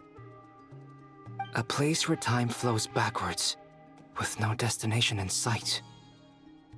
Surely it must have been created for a specific purpose. But I fear the answers are buried deep in Tevat's history, held by great powers beyond our reach. It sounds like she's on a specific path through time, just traveling in the opposite direction to us. The question is, where does that path lead? Or will it keep going to infinity? We considered that question as well. Strictly speaking, time is not infinite. Indeed not. Every road has an end. Nicole! You sure loved quietly sneaking in mid-conversation. I do, in fact. It's something I've always done at our mages' tea parties. Quiet, mysterious, and persuasive. You wonder what lies at the end of her road. Well, just as the world has a beginning and an end, so too does time. And so, the end of the road is the moment that Tevat was born. But where Miss Columbina will end up along this road, that depends on where this particular river of reverse time began. What about the original moons and the moon goddesses? Do they have a beginning too?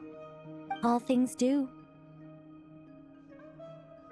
In the beginning, no moons adorned the sky. It was the Dragon King Nibelung who raised the 3 moons into the heavens, and thus were the moon goddesses born. They were shadows of the planet, born to wield Nibelung's authority and oversee the world on his behalf. They were extensions of his will, manifestations of his majesty. But then one day, they disappeared just as suddenly as they had once been brought into being. Nobody knew where they had gone.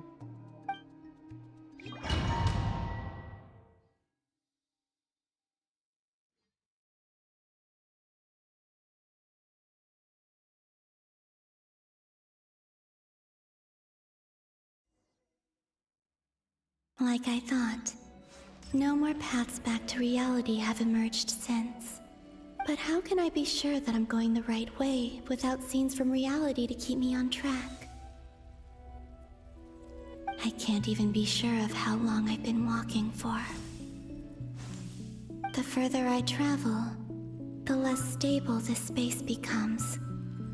There are even moments where I can sense something that feels like abyssal energy.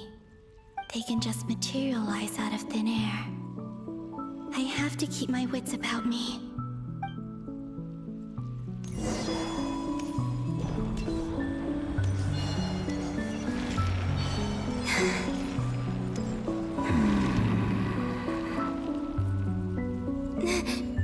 Is that the rapier of some...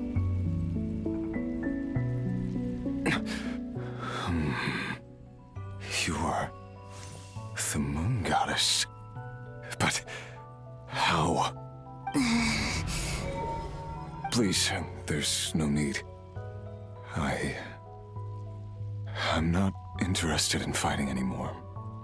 I find that a little difficult to believe. Yeah. Honestly, so do I. The way you used my own power against me was... It was a brilliant strategy. And then, in the final moment before I was thrown into this space, I got to see an old friend. Mr. Dainsleif. Right. It was so long ago now. But we were friends once. And when I first got here, I was filled with hatred, remorse, and rage. How I cursed and devoured. I tore everything here apart. I was consumed by the desire to leave this place and have my vengeance. But to no avail. This is a place with no exit. This is the second time I've entered this space. Though I have no memory of the first. I was torn to shreds the moment I entered. But this time I survived. It must be partly because of this new body. And partly because of all the Kuvaki I absorbed in Nodcry. Are you the source of the abyssal power in here? Not all of it. Some is from when I first arrived here and tried to destroy everything. But there was already a degree of abyssal power here before I entered. And like a venomous snake baking in the merciless sun, it tried to slither into my shadow. Tried to? So, you rejected it? Yes. Because after that, the world suddenly became silent for a moment. What do you mean? The voices in my head, they were gone. And then I saw her. Her? The Lindis. My former lover. Never mentioned that she saw a memory of the Lindis leaping into the moon's reflection. More precisely, I saw her afterimage. I'm sure the real her is long gone. She was just an ordinary Conrian. She couldn't have survived here for very long. Anyway, why have you come here? Didn't you know it was a dead end? If I hadn't escaped through the moon gate, my friends would have been in far greater danger. Oh, I see. Because of your power. The power of a moon goddess. What? You'd like to know how I know, wouldn't you? The one who resurrected me said so. I could hear a deep lust for power in his voice. Do you mean... Dottore? Dottore. So that's what he's called. He'd been collecting fragments of my body for a long time. All so that he could resurrect me at the moment of his choosing. I had no interest in his research.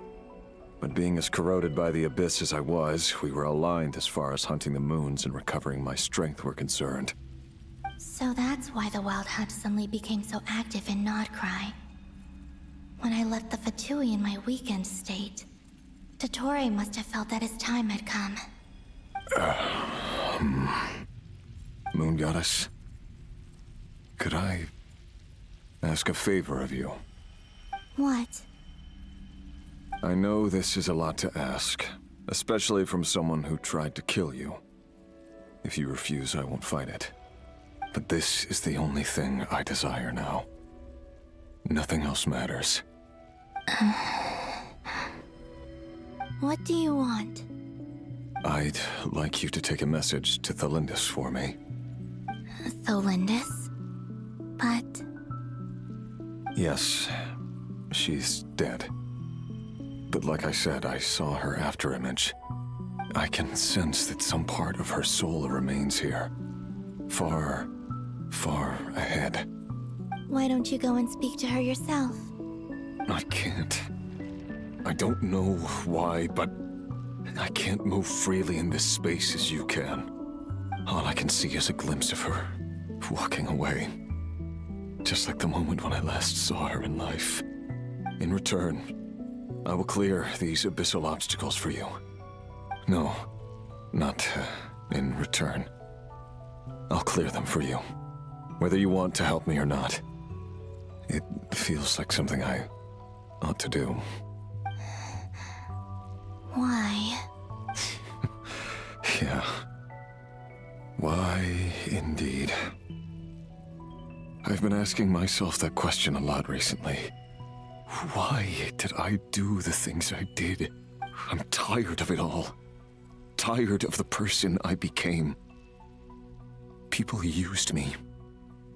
And then I turned around and started using others. I hurt a lot of people. I think I grew tired of it long ago. But I wouldn't admit it to myself. And ultimately, that's how I ended up here. What do you wish to tell her? All of it. My past. My mistakes. Everything that happened after we were separated. Is it okay if I give her the abridged version?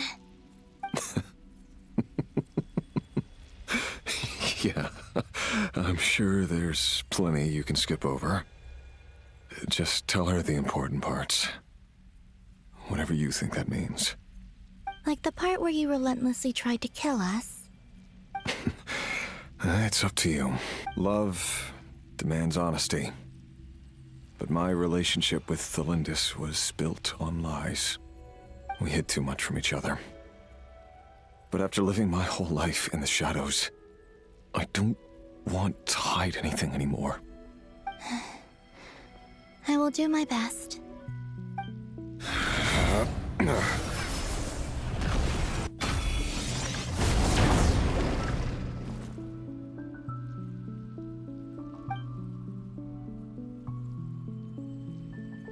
There.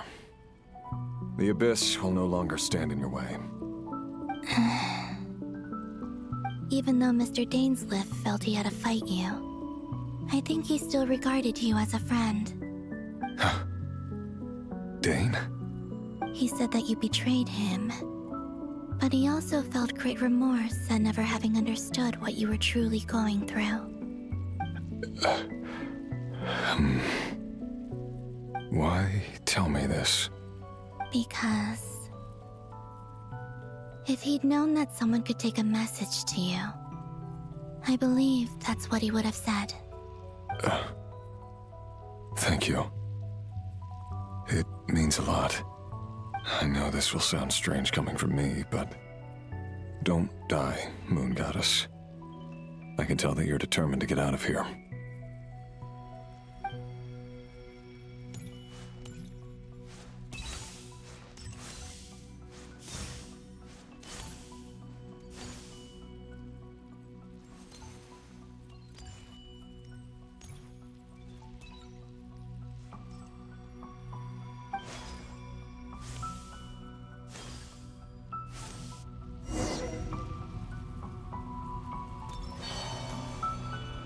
He kept his word. The abyss is no longer obstructing my path.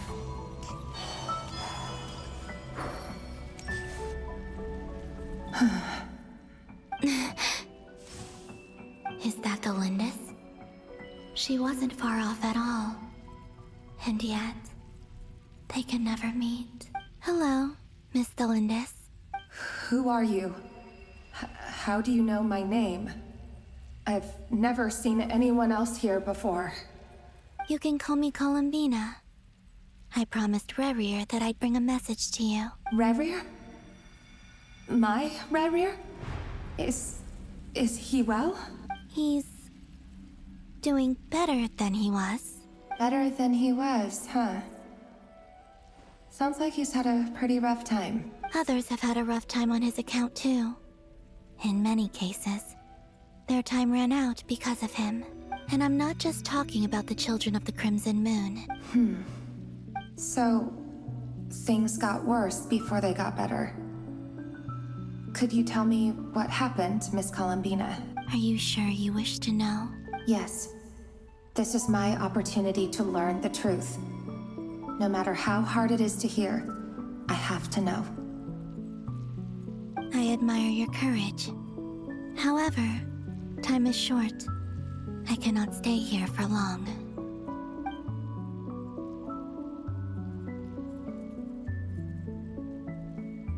Rerir had seeds of hatred in his heart, and many people nursed them for their own ends. On some level, everything he did was to try and find a way to see you again. But in the end, he came to regret his mistakes. He wanted to apologize for hiding his past from you. Beyond that, he did not say specifically what it was he wished to convey to you, but I'm sure that you've always been on his mind. You are what has kept him going over all these years.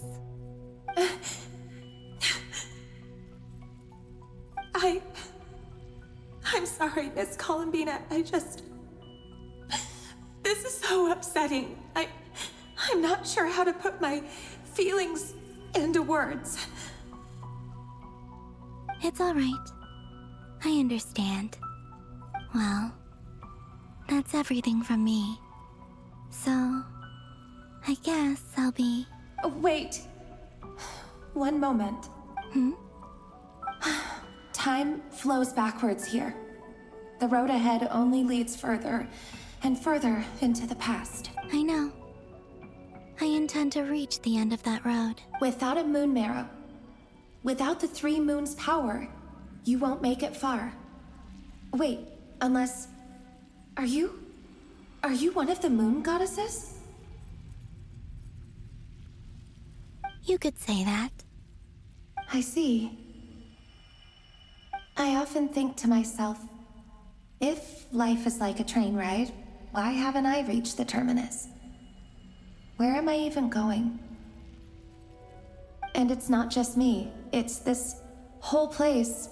Wherever it is, it seems like it's existed forever. It's such a mystery. Where is it going? I must seem so ridiculous. I can't answer these basic questions, and yet I jumped right in here without hesitating, only to be torn apart the moment I entered by powerful energy currents. Only my soul remains now. Thinking back, I was suddenly overcome with fear and terror in that moment. Perhaps I too became bewitched by the Abyss. I may have been the leverage it needed to control Rayrir. I used to be a researcher at the Universitas Magistrorum in Conria, researching the iridescent moon's marrow. Eventually, I came to the conclusion that time in here flows in reverse. Rayrir was one of the Vinster King's retainers. With me, he was in an impossible position. It plagued him constantly. I wanted to help him escape his lot in life. I wanted him to be happy, so I thought I'd use this place to return to the past. At the time, I thought I could just go back to the day that the Vinster King first found the prince. It was only after meeting the prince that the Vinster King started going too far with his research into the Abyss. That was the day all of our woes began. I thought I could stop the king from ever meeting him and solve everything. I couldn't kill the Vinster King himself, so I had to find another way to save Rayrir.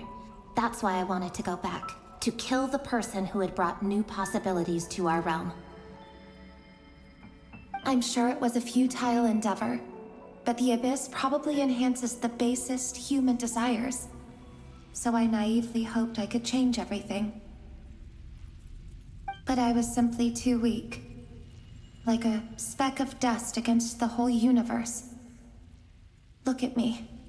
I didn't even survive the journey here. Not physically, at least. I know I'm never getting out of here. But you're different. You can make it, and I want to help you. I owe you that much. How do you plan to help me? Have you noticed the golden energy that exists here? Based on my past research and my observations since coming here, I believe they carry you forward faster. I can share what I've learned and help you understand the pattern in which this energy appears.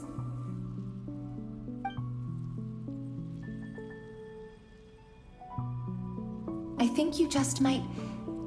Now, I know you will be able to change the past. Also, I've been speculating about where this space ends. The documentation was scanned, but from what I know of the legends about the moons, the oldest ones seem to begin with Nibelung, king of dragonkind. I have no way of verifying any of it by this point, but if it's true, you might be able to reach that era if you keep walking. Understood. Thank you, Miss Thelindis. I'm the one who should be thanking you. If you hadn't entered this realm of everlasting death, what use would my deductions be? Thanks to you, they have some meaning. About Rayrir, I'm so sorry. For everything. It wasn't your fault. That's not true. Because we both feared bringing trouble upon each other, neither of us ever told the truth. And that dishonesty sealed our fates. But enough about that. I wish you a safe journey, Miss Columbina.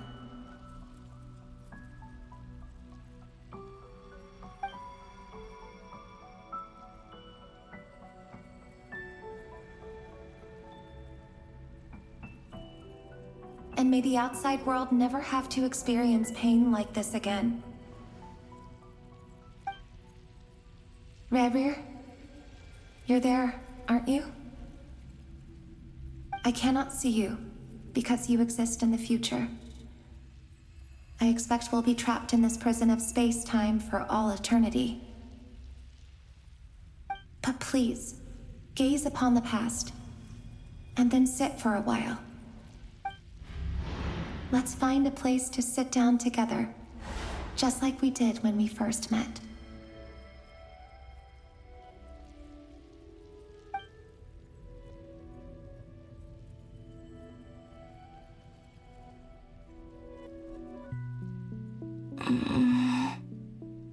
How long have I been walking? How much further till I reach the end. Is there even an end to be found? Everything's getting blurry.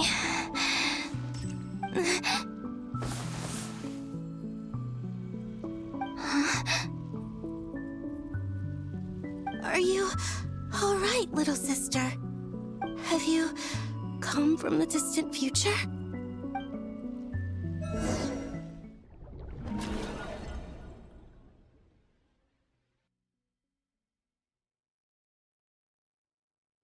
So, how exactly did the moons just disappear?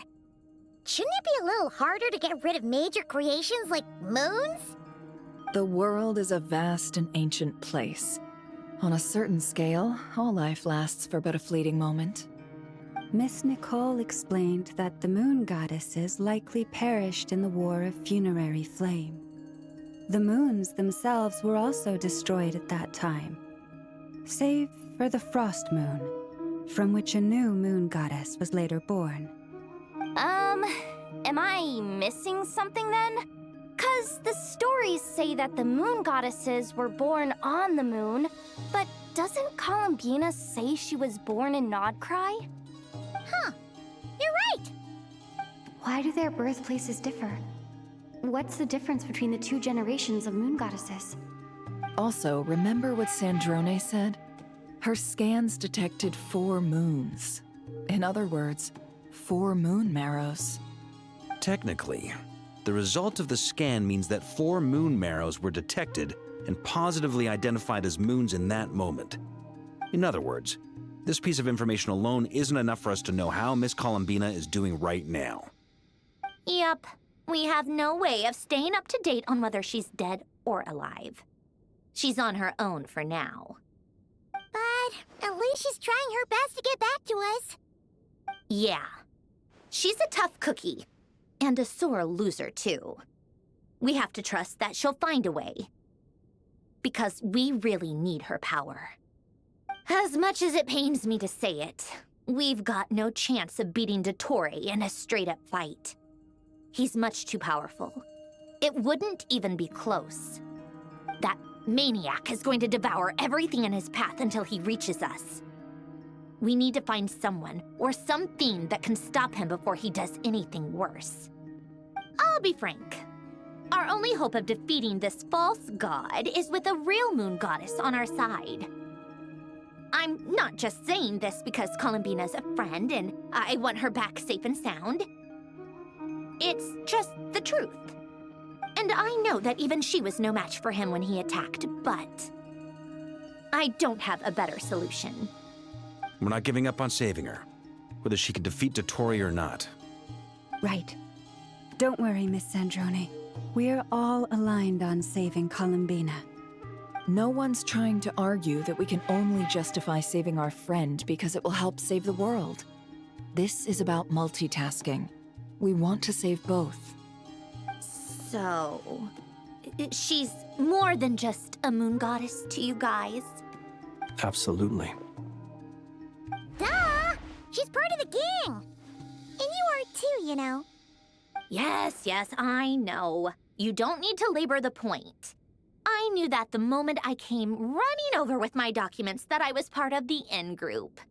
I mean, if Arlecchino can fit in, I certainly can. Anyway, as for how we get Columbina back, I've been working on it constantly. But I think I'm still lacking certain information about the moon. I'd probably get there if I could continue my calculations, but the problem is, I've run out of computing power. Computing power? You mean you need more energy? No, the issue isn't energy, it's processing power. There's so much data to get through that the whole process has just ground to a halt. That's a tricky problem. René de Petrichor of the Nazissenkreuz Ordo once foretold the fate of the world. But I don't know how he did it. My guess is that he used the primordial sea's power. However, that won't work for me. His methodology was vastly different from my own. What's worse, they're incompatible. And, to top it all off, we can't even leave Nodcry. Ugh, This is so annoying. If I'd known we'd run into a bottleneck like this. Well, no, the design bureau's a bust as well. Curse that Dottore! Couldn't have made this harder for me if he tried. Oh, what do we do then? How about we grab a bite to eat and take a break? Maybe something will come to mind after you've cleared your head. You don't get it, do you? I'm trying to calculate the fate of an entire world here. And I need accurate results, not big prophecies. Where the heck am I gonna find the computing power for that? Ahem. Anyway, time to shelve the discussion on technical difficulties. Being a killjoy isn't very ladylike, after all. Either way, we've done what we can. Rest well, everyone. Remember to let us know if anything new comes up. Hat guy? Is he hinting that we should talk outside? Let's go somewhere a little more private.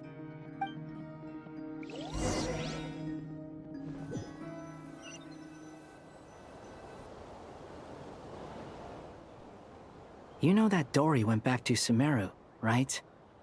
Yeah. She mentioned she was planning to head back. Things aren't looking good for Notcry. She's gone to spread the word so that Sumeru has a chance to prepare for the worst. From what I know of Dottore, there are two possible reasons why he hasn't made a move yet. One is that he's still working through some kinks in his new powers. The other is, he wants to see how we're going to react. He'll easily devour everything eventually, so I guess he's in no rush to make it happen. The first false god he made was me. Now it's his turn. Even though my records were erased from Irminsul, Dottore's ideas haven't changed one bit. He once told me that becoming a god was like turning yourself into a hungry wolf or giant serpent to devour the moon. Clearly, he began studying the moon goddess's powers long before he even tried making a god. He's always wanted to get his greedy hands on divine authority one way or another. And in the end, he devoured the moon where I failed. In the desert of Sumeru, there is a chessboard built by King Deshret, also known as Al-Ahmar. I don't know if it was a real game, or if he was just trying to challenge his servants and citizens in some way. But creating games and setting rules, gods do that as a matter of course. That's the kind of power Dottore craves. Now he has the Trilunar Authority. His power is leagues beyond the common people. I don't think there's any point in other nations rushing to the front line. They're better off focusing on defense and hoping they can fend off any threats that spill out from Notcry. Either way, Dory will inform Lesser Lord Kusanali, and she will contact the other gods in turn. The Seven will have some recourse available. If nothing else, their protection should keep the rest of the world from descending into chaos as quickly as Notcry has. So on the bright side, even if Notcry is doomed, your friends in other nations won't be in any immediate peril. That's good to know. But I'm not ready to give up on Notcry yet. There's a word for people who refuse to let anything go. It's called being greedy. Maybe it sounds greedy to you, and probably naive too. But whatever you call it, that's what gives me the determination to keep fighting. Battles are fleeting, but the will to fight is a long-term commitment. Give up for even a moment, and your resolve will shatter. Why do you always feel the need to do the right thing? No one is born to be a savior. I mean, who's gonna criticize you if you fail or give up? Don't take this the wrong way, but Dottore said something similar to me. I guess the Fatui attracts people who don't believe in saviors. Not necessarily. It's less about belief for me. I just want to know how determined you really are. After all, I don't owe anything to anyone else here. Only you. You look kinda worried. If your arch-nemesis was about to achieve their ultimate goal, I think you might feel a little worried too. That's true. Dotori is about to become an omniscient, omnipotent deity. That's gotta be a bitter pill to swallow. Still, you're calmer than I expected. Obviously. I have to admit that my past self was a reckless fool who misunderstood not only the point of revenge, but how to achieve it. And as much as I want my vengeance, I know I'm not gonna get it by acting alone. If the world's taught me anything, it's to think before I act. Too bad it never taught me any other virtues, though. So, I am going to destroy Dotori, no matter what it takes. So, what's your plan? I'll get to that. First, tell me, what do you think of Sandrone? Just like Paimon said, she's a friend, part of the gang. How much do you trust her? This is a serious question. Think carefully before you answer. Although she's with the Fatui, she has her own values, and she's helped us a lot. If nothing else, she's clearly going the extra mile for Columbina. I see no reason not to trust her. If you say so. In that case, the three of us need to talk. I have some thoughts about her computing problem. It can be solved, but it will come with a cost. How much? If I can afford it, I'll cover it. Sometimes your heroism really backs me into a corner. You know that? Come on, let's go talk to her.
Miss Androne, Traveler. Hey there. Paimon's here too! She was just helping them sort through their things. How did your chat go? That was fast. The call only just ended. Well, you said it was urgent, so we got here as quickly as we could. Albedo, I have some alchemy questions for you. I see. Looks like my knowledge proved useful after all.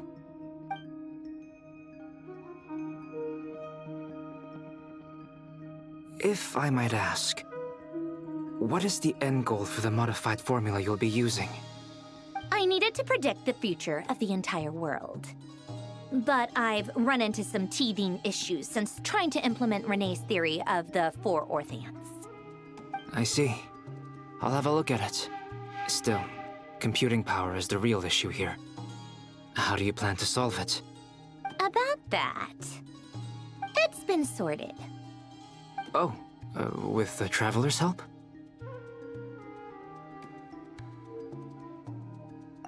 Actually, you're not wrong. She found the person with the solution. Was it Hat Guy? Yeah, it was him. Wow! Go Hat Guy! Seems like all that time studying at the academia is paying off big time. But where is he? Wasn't he the one who asked Albedo and I to come here? Come with me.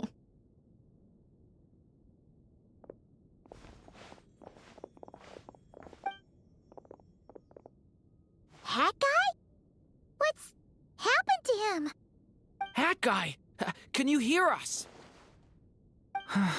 No response. I guess he's in hibernation. Hat Guy mentioned that he was a puppet. It seems that his functions are currently shut down. I presume this has something to do with the solution to your computing problem. That's right. He and the Traveler came to see me. Wait, what? You have a solution? Would you calm down? Why do you always react so hysterically to everything? Excuse me? How would you know? You shouldn't be so quick to judge complete strangers. It's very bad manners. Oh, please. It doesn't take that long to figure out that you have a temper. Where does a mere student get that kind of confidence? I've actually published more papers than you. Not that status counts for much. Even Paimon's applied for academia admission. Huh? Are you serious? See? This is why I can't be bothered to explain myself. She recognizes no one's skills but her own. Okay, fine. I'll hear you out. So, tell me, how do you propose to solve my computing power problem? This world itself is constantly processing all kinds of information. If it's the world's future you're trying to calculate, you need a processing device that's designed to cope with that volume.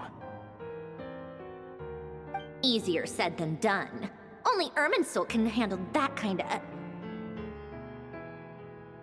Wait, is that what you're suggesting? But surely we can't just plug my formula directly into the ley lines. You should be able to tell that I'm not human, right? Yeah, I noticed.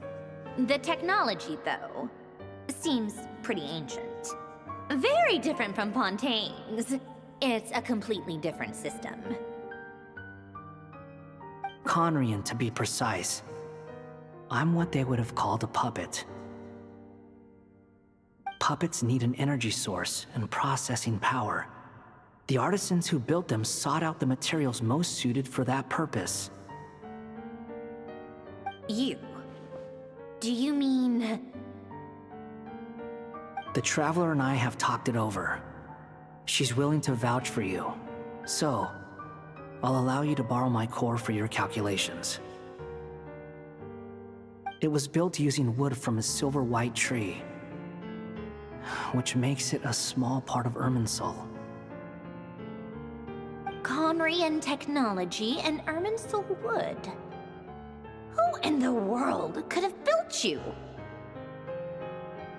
Are you sure about this? A puppet without its core will cease functioning completely. And if it's left in that state for too long, it might not recover. You could die if you do this. You do realize that, don't you? I can put two and two together, yes. No need to rub it in. I won't lie to you. This has never been done before. I cannot guarantee your safety. Doesn't matter. I'm prepared for the worst. Did you two actually talk this through? Is he... Are we really considering this? Yes, we discussed it. The bottom line is, he trusts me and I trust you. Let's give it a shot, shall we? Honestly, I have no clue where this kid even came from. But for whatever reason, he lent me his core to use in my formula. I'm very close to finishing my calculations now, and the core is currently in use. So I'm sorry, but I can only show you a sketch right now. This is what the core looks like. A silver-white branch. It certainly matches the legends told about Irminsul. Is Hat Guy gonna be okay? He's not gonna die, right? Right? In theory, he should be fine. As long as we put his core back in time. Beyond that, All I can say is that I'll try my best to avoid risk and make sure the core doesn't sustain any damage. I think I know why you called us here now. Someone needs to watch over his body and make sure it's protected until the process completes. Correct. He said that the only ones he trusts here are you two, and the Traveler. And the Traveler will have other work to do.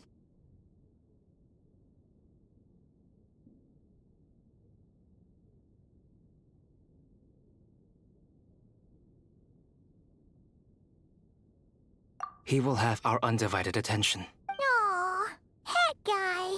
On a more positive note, things are progressing steadily on my end. I'll call everyone in for a meeting once the results are out.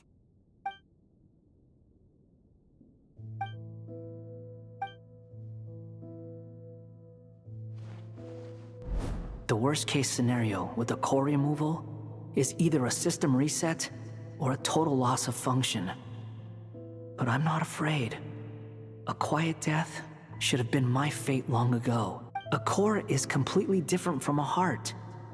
It's like another vital organ entirely. I never believed it could be a true replacement for what I sought. But in the end, it turns out the core was more useful to me. Pretty funny when you think about it. It's like the punchline of my entire life.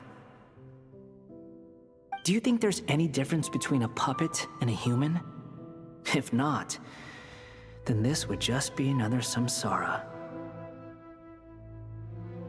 I have already experienced both a past life and a next life. Part of me wonders whether I'm only capable of making this decision because I've become a real human. What's with that expression? Isn't this a good thing? Sandrone will succeed, won't she? She has to. She will. We all have to persevere until this is over. That's right. And I'll protect you all until a moment of victory arrives.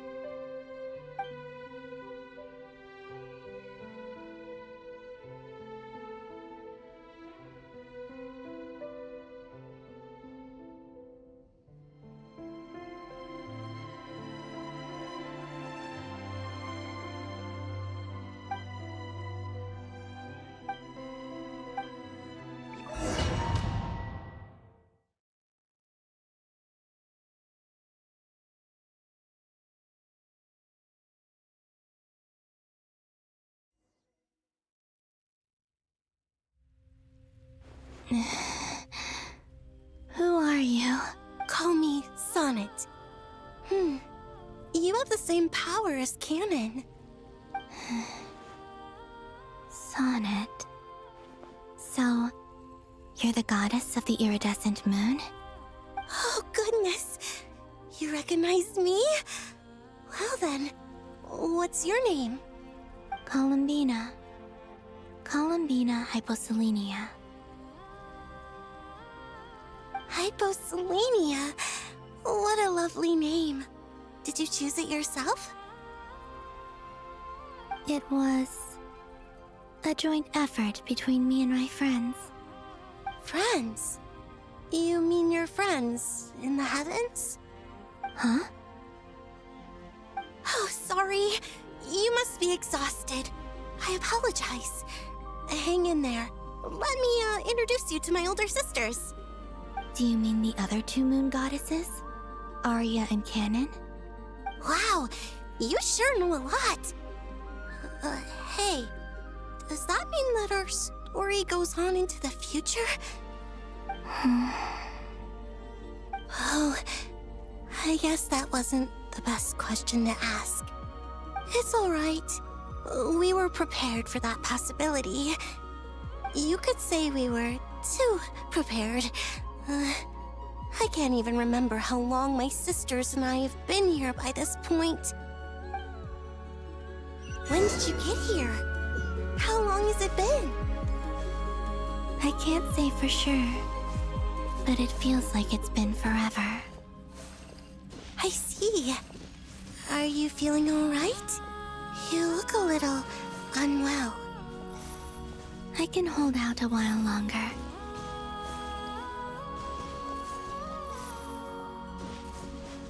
We don't have far to go. The place where my sisters and I are based is just up ahead. Don't worry, they're both really nice. I'll introduce you.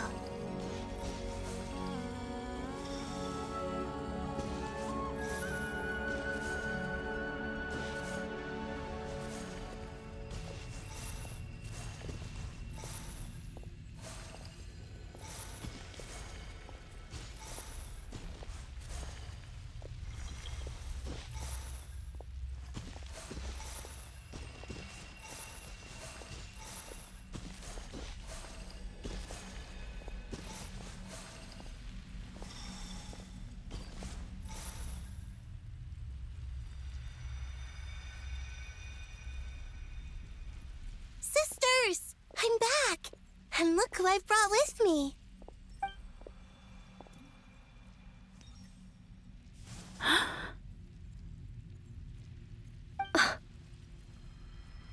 It's our lovely little sister, born in the far future.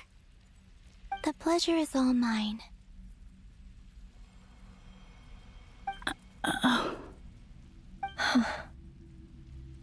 Allow me to introduce you to Columbina Hyposelenia.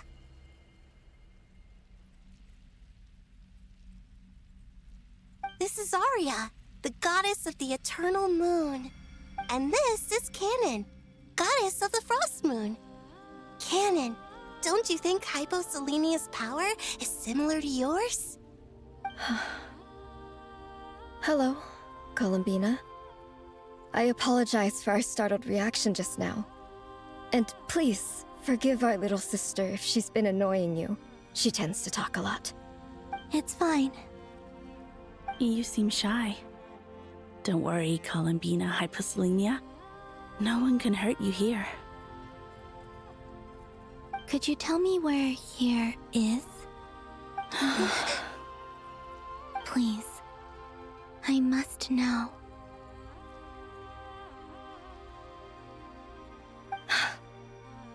My dear sister, this is where Tevat's original ruler, the Dragon King Nibelung, imprisoned the moon goddesses. What? You're scaring her, Canon. No, I'm fine. Please, continue. Nibelung, our original master, created us in the distant past to maintain Tevat. But he left this world and traveled into the dark universe beyond, to explore worlds vaster still. Day and night, we fulfilled our duty in the heavens, until the day that the first Descender arrived. The great ruler of the firmament. The heavenly principles. Is that what later generations call them? I see. But we did not reject them at first, nor did they seem to harbor ill intent towards this world. We coexisted in peace. They were like a guest in our home. Slowly, however, we came to realize that our guest had a growing desire to change and dominate the world. And you didn't stop it? No. There was an order to the rules they set up that Nibelung never taught us. We wanted to know if this order would bode good or ill for Tevat.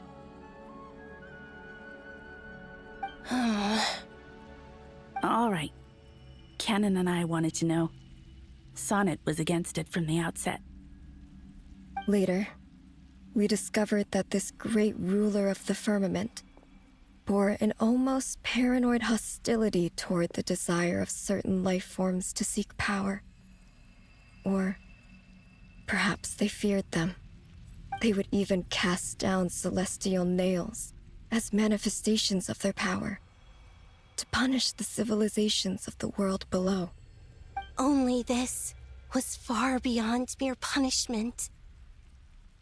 Right. Their rules brought order, but the price people paid for merely testing the limits of those rules was far too great. I did everything in my power to help the punished escape catastrophe, but still, too many lives were lost. The ancestors of the Frost Moon Scions were some of the ones you helped. But just when we had decided to take countermeasures, the Dragon King, Nibelung, returned. And so began the War of Funerary Flame. So, that's the name the world gave that war in the future. Well, who won in the end? As far as I know, the Heavenly Principles won, although it came at a great cost. They remained in Teyvat, where they continue to rule to this day. And the world's original master, the Dragon King Nibelung, was destroyed. And what of the moons? Are there still 3 moons in Teyvat's skies? You can tell us the truth, Columbina. We know we are but remnants of a bygone age. We are prepared for the answer. Only the Frost Moon remains. But it has been cast beyond the false firmament by the Heavenly Principles. The eternal and iridescent moons were both shattered during the war. So death finally came for us in the end. Sonnet. But you're still here, aren't you?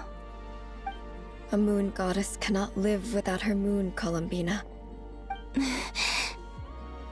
She's right. That's why I began to disappear. Because the Frost Moon is cut off by the false sky. How much worse it would have been if it were outright destroyed. Our souls may endure within this lunar palace, but if our moons are destroyed, then we shall disappear the moment we depart from it. I'm sorry. There's no need to apologize to us, dear sister. If anything, we owe the world an apology. If only we'd decided to act sooner, rather than arguing amongst ourselves. all the more reason not to spend this time in regret and repentance. Instead, we should focus our efforts on how we might help our future sister. Sorry? Don't you see, Columbina, your story is not yet over. Is that not why you are here?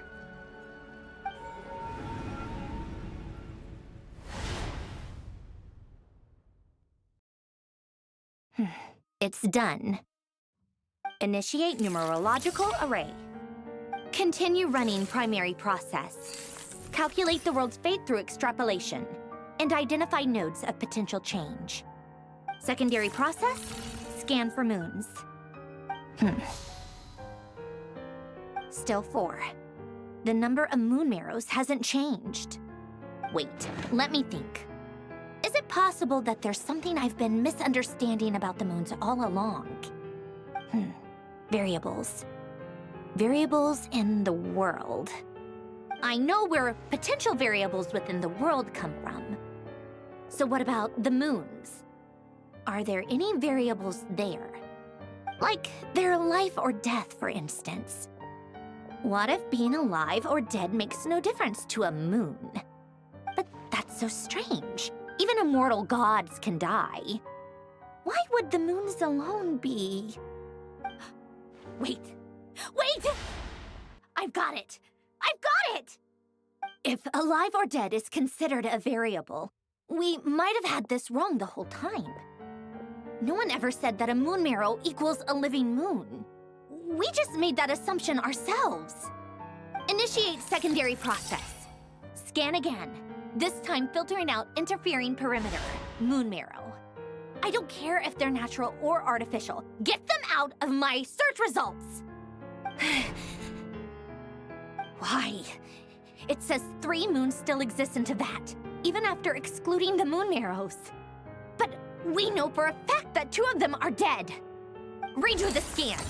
Narrow the results to living moons and real moons. No, scrap that. Narrow it down to moons that have lunar authority and remain alive. Why? Why is it still 3? What is this, Columbina? Has the world lied to us? Or are you the one pulling the wool over our eyes?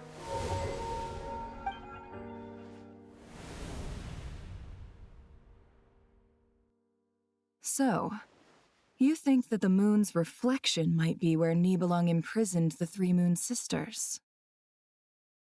Yes, it would explain a lot, such as why that space would respond to a moon goddess's power, opening the moon gate at her command.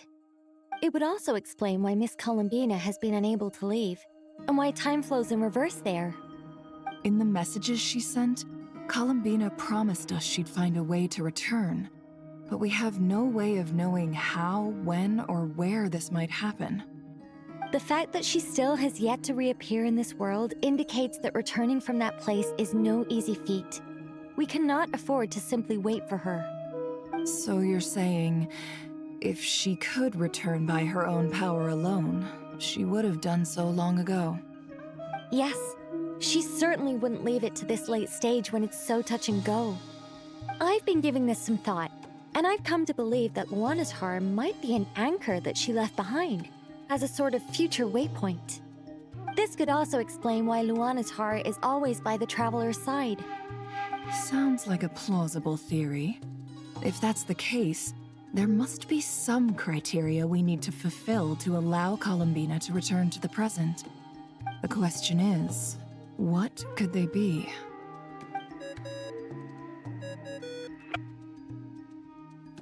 Hello? Listen up! This is extremely important!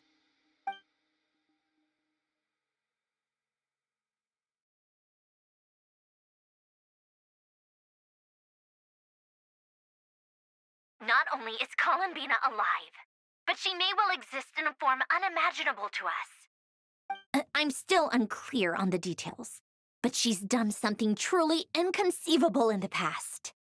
And the clue to what she's done lies in the moon and Tevat sky. Truly amazing. Oh, I'm so delighted for her. I'm sure we all feel the same. And I'm sure Columbina is ready to get back here and fight by our side. I'll keep my calculations going and try to find some way of coordinating with her. But that's not an excuse for everyone else to slack off, okay? All of you had better keep trying to think of solutions. How can the dead moon still live? And Luanatar...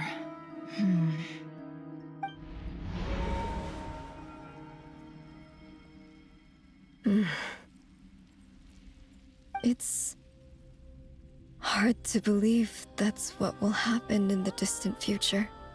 Our authority is linked to the most fundamental rules of Tevat. I suppose it's no wonder that many would covet that power.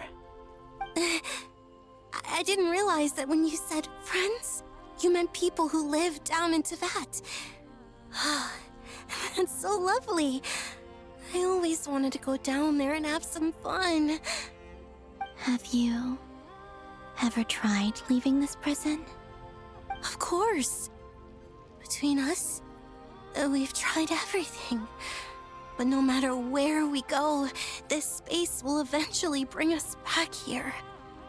It's like the center of a whirlpool. Everything ultimately converges here, at the moment when Nibelung imprisoned us. In that case, have you tried using any of those pathways that connect this space to the real world? Sorry? What are those? They're passages through which you can make small-scale changes to reality by using Kuvaki. Or am I the only one who can use those passages? Because part of my soul remains in reality. Kuvaki. What is that? You don't know? It's a unique kind of elemental energy found only in Nodcry, the land from which the moons arose. Oh. Well, it's true that the moons first rose up from the part of Tevat you say is called Nodcry. But there is no difference in the elemental energy between there and anywhere else. What? Could you show us some of this Kuvaki? Hyposelenia? Maybe if we see it, it'll make more sense. Okay,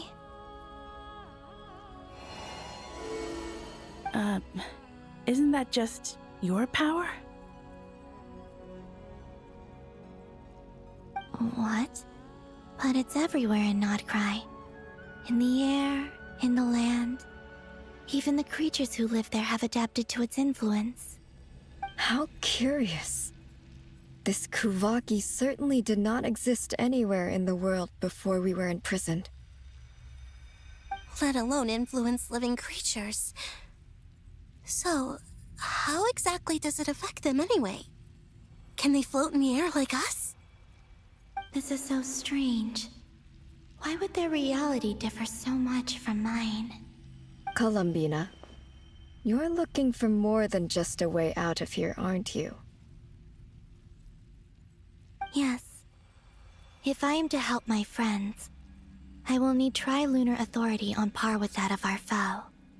You mean... you'll need our power? This sounds extremely risky. The Three Moons' powers are not mutually compatible. Concentrating them into one goddess will be a very painful process. And if anything goes wrong, it could tear you to pieces. I know. But I'm willing to take that risk. Even so, let's say we successfully transfer our authority to you. How will you take it outside this prison? Niblin constructed this realm specifically to prevent us from using our powers to interfere in his war. No moon goddess can leave this place alive. What if I don't leave alive?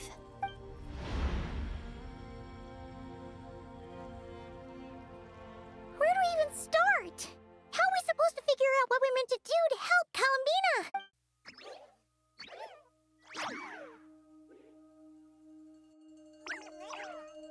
Columbina, what do you need from us?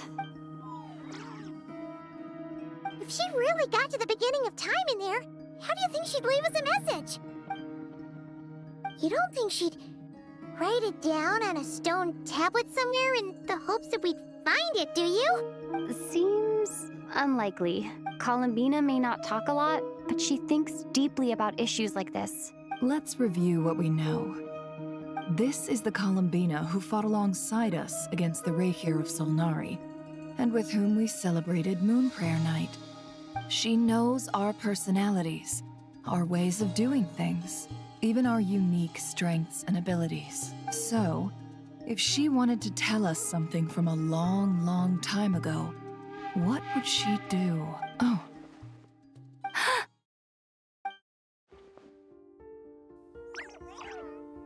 Traveler, you once said that those golden ripples also appeared when Luanatar was born. What if Columbina left Luanatar here, not just as an anchor to the real world, but for some other purpose?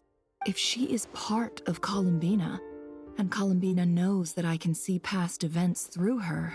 Oh yeah! Like when you peeked into Rerir's past through his heart! Nefer, wait! If you're right about this, and you can really see past events through Luanatar, your eyes, they'll... Oh, I know. Looking at Rerir's past in Conria was already enough of a strain on my eyes. Looking this far back into the past, it'll surely blind me. But it's our only chance. This is the only way. Boss. We spoke about this once, a long time ago. Do you remember what I said, Yehoda? The day I lose my sight, the Curatorium of Secrets will be yours to run. But... What's wrong? I'd be overjoyed if I were you. This day's come a lot earlier than either of us expected. I need to know you'll honor our agreement, Yehoda. Promise me. Yes, Boss Neff. I promise. Are you sure you don't want some time to think this through? What is there to think through? I should have gone blind after our battle with Rerir. Frankly, it's almost criminal that I got away with it for this long. Then at least let me take some precautions on your behalf. And if you really do lose your sight, I'll visit your office every day and make sure you're well looked after. Oh, please, anything but that. I was actually ready to go through with this. Are you trying to scare me into backing out? As if I could ever scare you. I'll assume you're just joking to calm your nerves. All right, enough chit-chat. Let's do this.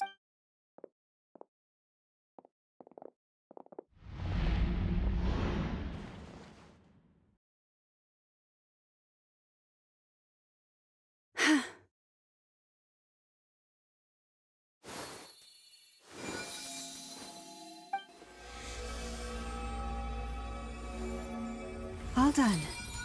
Good. Now give me some space. Come on then, little one. Show me what happened in the past.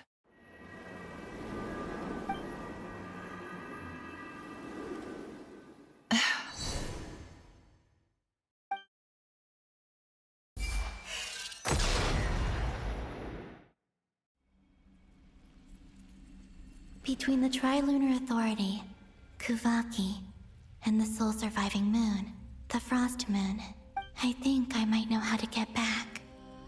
But I will need my sister's help. Time to go talk it over with them.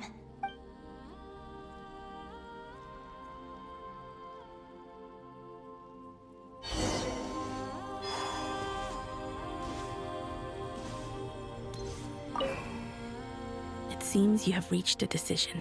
I'm all ears. What do you propose?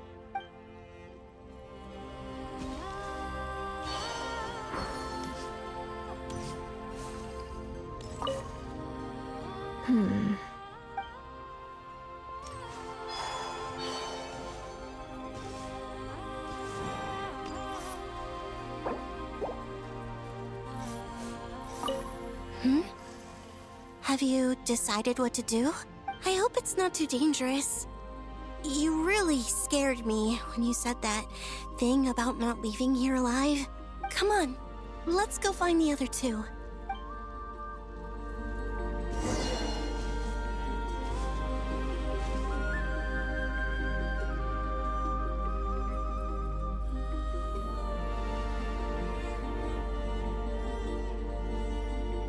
Have you figured it out, Columbina? Tell us. How do you plan to leave this place? I intend to die here, in this moment. And then be reborn in the future with the help of my friends. What? What are you saying?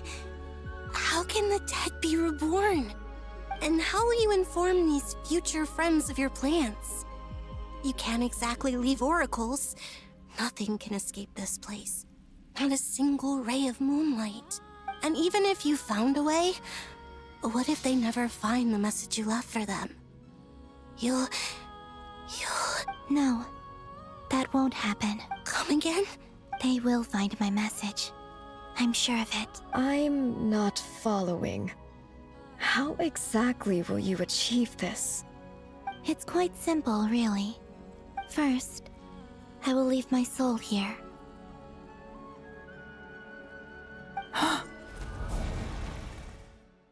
I see it. Your soul? You mean your divinity? Yes. I once left a portion of my soul in the future. One so small that this prison barely noticed anything. In this very moment, she can resonate with my soul across time.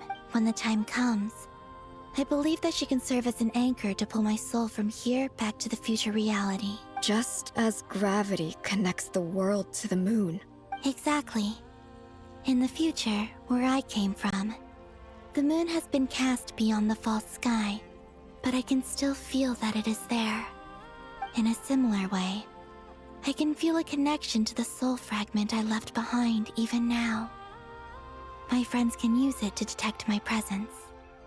But how do you just leave your soul here? Is that even possible? On my way here, I met an ordinary mortal who entered this place long before I did. Her body is long gone, but her soul remains. And before that, I encountered an old enemy whose entire soul survives here intact. while the power that once corrupted his body has faded away. So, perhaps this space is specifically designed to imprison divinity and authority, but not the physical body. Still, even if your body can escape, would it not just be a lifeless husk without the soul inside? Wait, is that what you meant when you said you wouldn't leave alive? Yes.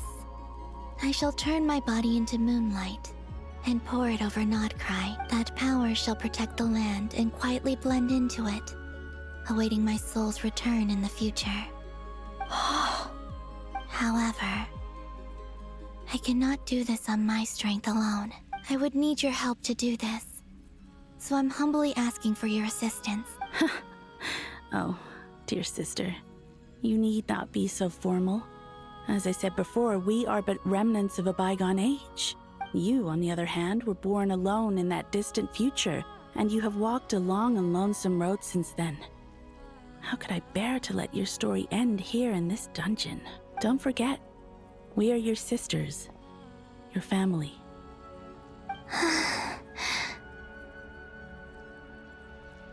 Arya's right. Actually, I've always wanted a little sister. Can you imagine how it's been for me? Getting nagged by 2 older sisters all the time. Now, I finally get to be the big sis. And not just that, but I get to help you return to your world, too. How could I say no to that? Sonnet. Canon? I'm sorry. I know this is a bold request. The Frost Moon is rightfully yours, and it remains intact. Oh, no, please.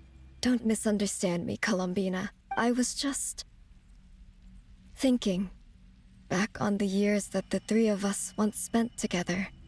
You cannot imagine how happy I am to hear of the future world you describe. The Frost Moon Scions, your lovely, kindly friends. For the 3 of us, whose purpose in life was to maintain the peace in Teyvat, it is a great relief to know that the people of this world live in such an abundant future. If your plan can save them, and save Nodcry, I will gladly give you all that I can. Besides, the 3 of us have been together since the day we were born. I could never abandon them to live on alone without them. Canon. Still, I do have one question I would like to ask you before we proceed. Certainly. What is it? Why do you cover your eyes?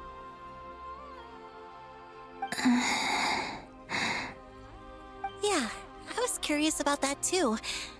But it seemed personal, so I didn't want to intrude.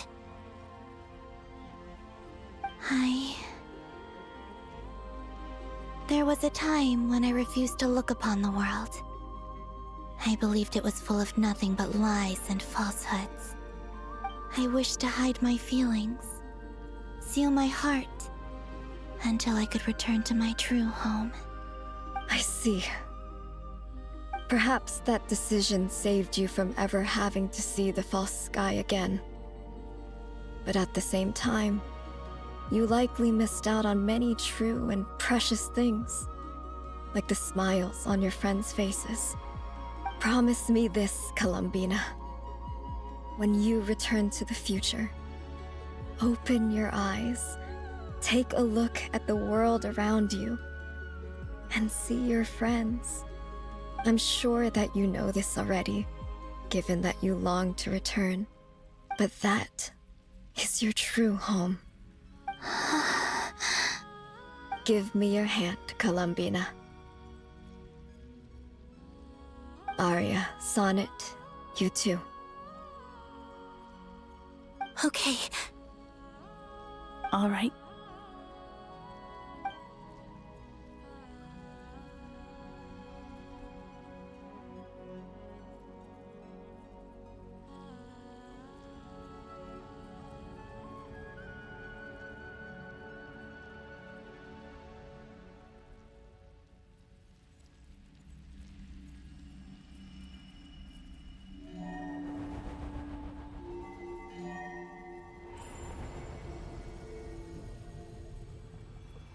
We once were the songs sung for eternity, but now it is you who must continue to sing. We once were the tides in the great river of time, but now we subside, and you arise. We were the messengers of madness and inspiration. But now, the lies have faded, and your truth must endure. We are souls awaiting the sun.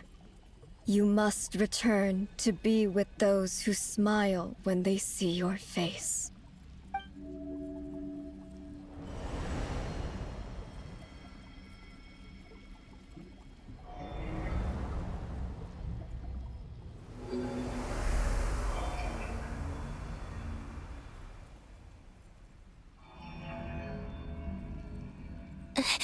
Is it done? Yes. We have transferred the authority over all 3 moons to Columbina Hyposelenia. From this moment on, she is the Tri-Lune Goddess, the one and only moon goddess of this world.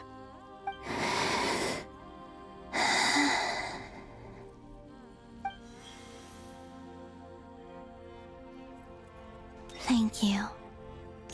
Thank you, my sisters. Now go, and do what you believe is right, Columbina Hyposelenia.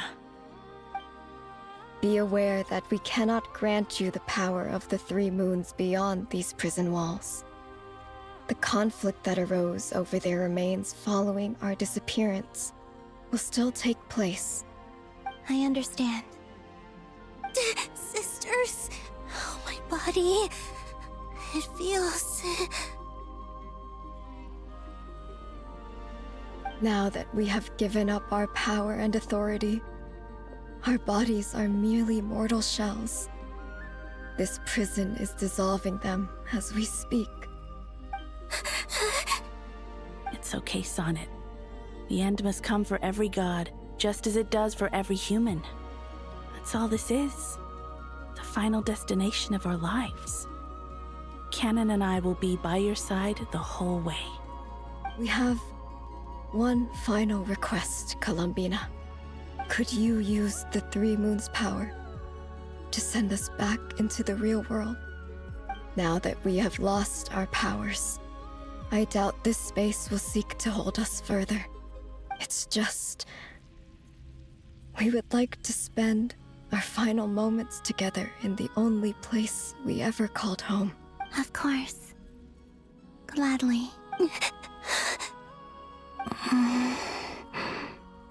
Sonnet? Yes? Don't... I wish I could tell her not to give in to the abyss. Not to be afraid. But is this really what I should say at this moment? Don't forget. I'm so glad to have a big sister like you.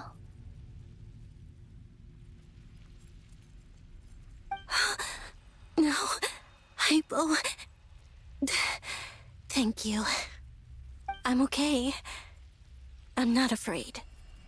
As long as my sisters are with me, I won't be afraid.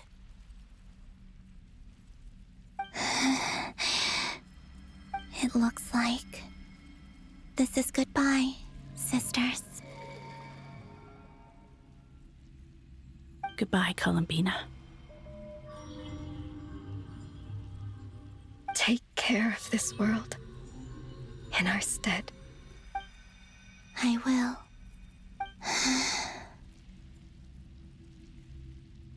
And now, it's time for me to bid farewell to my body, too. May it become the moonlight that keeps Nodcry company through the long years ahead. So this is why Nodcry was not always home to Kuvaki. It only appeared after I poured my body out upon this land. And only this land. Kuvaki responds to me because it is me. My body, answering the call of my soul. And the golden energy I've encountered on my way here was, in fact, that very soul, which I am about to leave here to guide me.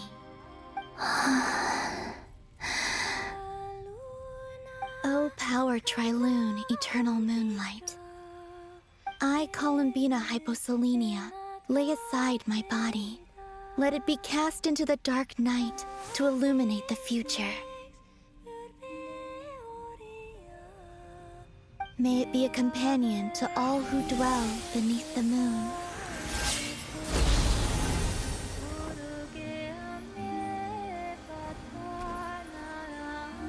Until the time comes for me to return home.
Boss! That was crazy! Were we even allowed to see that? Is anyone? Can you still see? How many fingers am I holding up? I see 2 fingers, and a look of sheer terror on your face. Truly astounding, Miss Nefer. Your eyes have glimpsed the very ends of the world, and yet they remain as sharp as ever. Or is the credit for this miracle due to Miss Lauma? It seems that even time itself is no match for your medical skills. Surely you jest, Mr. Flins. I suspect we have Columbina to thank. She must have realized the immense toll that the ritual would take and purposely set aside some of her power in the past to protect Nefer's eyes when this moment arrived. There is always a great price to pay for witnessing the truth, but it seems that this time, Columbina has shouldered that burden on our behalf. She chose the perfect method of getting a message to us. Though her eyes were always shut, she was clearly so perceptive. She knows us well. She knew exactly how we would think and what we would try. Despite being separated by time and space, we're seeing the same possibilities and seizing the same opportunities. We still don't even know if she's okay right now. But as long as there's a chance we can do something, we'll fight to make it happen. We'll get you back somehow, Columbina.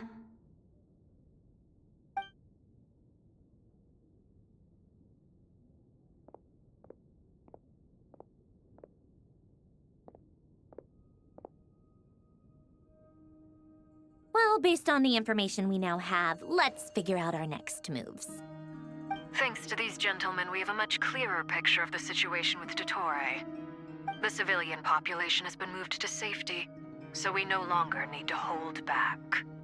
Miss Androne, how are the calculations going?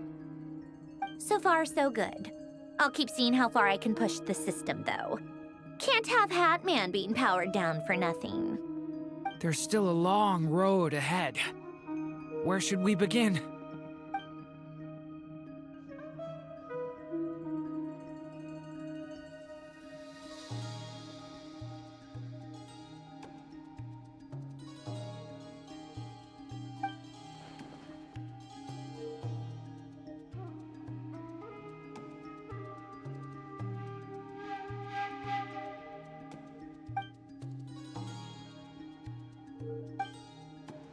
Our plan is clear. Time is short, so let's get moving. There's just never enough time, is there? Time is the bane of my existence. Ugh. Anyway, I'm gonna get back to work. All right, we'll do our part too. Yeah.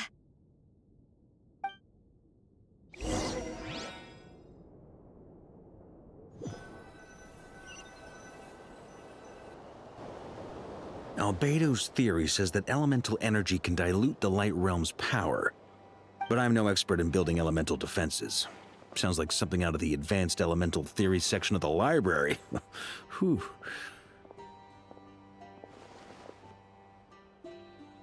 You seem quite troubled. Well, yeah. I mean, who doesn't get a little flustered when they're completely out of their depth? You were the very picture of confidence back when you approached the Hexen Circle. Yeah, I could have been faking it through that whole meeting for all you know. Who's to say I'm not just a ball of nerves in a charming and gregarious package? Oh gosh, really? I'm so sorry, I had no idea. Well, you're all the braver for it. Still, I was much more in my comfort zone than I am here. At least in Mondstadt, you can cry for help from a cliff top and actually stand a chance of summoning Barbados himself. Things have never looked bleaker than they do now. If we don't pull this off, Tevat's doomed, isn't it?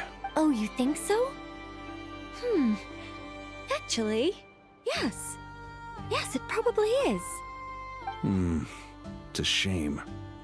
Don't put too much pressure on yourself.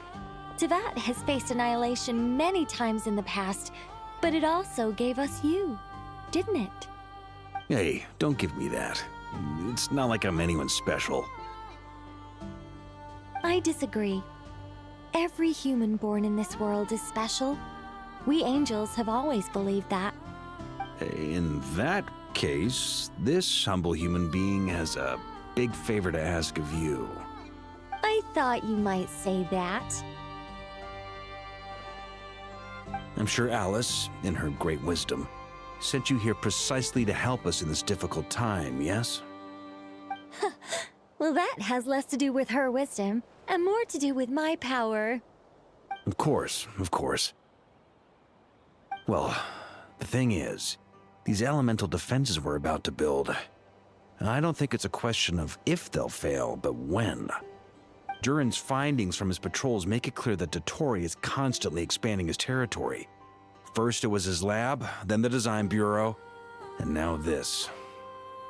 It's not realistic to completely stop him encroaching on the rest of Nagrai. Rather, our goal should be to stall him for as long as possible. If Miss Sandroni's calculations are correct, well, they're the closest thing to certainty we have in this situation, so let's assume they are. Anyway, her calculations suggest that our best hope for victory lies in Miss Columbina's return. It's up to us to slow Dottore's advance and buy time for her to make a return. Are you asking me to help you with building the defenses? No. I'd like you to prepare for what comes next. When he eventually reaches us, we will have to fight him. You were an angel once and a mage now. I'm asking you to lend us your protection. Oh. Can I take it that you're triggering the terms you fought for during our three-way talks? Well, technically those terms were about protecting Mondstadt. But if you're happy to agree to the change in location, then yes, let's do that. You're cashing in on this much sooner than I'd imagined. Well, yeah. The way things are going, I might not get another chance. Very well. The mages have heard the knight's plea, and we will respond. To tell the truth, Alice and I had already discussed how we might help you all, so I didn't come empty-handed. I always like to be prepared.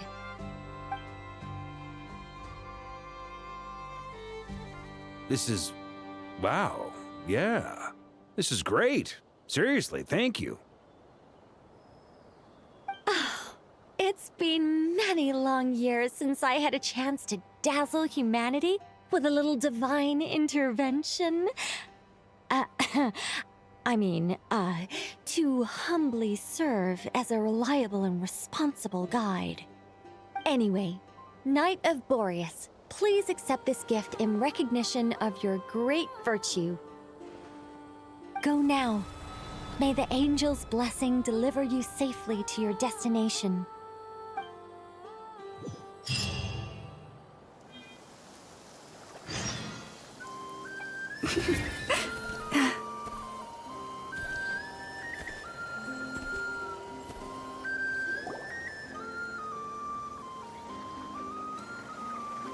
Ah, you're here. Sandrone! How are things going? Glad you asked.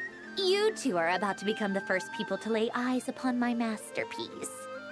Or should that be the first person and the first, specter? Hey! Whatever. Come, feast your eyes on this. Wow! We've never seen something like this before!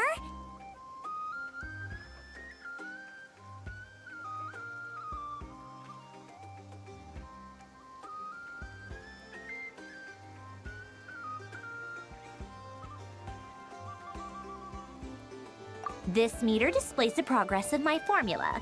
Currently, it's still making the most important connections. Once it's finished running, I'll deliver it right to your side. And then, we can finally bring Columbina back. What do you mean, deliver it? Can't you just tell us over the Dodo communication device? It'll just be some numbers, right? Ugh, you're such a greenhorn. This isn't the kind of formula you solve in math class. It's a highly complex algorithm capable of constructing a framework of rules. Ugh, whatever.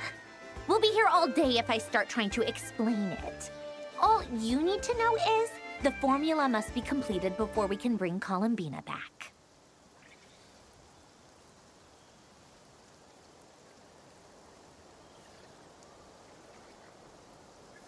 I'll share the data with you. Nicole's agreed to let me use her information channel, so we just need to use the Dodo communication device like so. And... there. Now you can check in on my progress. Wow! Look at that! You're amazing, Sandrone! About time you recognized my genius. Took you long enough. Anyway, that's all for me. You should check on the others if you have time. Make sure we don't have any weak links in the chain. That might sound harsh to you, but close supervision is a common practice in the Fatui. Not looking to catch anyone out. I just care about everything going smoothly. That's all. I'm kinda stuck here while the formula's running, so I need you to be my second pair of eyes in the meantime.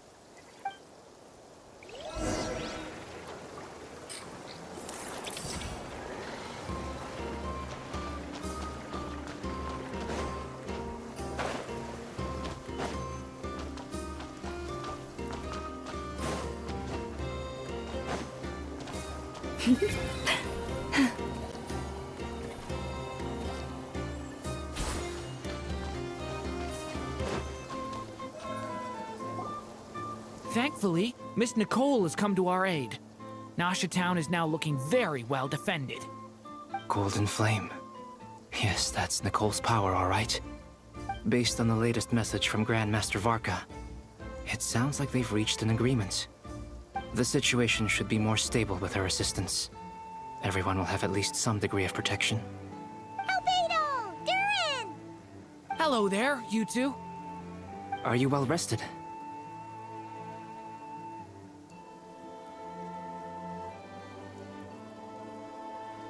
That's good to hear. As per the plan, Albedo and I will be in charge of Nasha Town. As Dotori's energy field expands, it's creeping ever closer in that direction. But we will do our best to hold our position. We fought side by side many times before, and always with great success. I believe this time will be no different. So don't worry about us. Focus on fighting Dotori.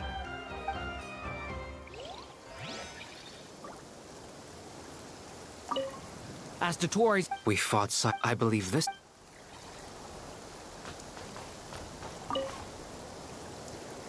Traveler, Paimon, a pleasure to see you both. Flans! How's everything coming along? Fairly well, if I do say so myself. Personally, I am ready to confront Dottore head-on. Ooh, you sound much more serious than usual.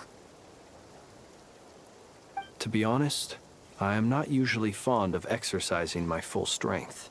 For one thing, it's hardly conducive to maintaining a low profile. Besides, I believe one should have the right to choose when to show their hand. I am conserving my strength until the moment of battle is upon us. Anything to boost our chances of victory. Seeing you get into the zone like this really puts Paimon at ease. Huh, Traveler?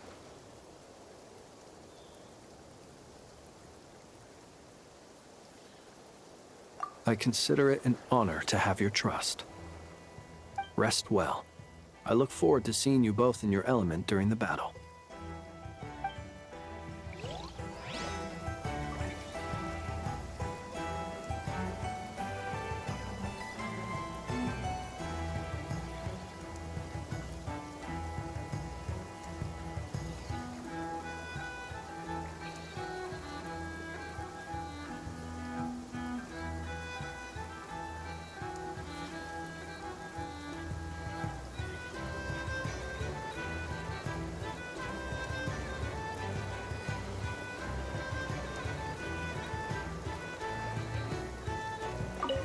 Rest well.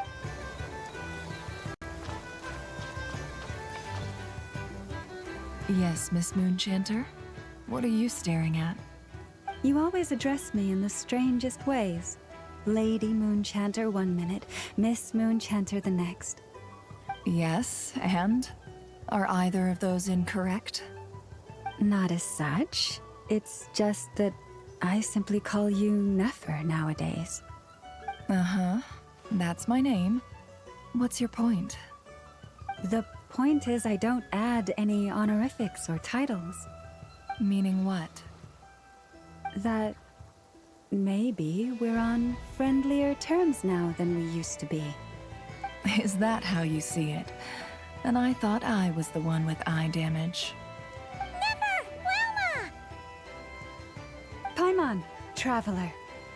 Just swinging by to check in on you. How are things going? Did you manage to get some rest? Don't worry about me. I won't slow us down. And I give my all to ensure our victory. Ah, yes. Allow me to give you two a quick checkup. All done. You're both in good shape.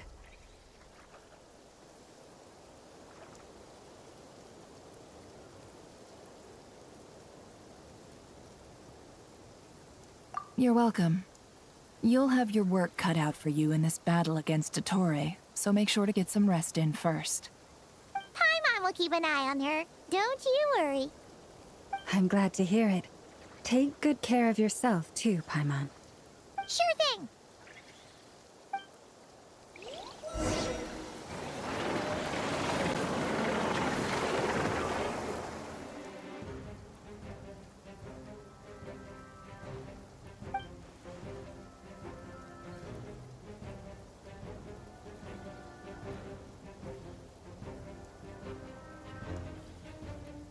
Here they come.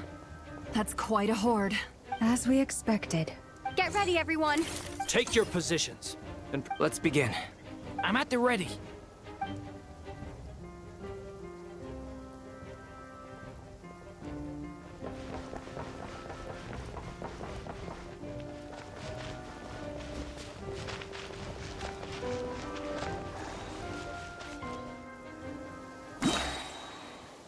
What a waste of time! It's your go! Be silent. Observe. Night falls.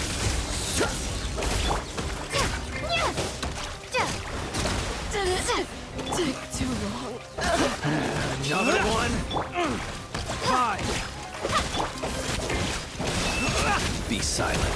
Observe. Your nightfall. Go!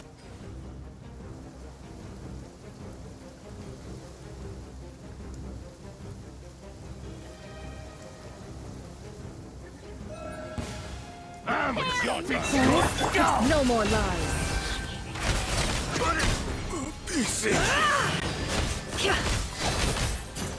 These creatures cannot stand against us. No more fighting talk. Just don't let your guard down. That goes without saying. I'm hardly the risk taker in this group. Excuse me? clean.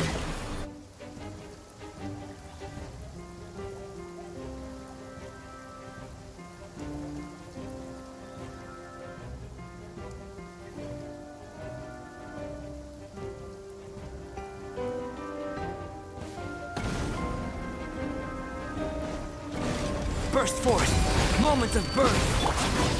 Watch out! The story has only just begun! That was easier than I thought. Naturally. What do you mean? Is it because as create...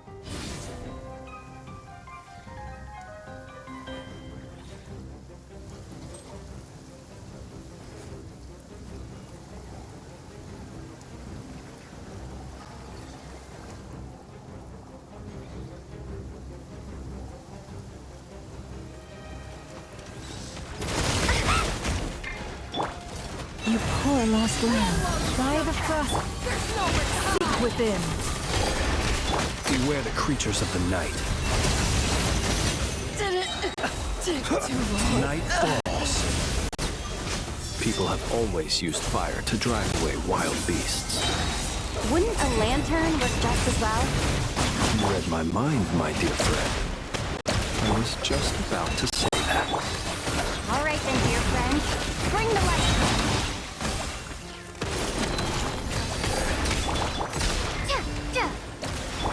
For the everlasting forest. Be silent. Close your eyes. Do you fear the dark?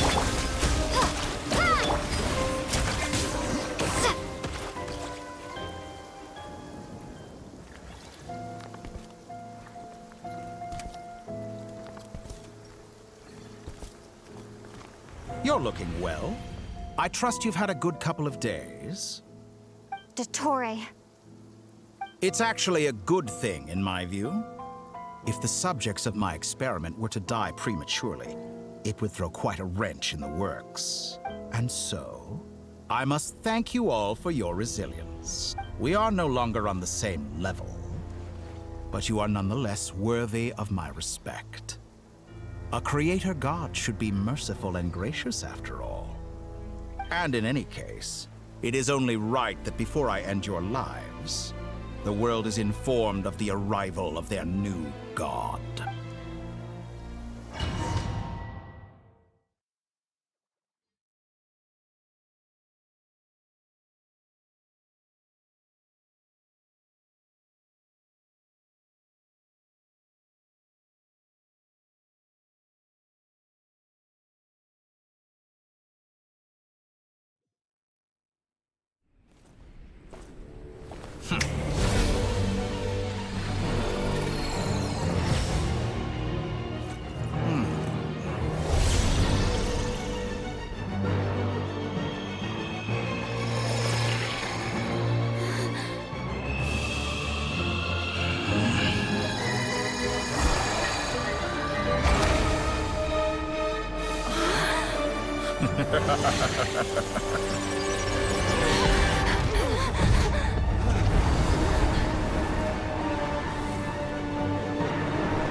The experiment begins.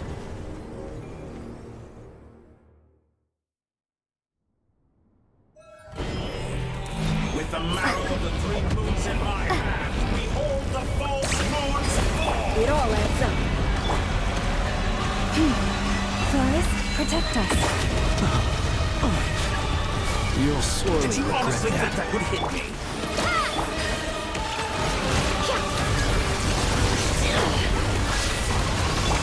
Observe. Be silent. Close your eyes. To dust. You poor lost lamb. With one heart. Seek within. No more lies. Good. Keep it up. And here I thought you were excellent. You barely managed to touch my lever. The long sleep beckons. Be silent. Leave this. Can't hide the truth. It all falls into place. Moon's remnants. No more lies. Go, keep it up. I'm still the first, like an ant in my palm.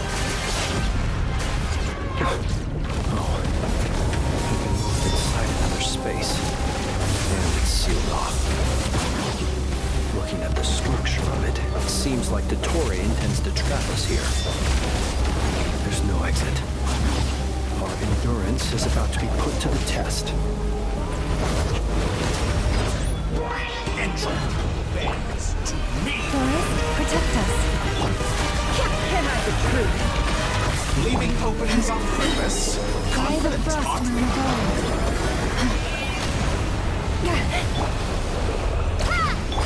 The deception ends here. It all adds up. Leave this place. Stay your hand.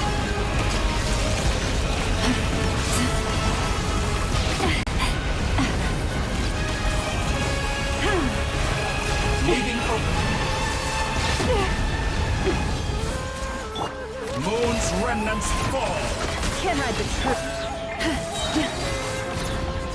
For the everlasting forest.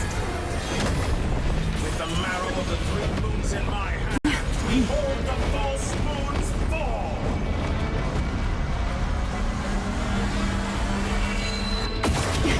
A grave transgression. You cannot face me! No more lies. Found! Can't hide the Tell truth. me, where will you try scurrying off to next? Looks like Dottore has opted for a divide and conquer strategy. But we will not allow him to triumph. Now, I shall pray for our victory.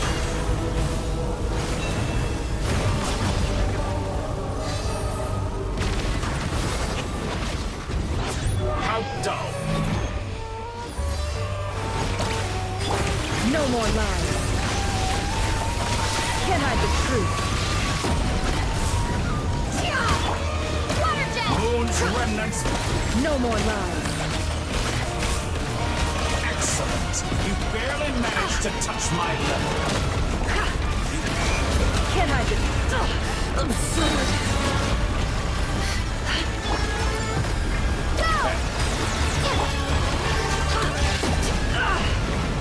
It all adds up.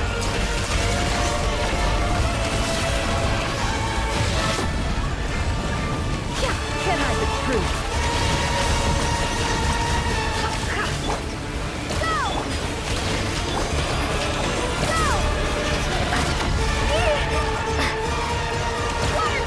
How dull!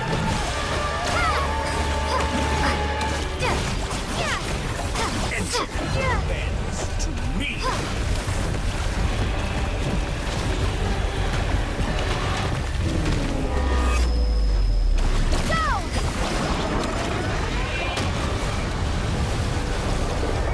You cannot face me. Found.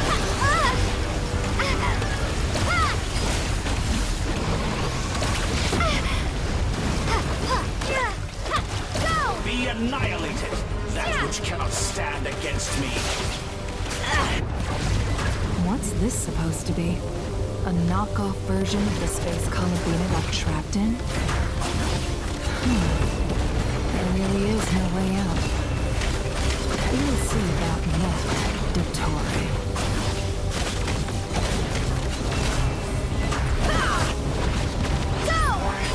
My apologies. I had not intended to take your teammates from you. How inefficient. Obey, and I can release them. Excellent deal, if you ask me. Won't you consider it?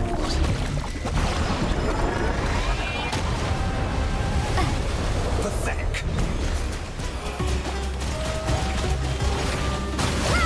Reverse.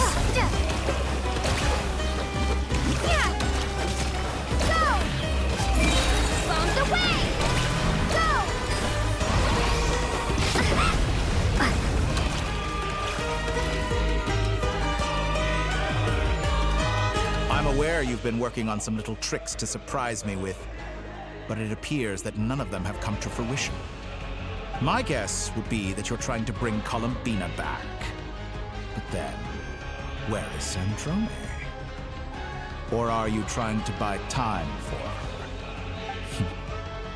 I always found their friendship to be a curious phenomenon. Two highly incongruent personalities, and yet they share a deep connection. Speaking of Columbina, I once saw her as like a younger sister. We got along quite amicably while she was with the Fatui. But then one day she suddenly decided she would refuse to take part in any further experiments. To this day, I truly don't understand what I could have done to upset her so much. It's such a pity. I could have had a sister, a family. But alas, she grew to dislike me. You're not fit to be family to her. That I can't deny. So many people, all obsessed with playing out the same tired old dramas. This world is rotten to the core. And then there's you. You had every opportunity to reach the right conclusion. The thought of killing you off like this? But I maintain that I approached you in good faith, so I will offer you another chance. Will you work with me? You have until I count to 10 to make your choice. 1, 2, 3. Not in a million years.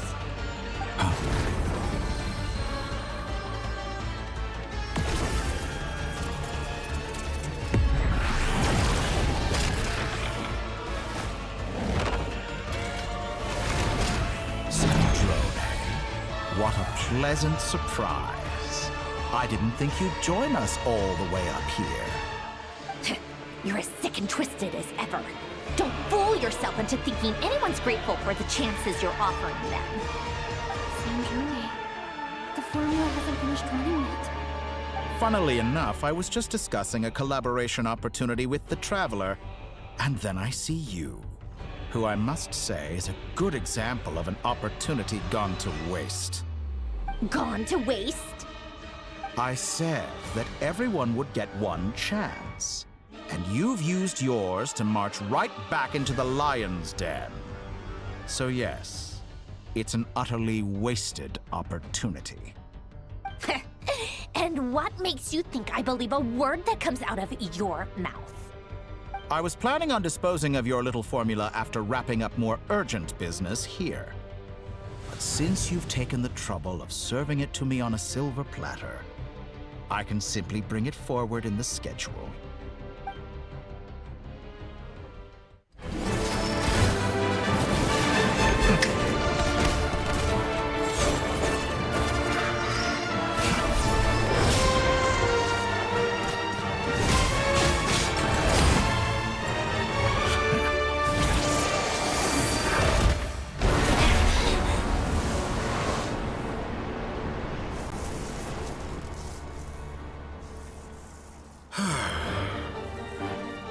Is this your life's work? This piece of trash?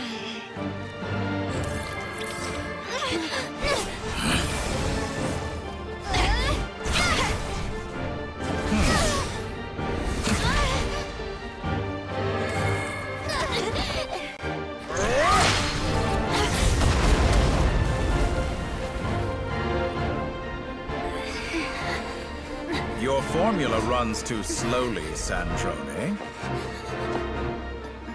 You put your hope for success on others instead of fighting dirty. That is why you have failed. Now, whom should I slay first? Any volunteers? No one? How nice of you to leave the decision to me.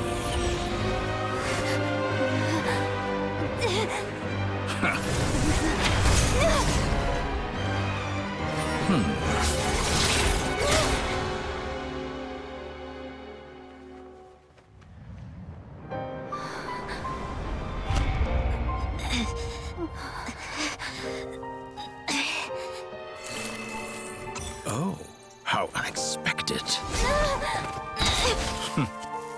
Sandrone, any last words for me, comrade?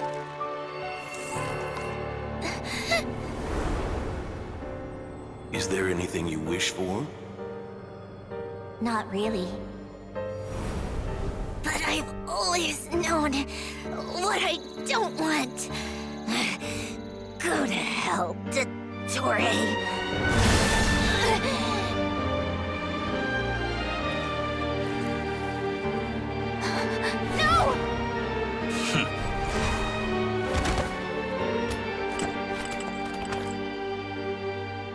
And now, you have failed.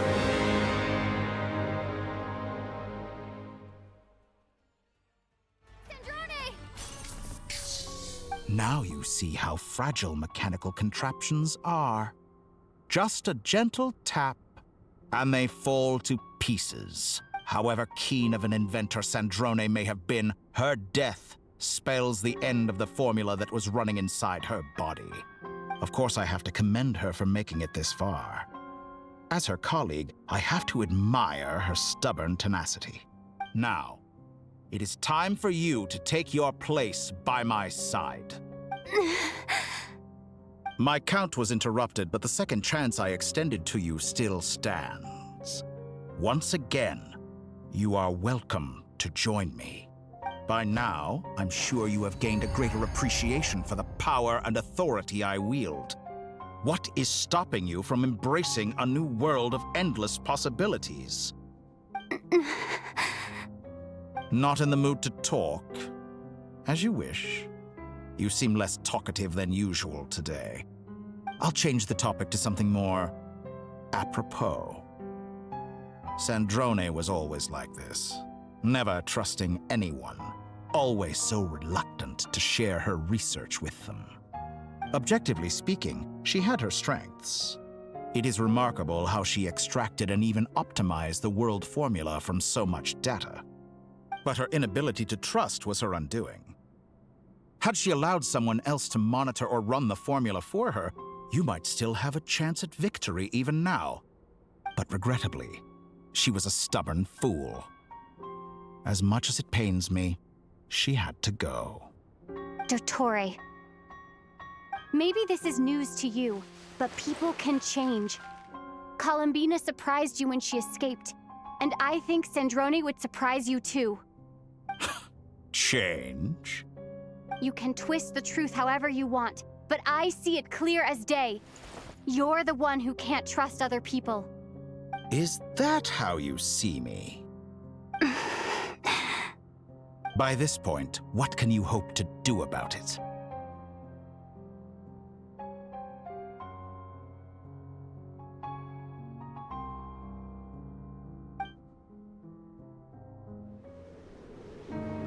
It is pointless to fight on. You've already lost.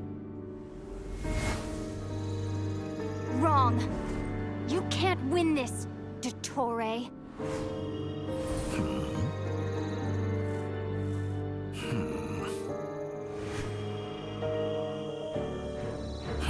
What?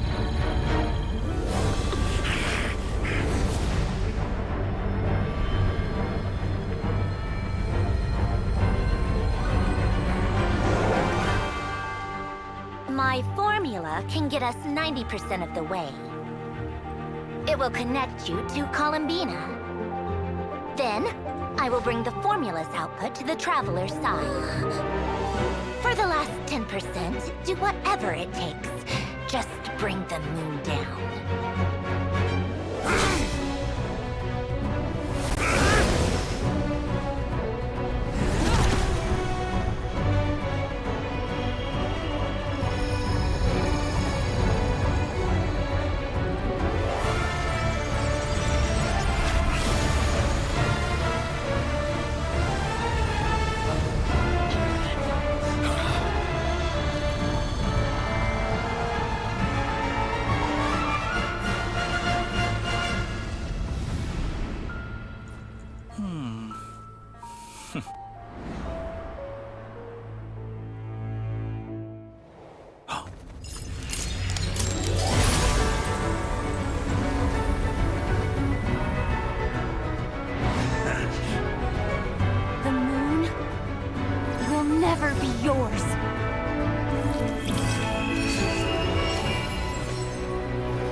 body into moonlight and pour it over Nodcry. My soul, I leave here to inform my future friends. Lastly, I will hide the Trilune Authority within the Frost Moon. And when my body, soul, and authority are reunited, finally...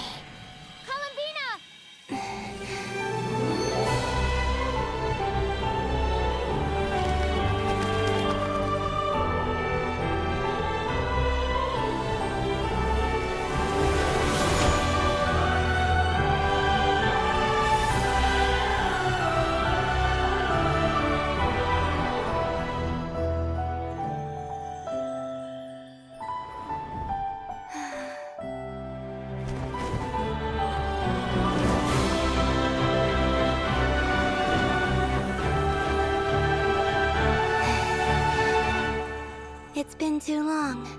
I'm back.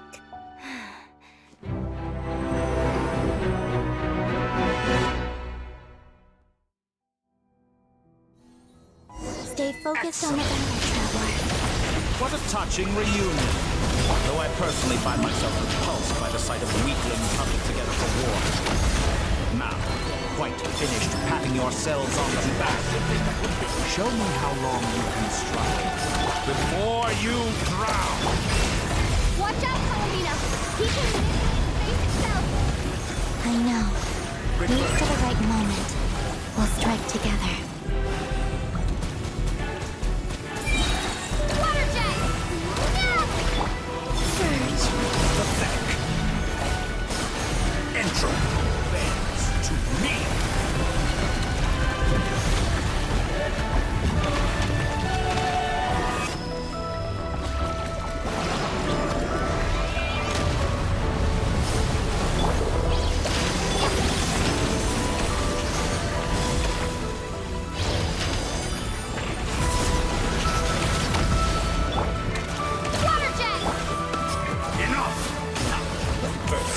Like an ant in my paw.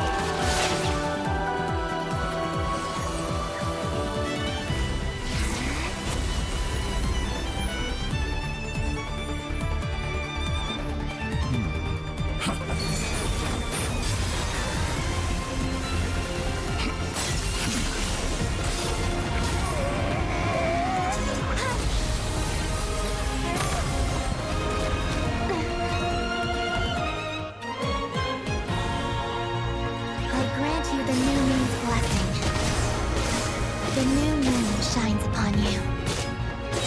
I am It's over, Dottore!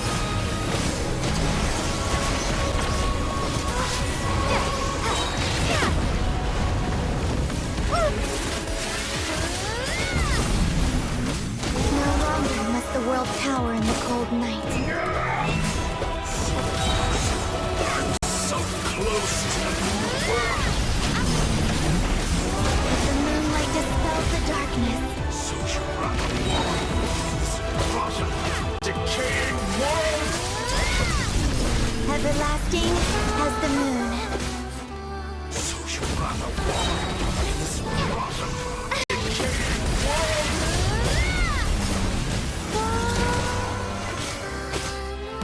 Only I could have shaped the new world. Only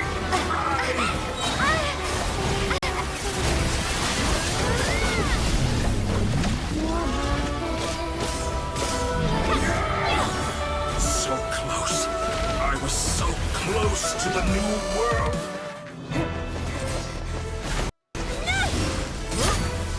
Willfully blind.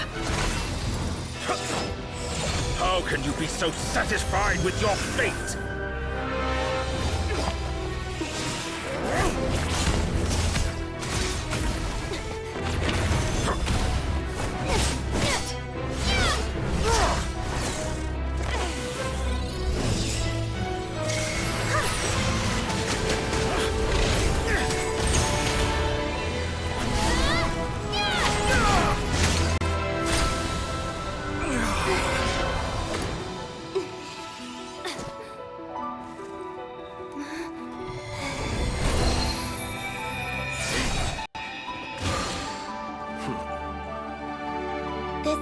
was never about fate. It's about friends, family, and the home you stole from them. So dull. Only the weak rely on each other for comfort. You shall see. Once I transcend fate, you will be nothing but fodder for my grand experiment! That will never happen.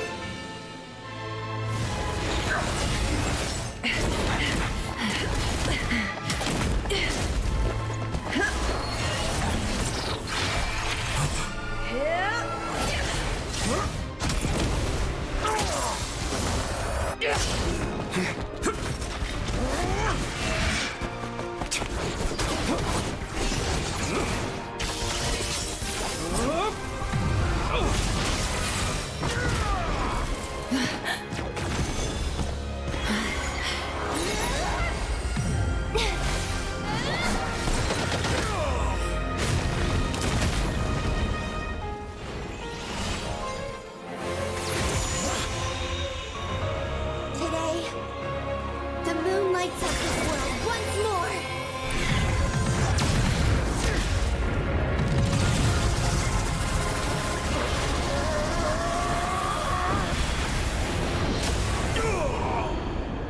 This loathsome world.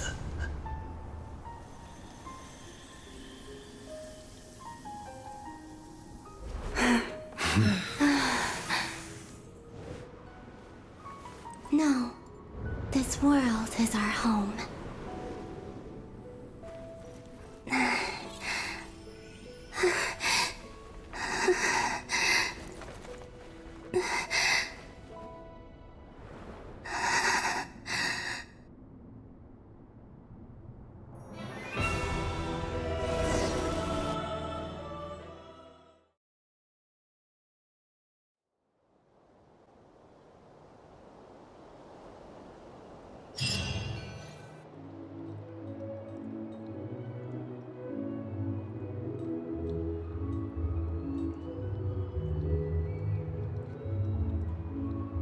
No, you're doing it wrong.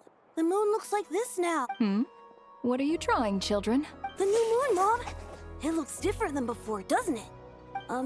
Also... Can I go buy a sugar sculpture today? Please? Just one? All right. I suppose today is a special day after all. Almost like a festival. Extra, extra! Get the latest Nasha Express here! Post-disaster report! Nasha Town reborn beneath a new moon! The voyage begins today! The future looks bright thanks to the League. Want a copy?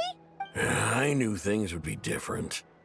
But I didn't think that would include the moon. They say a new moon goddess has been born. A new moon goddess? Who's saying that? The Frost Moon Scion? I guess so. I'm not too clued up on the details. As far as I'm concerned, the moon's still in the sky and it's business as usual. Hey, since we've come all this way, shall we grab ourselves a free meal while we're here? Are you a convert now? Or are you just here for the free lunch? Oh, come on. What does it matter? After everything we've all just been through? That smells good. All right, that's it. I'm hungry. Time to eat. Come on! We gotta get there early, or there won't be any good spots left. Shh, keep it down. This is a residential area. What if people are still sleeping?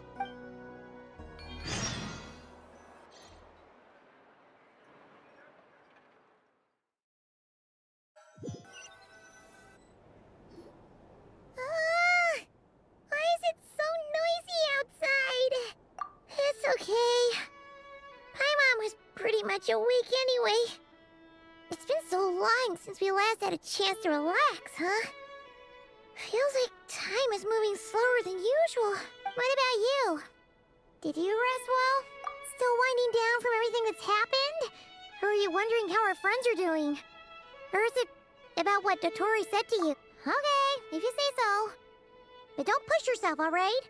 Let Paimon know if you need to talk. What we just went through was a lot.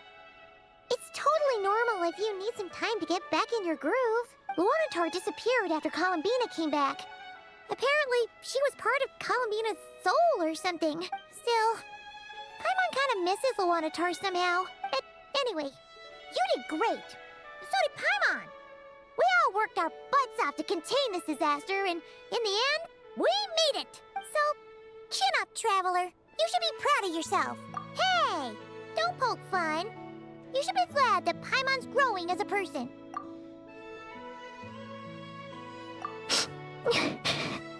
Paimon didn't think you'd mention it.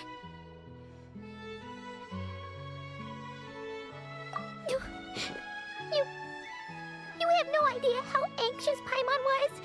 She was worried sick about you.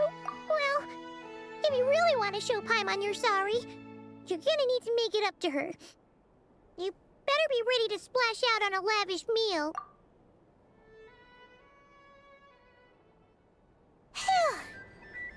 Okay. Paimon's full now. Huh? Oh, well... Hey there, Traveler and Paimon. Good morning. Morning, Yehuda. Here for some breakfast? Oh, I've already eaten. Just need some water.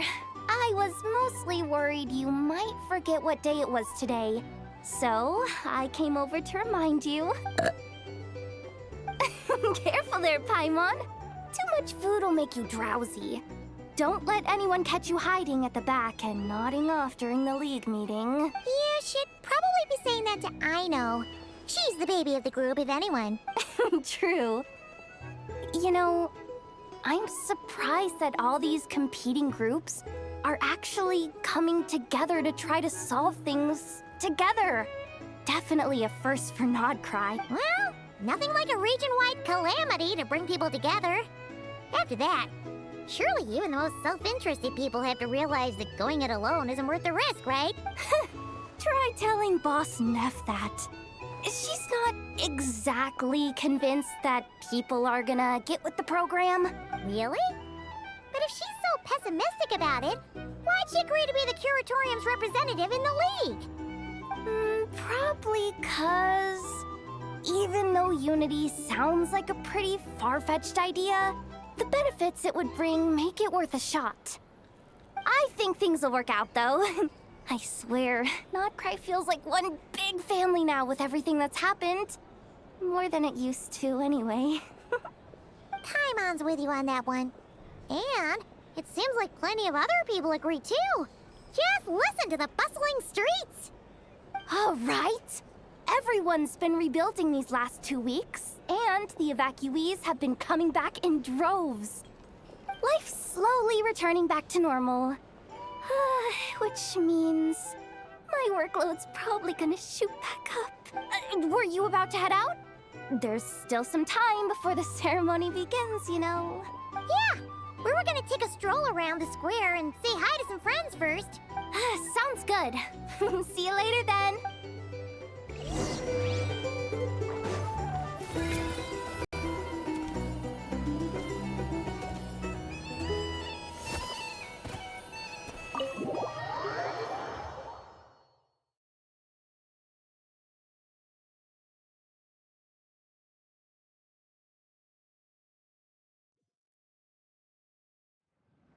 Please accept today's boon. Are Paimon's eyes deceiving her? Or is that Inefa handing out food for the Frost Moon Scions? Hello there. Would you like a feast of the moon, along with some snacks of the day? So, what's new, Inefa? It was only a few days ago when we last saw you, but it looks like you've joined the Frost Moon Scions in that time. And Aino, too? What are you talking about, Paimon? We're just here to help. Duh. In the wake of the disaster, it's all hands on deck. We responded to Lama's request for support. At times like these, the smallest good deed can inspire others and help them through the hard days ahead. And we're using eggs and heating tubes to make that a reality. In true Krumkake Crab Shop style. Inefa! Did you hear that? The Traveler said I did good. That's because it's true, I know. Proposal. If you can resist eating today's dessert, I will provide you with compliments, too. No way! Well, that proposal got shot down quick. I need something to get me through the hard times, too, you know. Mom! Yes, dear. Go right ahead. Excuse me. Could I take a photo with the robot lady? She helped us get safely out of Notcry, and she helped us get back home too. She's the best. Of course she is.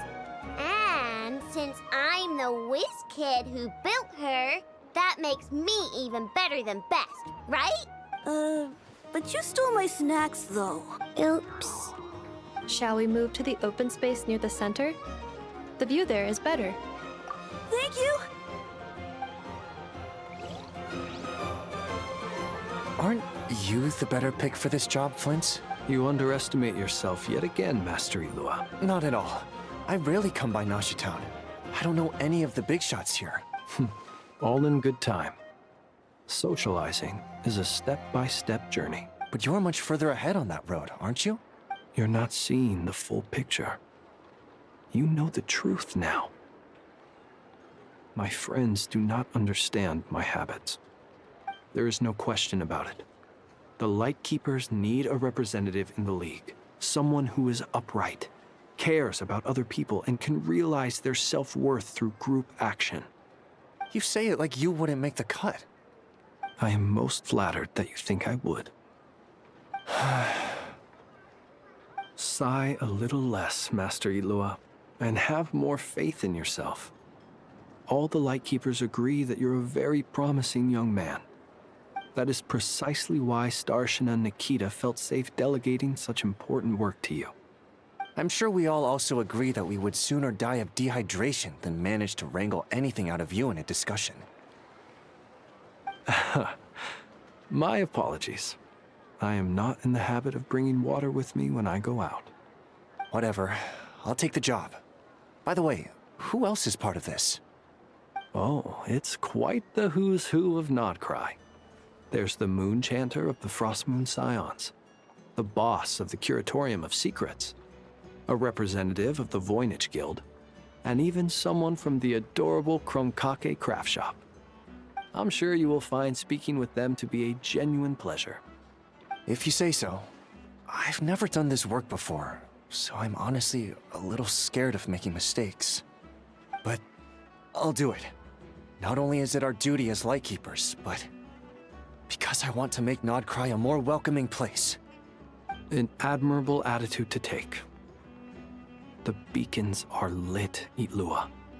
We're but one step away from breaking through the blizzard. We have the chance to band together and build our shared homeland into an Elysium. This is unprecedented for Notcry. An opportunity not to be missed. Yeah. You're right.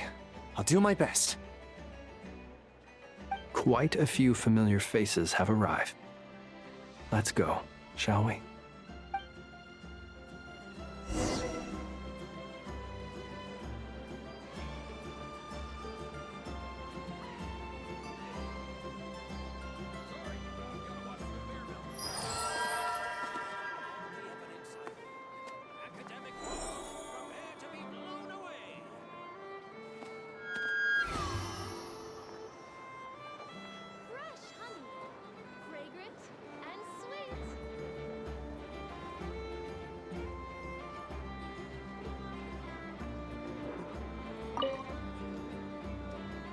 You look so... And even though you also... Oh, Micah.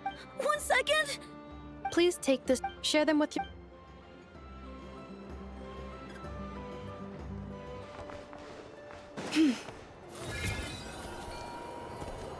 Yeah.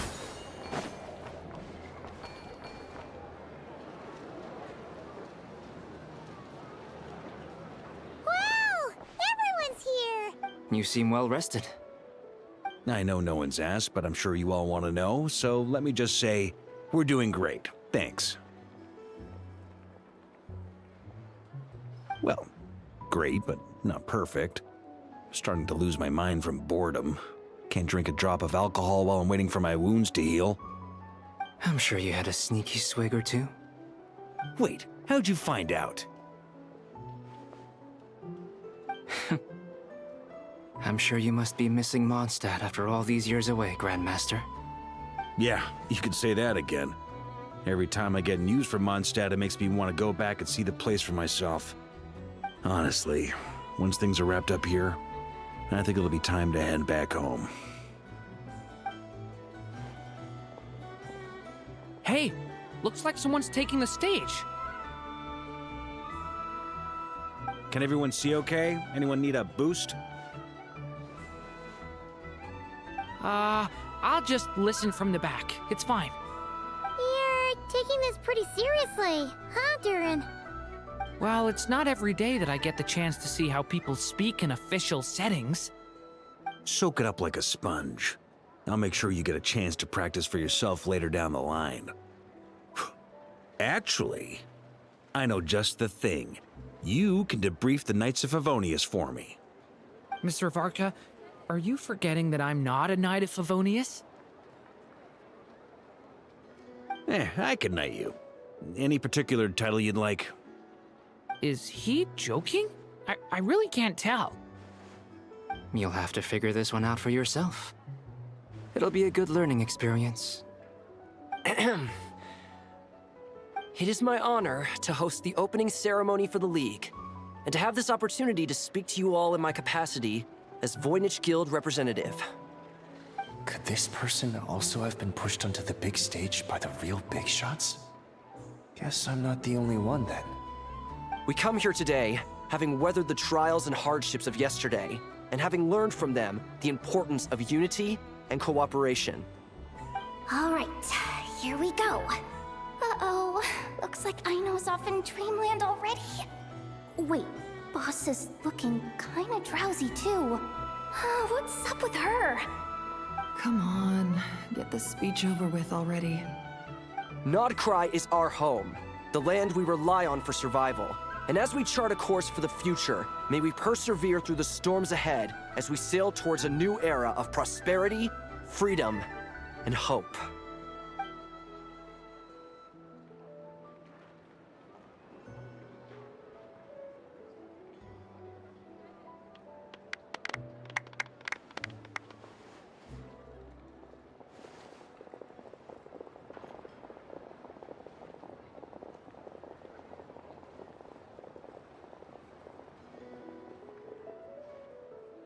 Looks like we'll have more opportunities to travel in the future. I'm sure you'll cope, Lady Moonchanter, given how fleet of foot you are. Unfortunately, I suspect I'll be too busy at the Curatorium to act as your host. We have a busy schedule, not to mention an international network of contacts to manage. It'll be all right. I'll just check your schedule with Yehoda well in advance. And if she's not available, I can simply ask Ashru. You... So giving my employees extra workload isn't enough for you? You're really going to drag my cat into this too? I thought you'd approve. Aren't you forever increasing your employees' workloads? That's a bold statement. Are all the Frost Moon Scions feeling more audacious now that your moon goddess has returned? Columbina's return has brought joy to all who care about her. That includes both you and me. As for the Frost Moon Scions, we are learning how to thrive independently, without relying on the moon goddess. It is up to us to make our home a more livable place. Joining the League is one of the steps we are trying towards that end. I like the word try. It's nice and non-committal. You can opt out at any time and still say you tried. You don't see a bright future for the Frost Moon Scions? Or did you mean the League? I'm just not as optimistic as you. The Frost Moon Scions should count themselves lucky that they have a leader as stubborn and enterprising as you. But Nodcry's a big place, with all kinds of people. Most of them don't enjoy answering to a leader, or even listening to reason. Well, that's where you and your methods come in. Unless the Curatorium of Secrets is only here for appearances. For now, yes. And that won't change until this venture becomes worth my while. What would make it worth your while? Getting out more than I put in. Right now, I'd barely break even, but I'll grant that it's a good start for Nodcry.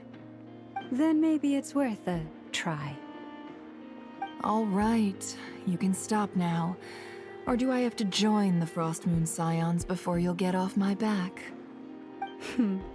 You'd be very welcome to join us. Hey, you two! Congrats on all your hard work! What are you chatting about? Nefer was trying to dissuade me from adding to her employees' workload. Also, she's considering joining the Frostmoon Scions. Sorry, what? Your conversations are always the most interesting. Would you two care to join me for some tea before heading to your next destination?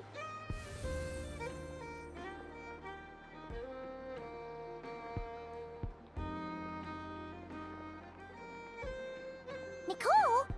Wait, where are you? Aren't you gonna show up today? Sadly not. I'm otherwise occupied right now. I'm sorry, Paimon. I can hear how disappointed you are. If it's any consolation, let me say that how things appear on the surface is a far cry from what they are at their core. Perhaps you'll feel better if you focus on the fact you have a special line of communication with the great mage herself. Okay? Has something happened? No, or not yet, anyway. Well, that's not ominous at all.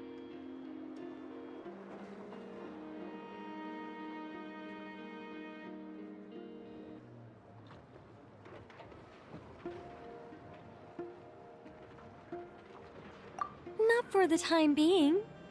Just think of this as a general check-in to make sure this communication system is still running smoothly. Besides, it's good to chat once in a while if we want to maintain our friendship. You could have just said so. Paimon got all worked up for nothing. Still, the best friendships are built through face-to-face interaction, you know. It's never gonna stop being weird having tea with you when you're not there and just talking to thin air. All right, fair point. I'll bear that in mind for next time.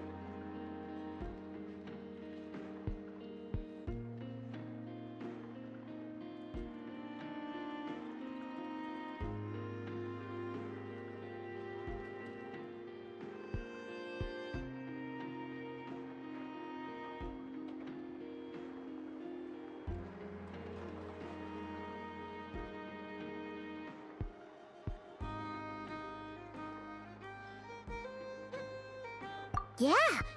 Any update on that crisis at the world's borders? Alice just informed me that they had their work cut out for them. And now everyone's thoroughly exhausted. But they did finally get things back under control. Still, we can't let our guard down yet. The disruption caused by this disaster has made Tevat easier to detect from the outside universe. She plans to wait for things to stabilize, then reschedule her Mondstadt vacation plans. As for me, I agree with Hat Guy's perspective. This is a time when many new variables are emerging, and the situation is changing constantly. Plus, most of this change is for the worse. We have to remain vigilant and ensure that the embers of chaos are not rekindled. I did notice that the energy in Nodcry changed somewhat after the War of Funerary Flame, but since it was still aligned with the Light Realm, I never gave it a second thought. It looks like I'll have to examine the connections between phenomena I observe more closely in the future.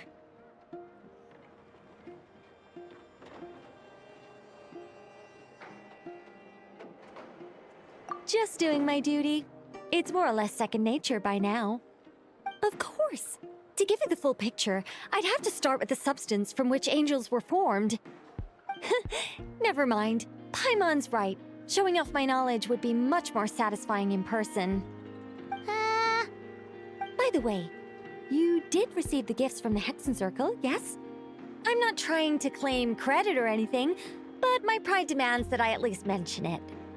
They're quite similar to the protective talisman that Alice gave Dory. but with some very special enhancements. Oh! So that's what kept our friends safe when Dottore trapped them. Indeed. We went to great lengths to make sure they were invisible to his eyes.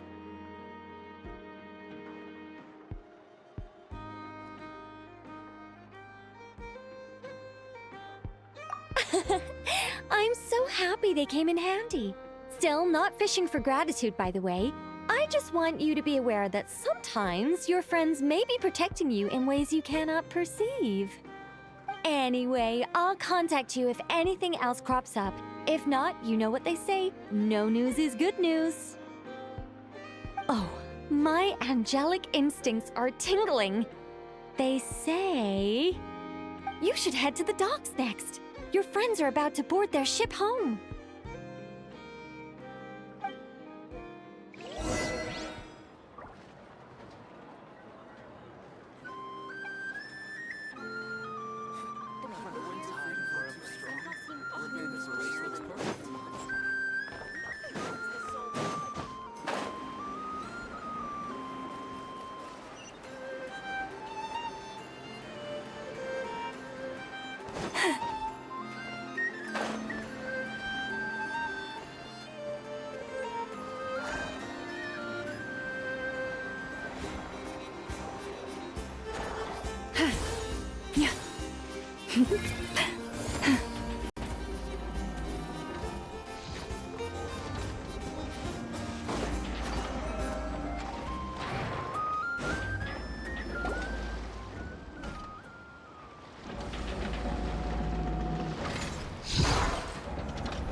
You're here.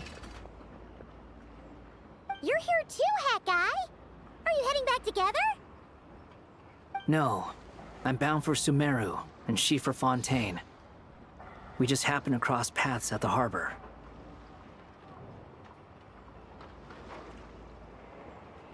Everything seems fine. Sandrone may have an abominable temper, but she's always been very responsible with important calculations, and things entrusted to her by valued friends. You always speak as if you know us inside out, Mr. Hat Guy. Maybe I'm just a good judge of character. I certainly hope that's all there is to it. Regardless, you have been a significant help in this matter. For that, you have my gratitude. I didn't do anything special.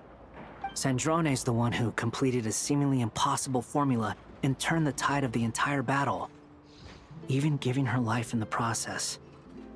She's the one we should be thanking. Even we were unaware that Sandrone had hidden the real formula inside Polonia's body. She managed to fool Dottore into thinking the formula was running in her system by installing an identical-looking decoy within her. She probably realized that she didn't have the strength to stop Dottore. But this way, she could at least get him to lower his guard. Huh. She always worked like that. Always had a backup plan.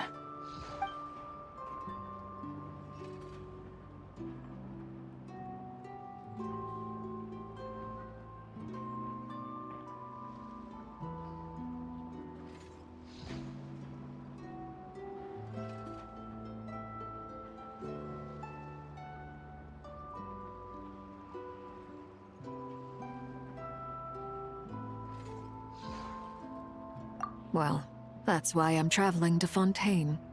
She made a request of me long ago, and the time has come to fulfill it. Think of it as her will.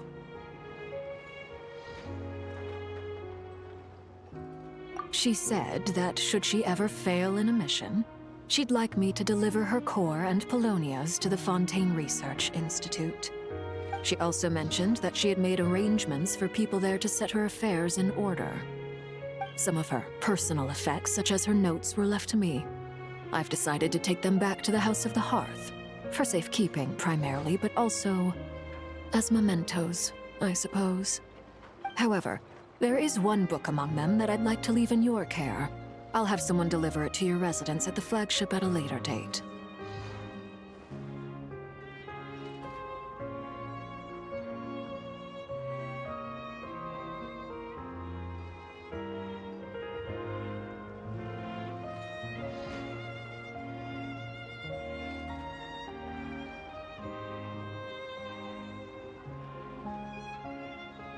No, I was specifically warned not to tell her.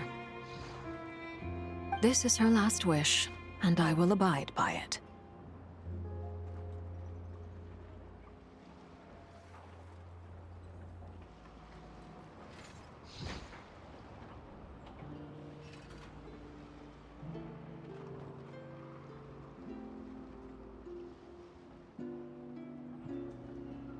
I can only hope so, but none of us here can know for certain. I bade farewell to Columbina earlier today. As promised, she turned the iridescent moon's marrow over to me. She spent a long time with Sandrone's body, saying her goodbyes. Oh, is she all right? Sandrone's passing has left a great wound in all of our hearts. It will take time to heal, but Columbina surprised me. She offered me some words of comfort before I departed. Despite being grief-stricken herself, she showed an awareness of the feelings of others around her. She never used to act like this. Clearly, she has grown. And I suspect that we have you to thank for much of the change we are seeing in her.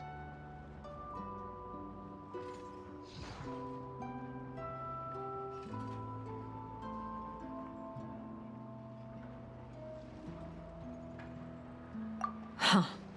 After these recent events, the Tsaritsa has revoked the Pale Star Edict. Snezhnaya now realizes that the arrest warrant for Columbina was just a ploy by Dottore, who coveted her powers. I shall return to Nodcry to see her as soon as I find the time.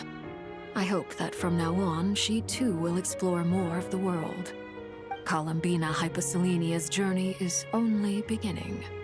My ship is here. Traveler, Paimon, we shall meet again. You too, Hat Guy. What are you still bumming around for?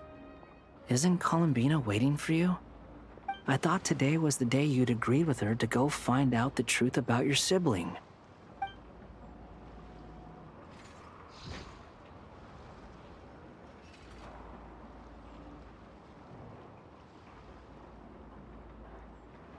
You're afraid you won't like the truth when you see it. Well, this is new. I was starting to think that nothing could scare you. Don't say that! Wouldn't you be if you were in this situation? Fair point. But I'd say I have more experience facing up to unpleasant truths than the Traveler.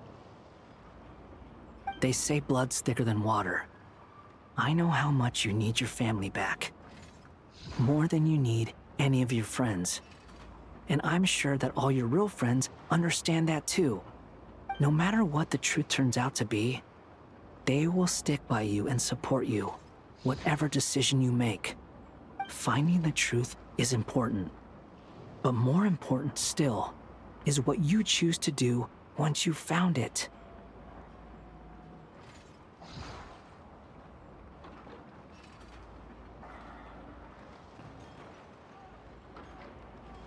At least, that's the life lesson I've learned from my experience, grappling with the truth.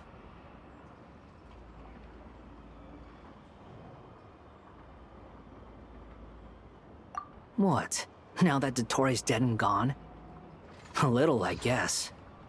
But it hasn't solved everything. Maybe I regret not getting to end his life with my own hands. Or maybe it's something else.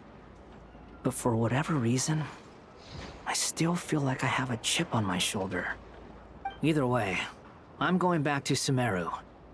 Lesser Lord Kusanali is gonna need help dealing with all the chaos Dottore left in his wake.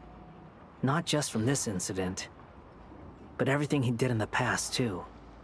You should continue with your journey, as you've always done. Who knows? Maybe we'll meet again someplace else. So, what should we do now? If you want to explore a bit more to steady those nerves, Paimon's game! After all, when Columbina said she knew where your ship was hidden, Paimon promised to give you two some alone time with the truth. It hasn't been all that long since we were last apart, sure, but with Columbina there, Paimon's sure things will be just dandy. Ain't no biggie. Paimon might be all about that food and fun, but she knows how to do right by people. Paimon's sure you'd prefer to digest the news about your brother in peace. But, no matter what you see, just know you can share it with Paimon. Of course, as long as it's not super private. If you can't make sense of something, let's give it some thought together. And even if we both can't figure it out, Paimon can at least treat you to a nice meal.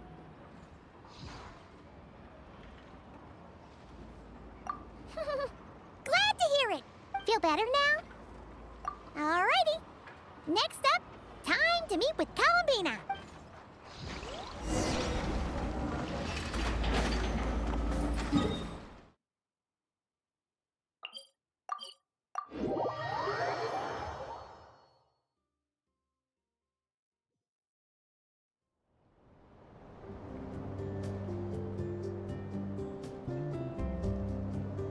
Columbina, we're here!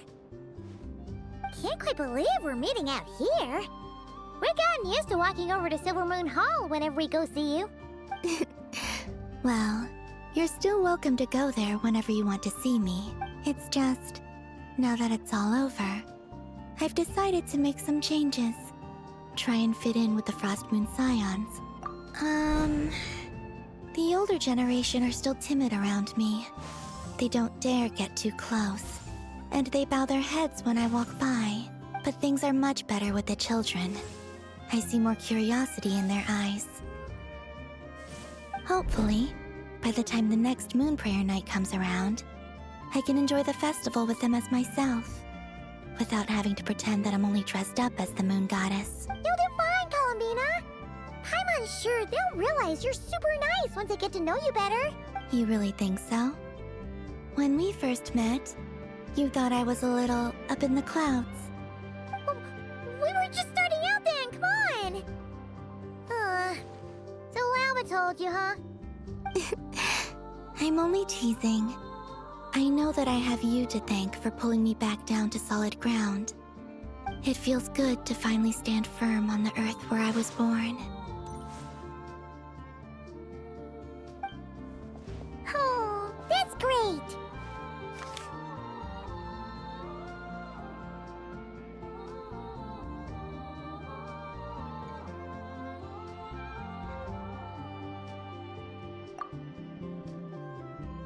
Thank you. I'll make sure not to lose it this time. Well then, are you ready? Ether, what happened to our spaceship back then? Why did you leave? It's time to learn the truth at last. I'm ready as I'll ever be. Good. Then let me open the way for you.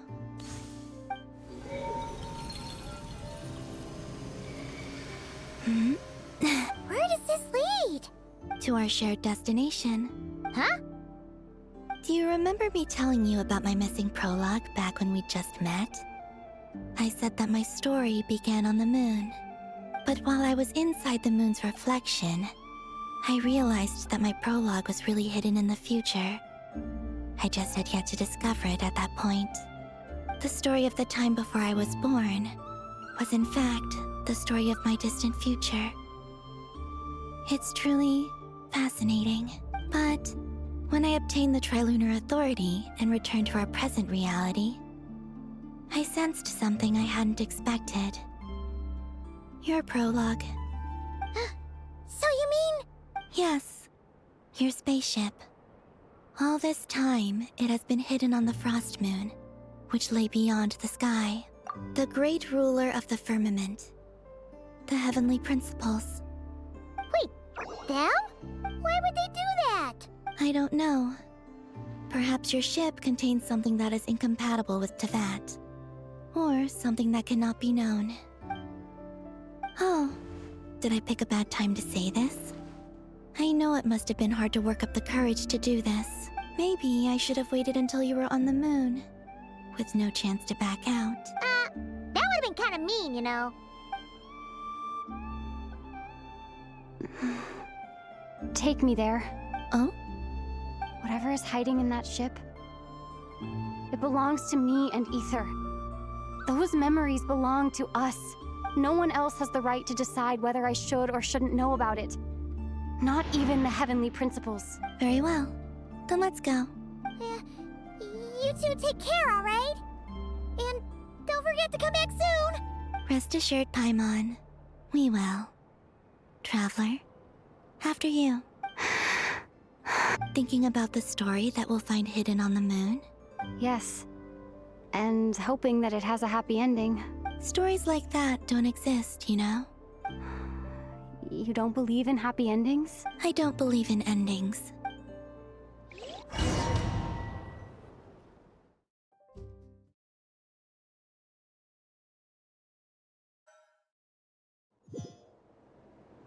Where am I? This is the pathway I built between Tevat and the Frost Moon.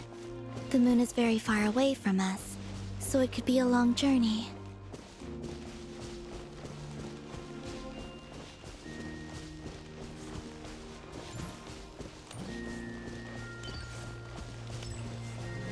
After I obtained the Trilunar Authority, I unwittingly saw past events from many of my friends' lives. One was Lauma. She was so young when they chose her to be the Moon Chanter. From then on, the Frost Moon Scions looked to her to bring messages from their goddess. But, for better or worse, I had left Hisi Island before she was ever born. It was not until much, much later that she met me. I think it's for the best. Because of the way things turned out, you had the opportunity to become friends. You're right. In that sense, I think we were both very lucky.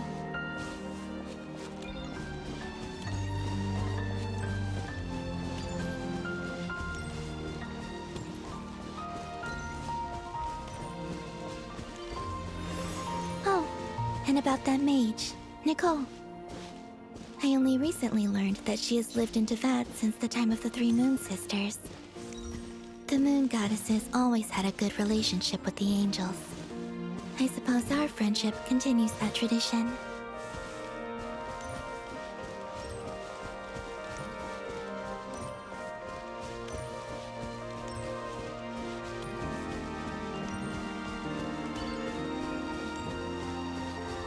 And then, there's Sandrone. I never knew that much about her, beyond the fact that she was created by someone called the Lord Artificer. She, too, suffered for a long time before joining the Fatui.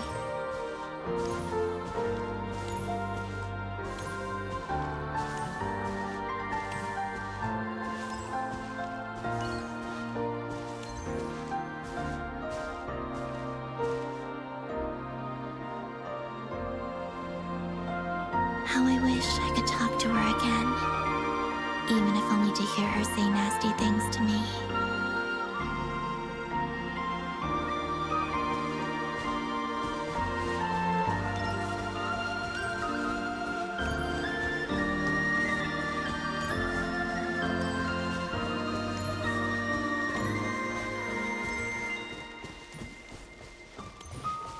Also, I saw your siblings' story. I'm afraid I didn't see much. It seems that he rarely came to the surface, where the moonlight shines. But I did notice that back when you first set out on your journey, he would often appear nearby, gazing at you from afar with a guilty look in his eyes. Ether. Let us speak no more of the past. I probably shouldn't reveal so much about my friends. It's not my place. Let the moonlight carry us forth. We are very close now.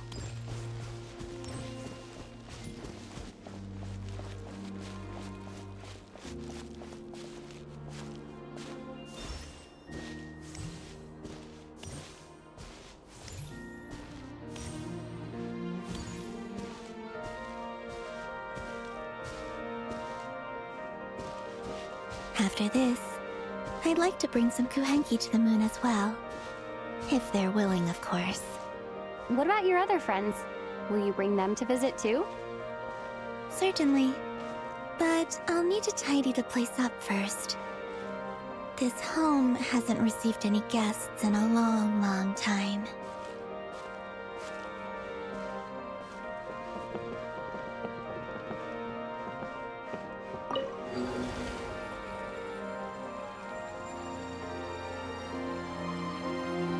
I remember writing something similar with you on Moon Prayer Night. I believe it was called... Dodoko's Whirligig. Yes, that was it. You asked me if I was afraid to return to the moon, and I said that I was. The idea that I had gained something precious, only to lose it so quickly. That frightened me. But I'm not afraid anymore. Besides, this time, we're traveling together.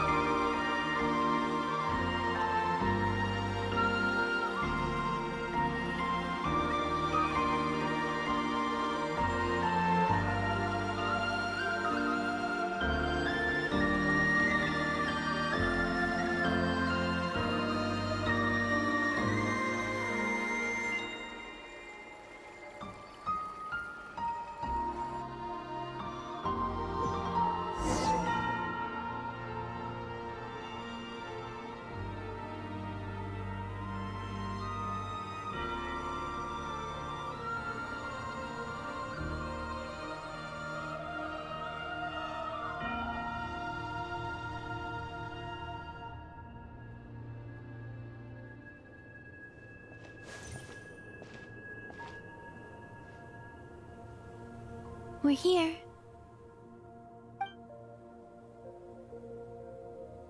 Over there.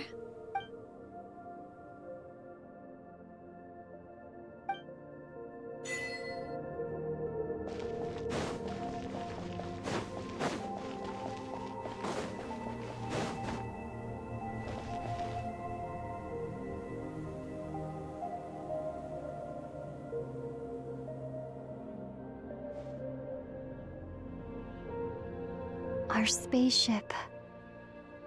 It's huge. I suppose that the moon is the only place one could hide it. It'll be all right. Huh? The way you feel in this moment, I went through it too, on Moon Prayer Night. The door was right in front of me, but I struggled to find the courage to step through. Solitude for me once meant living a life in which even I was absent. Before I met you, that was the only life I knew.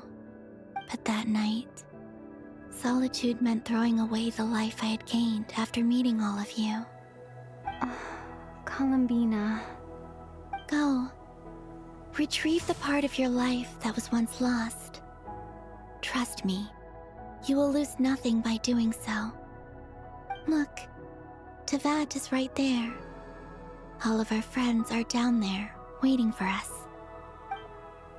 You're right. Thanks, Columbina.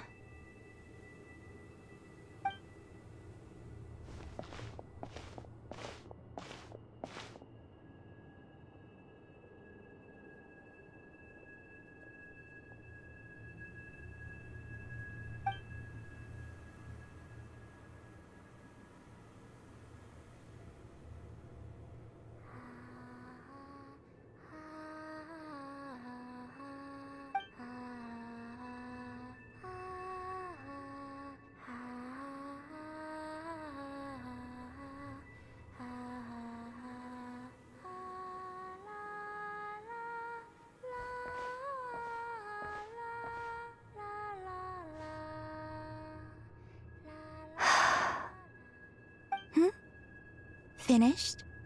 Yeah. Why did you take your eye mask off? Well, since my return, I've decided to take more opportunities to see the world with my own eyes. Besides, I've always wondered how Teyvat looks from the moon. And what do you think? It's beautiful. I could spend a whole day here just gazing at it. What about you? What do you think of the truth you found? I haven't looked at another person's expression in a long time, but... I think yours is saying...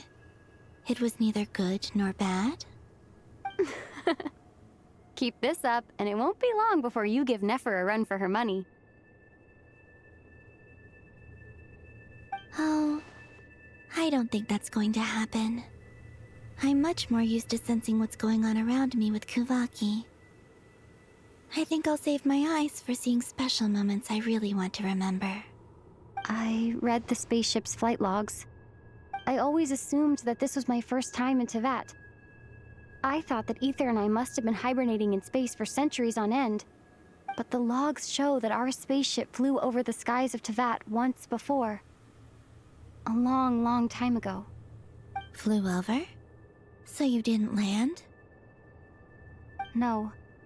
The ship barely came to a stop before flying on again. After that, it continued traveling through space for a long time. Some of the data is corrupted, but I suspect that it kept flying for thousands of years. It was only after that that the ship made a forced landing in Nodcry.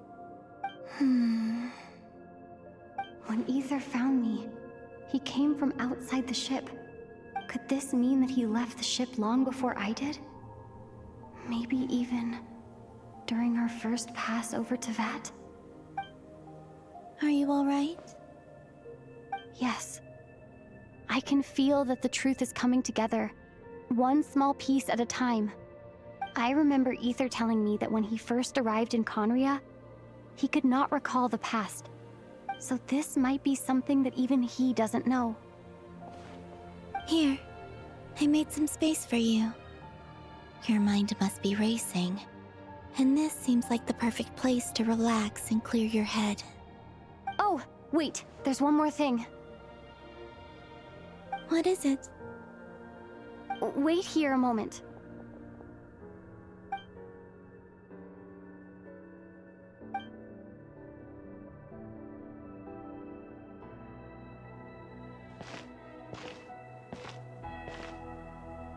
Hey, Columbina.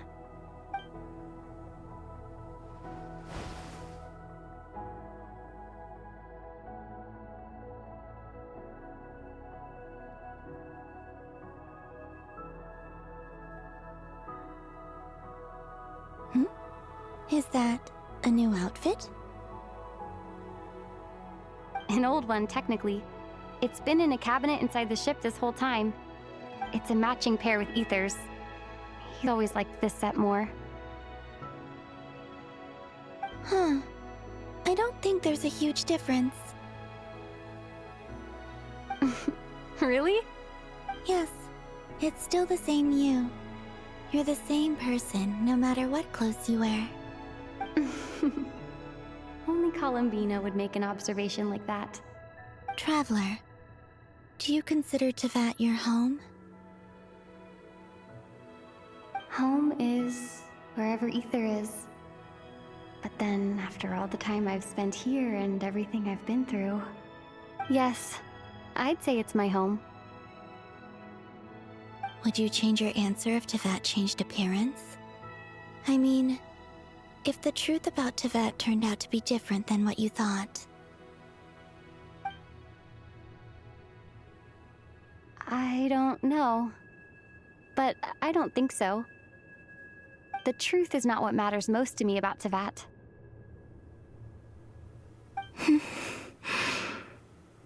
When I was first born, I longed for a home. And when you get something before you're mature enough to understand the world, you just take it at face value. I thought that a home was a transaction. You give me what I want, and I'll do the same for you. But you and your friends taught me what a true home should look like. You never asked for anything, yet you gave so generously to me. That's because your friendship matters to us. It was worth it.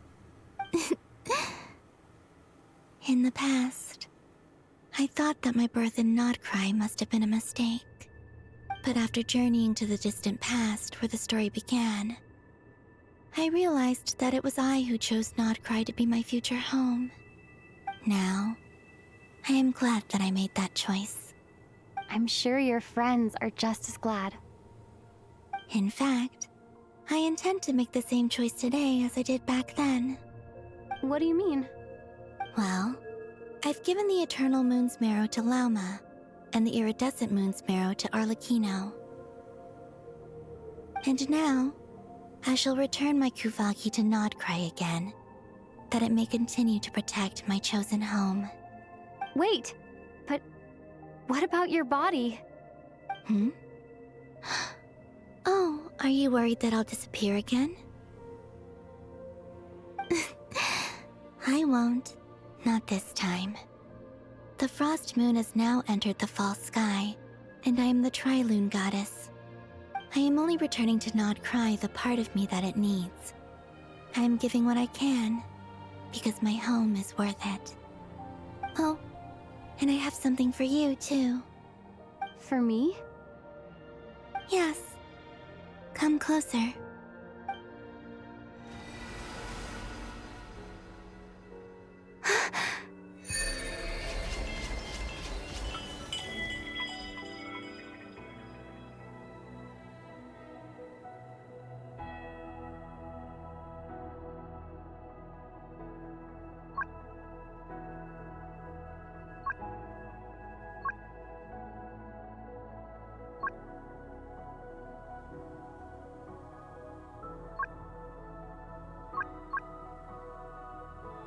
What was that?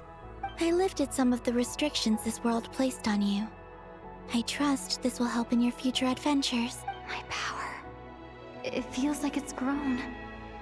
I can use the elements more freely now. Thank you. This will be a great help. You're welcome. I see you as family, and after everything you've done for me, In fact, no.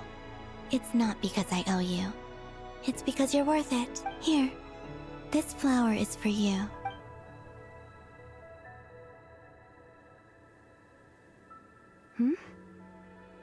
Isn't this a moon prayer blossom? Yes. Don't worry. You will never see these flowers lose their color again.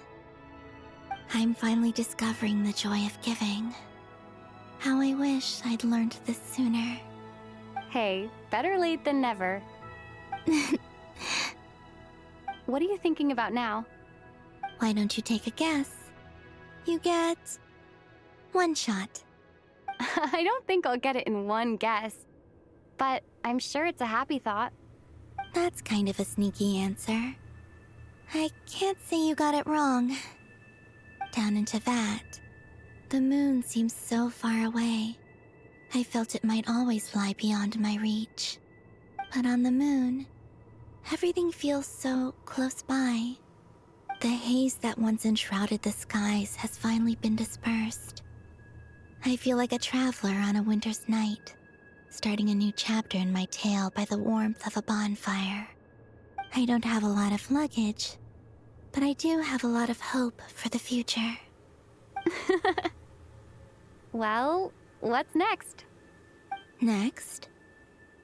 To start with, I want to stay here just a little longer. After that, let's return home and continue our journey.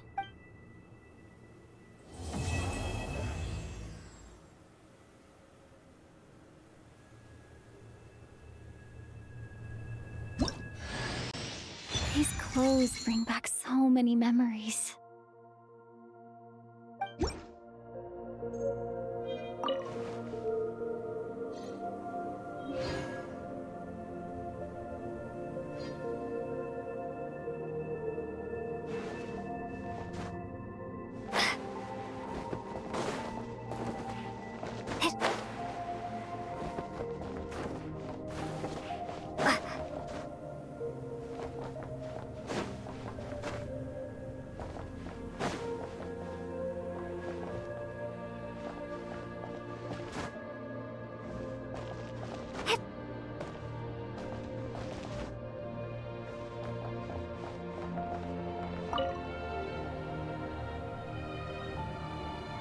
The journey goes on. For you, and for me, like I said. This is not the end. I don't believe there has to be an ending. Oh, is that your next destination? Most people would probably tell you to pack some warm clothes. But I experience things differently than most people, so I can't know how cold it is. In fact, it is home to quite a wondrous heat source. I think they call it Kreshnik's torch.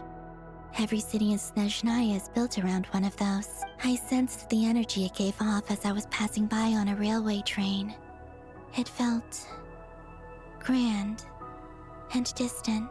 I also recommend the Korolievsky troupe in Snezhnograd. They give performances quite regularly, and entry was free for harbingers. I liked them a lot. Ice cold and sharp. Crystal clear in some ways, yet profoundly unfathomable in others. Like the thick layer of ice on top of a frozen lake. That's just the impression that Tsaritsa gives me. I was never able to glimpse what truly lies beneath that icy exterior. In fact, I don't think the people of Snezhnaya even know what kind of power their god wields. Maybe that's because the Tsaritsa herself has never acknowledged, nor accepted that power. There's Regrator, the Rooster, and the Jester. Between them, they control a lot of what happens in Snezhnaya. But I can never wrap my head around how exactly power is split between them. I just know they are each responsible for many specific domains. I noticed that the Rooster and Regrator often appear to get along on the surface, while working against each other in secret. And theirs is not a friendly rivalry. But I wasn't particularly interested, so I tended to keep my distance. Now that I think about it, the term Mistelton often seemed to come up in connection with Project Stuja.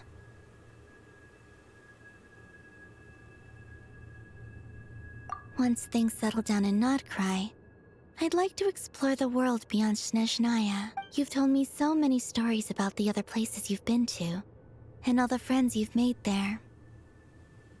I'm curious to visit those nations and see them for myself.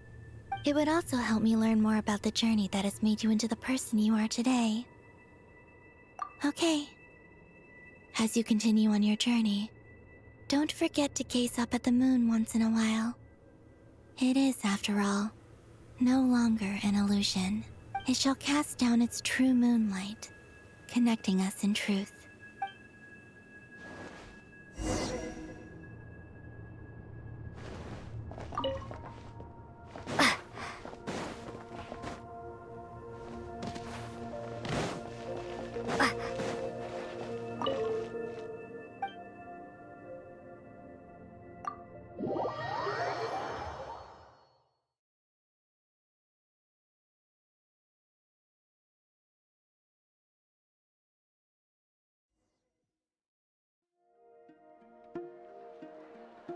To Jean, acting Grand Master of the Knights of Favonius. Ugh, this preamble is such a pain to write. It's probably high time we got rid of this acting business. I trust that Dern has updated you all on recent events. Hope we didn't worry you too much. The good news is, we managed to come together and put a stop to the Doctor's evil schemes. With that, I think it's safe to say that Notcry is finally out of the woods. As for the Fatui, not counting the Damselette, aka the Moon Goddess, who has left their organization, we found ourselves allied in this instance with both the Knave and Marionette. May she rest in peace. As ever, we find ourselves better off for making friends rather than enemies. But until we can ascertain the Tsaritsa's true intentions, the future remains uncertain. In a short while... Wait. How am I meant to surprise everyone if I tell them in the letter that I'm heading home? Well, that would be a huge waste. Okay, got it. I will begin sending the expeditionary team back home in waves. I'm sure they'll be able to answer any questions you still have. I hope they won't gloss over the details of my many heroic deeds. But if they do, I'm sure it'll be because they're just too exhausted from the long journey. I think of Mondstadt daily. Please give everyone my best regards. P.S. The honorary knight went above and beyond this time. Are there any other honors we can give her? I'll leave it with you. P.P.S. Please be extra nice to Klee for the foreseeable future. I cashed in on the last favor that the Hexen Circle owed us, so we need to earn some more goodwill. If there's any serious problems, feel free to stick me in solitary confinement when I get back. I'll do the time for her. Whew. And that, as they say, is all she wrote. End of an era. And with the moon shining down brighter than ever, I think everyone is going to sleep well tonight.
Your turn.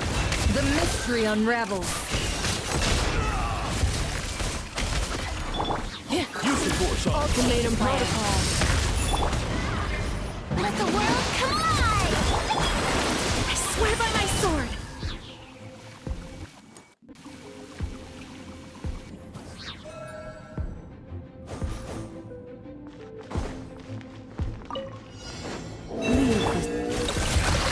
Lash it! Come on out. A sight to behold. Right here, right now.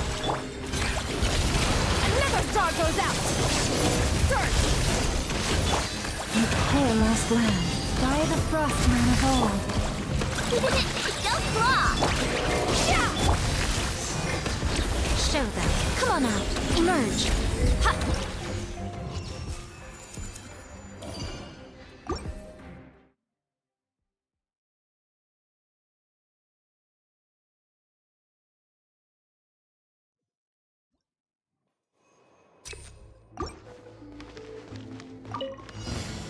All right, here comes the Can't hide the truth. Let's see what you're made of. I'll make short work of you.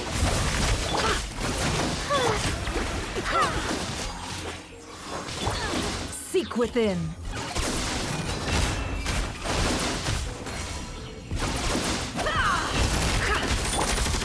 Go as one! May I present?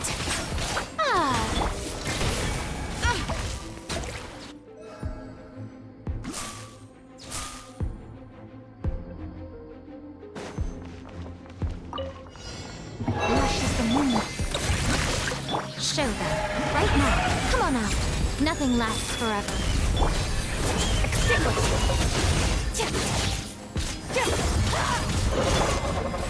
Lash attack! Right here. Emerge.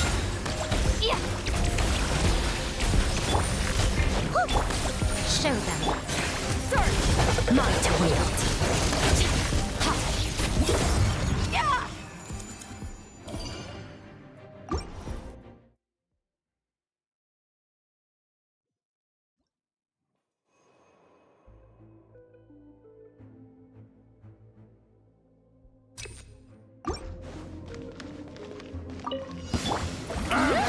Sequence initiated. Annihilation mode. No more love.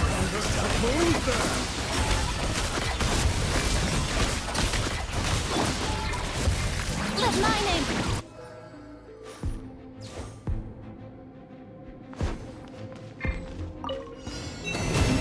With one heart. Come on out. Show them. Mine to wield. Leave this. You on this!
journey ends here, Barbados. Lord of Sand. Your sacrifice is ready. Fallen leaves, adorn my... A proper send-out! Time to shine! Watch out! Your journey ends here, Lord of Sand. Your sacrifice is ready. Go as blood! I swear by my soul! Shower me with... One with nature, as one with wind and cloud. Feeling lucky? Watch out! Attack! Wind strider.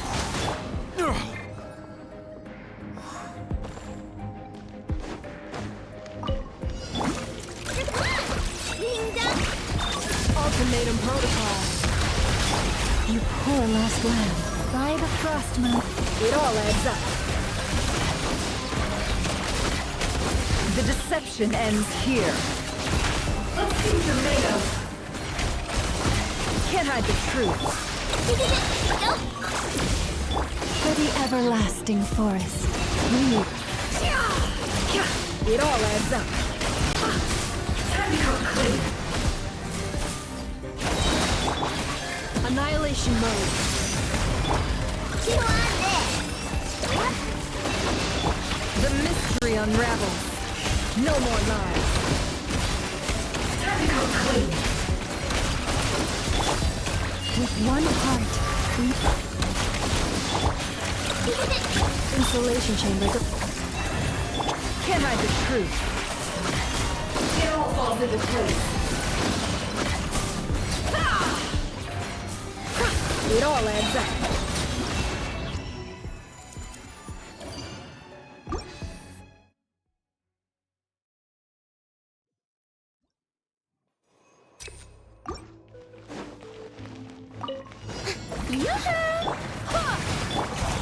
Into the wind.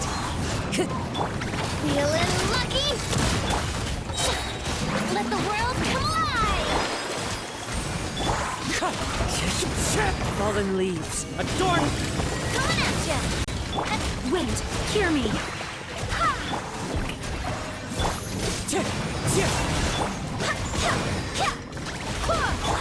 Coming at ya! Fire! Well, with frost. Wind strider, as one with wind and...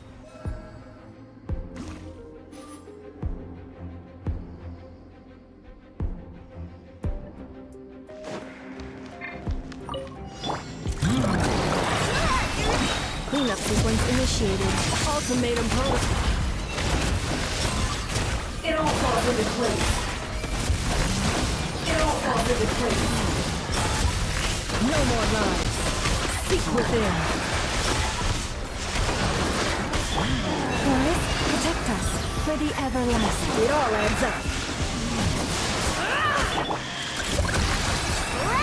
Defensive mode engaged.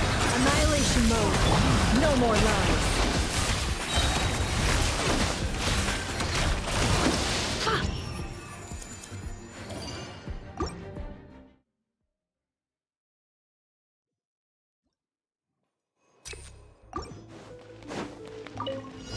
Strike a pop!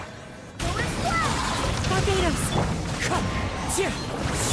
Coming at ya! Let my name echo in song! Wind strider, fallen leaves, adorn my... Attack!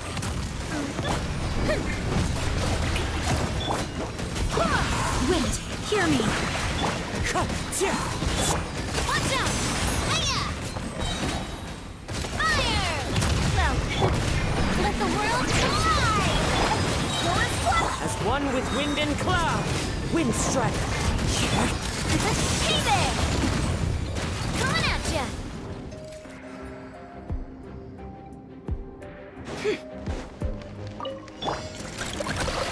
Cleanup sequence initiated. Leave this place. With one heart. Can't hide the truth. No more lies. It all falls into place. The mystery of ultimatum protocol. Defensive mode. can't hide the truth. Time to come clean.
A half step too high, perhaps.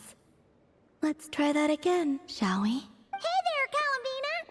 Wait, are you teaching the Kuhenki how to play the lyre? Yes. They were so happy to have it fixed. They practically haven't left my side. Playing the lyre has never been my forte, though. I'm more accustomed to hearing others play. Oh, right! If you had a band, you'd totally be in charge of vocals, huh? When it comes to instruments, though, the Traveler's pretty much a prodigy. From the lyre to the jim-jim drum, this one can do it all.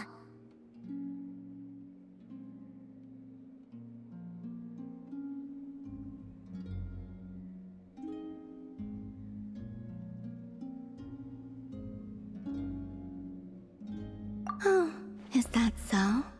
In that case, perhaps you could teach them instead. I was having them practice the song I usually sing. Perhaps you remember how it goes. Or a different tune works as well. Rarely do the Kuhenki get to hear music from other places. I would be quite interested to hear something like that too.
That was lovely.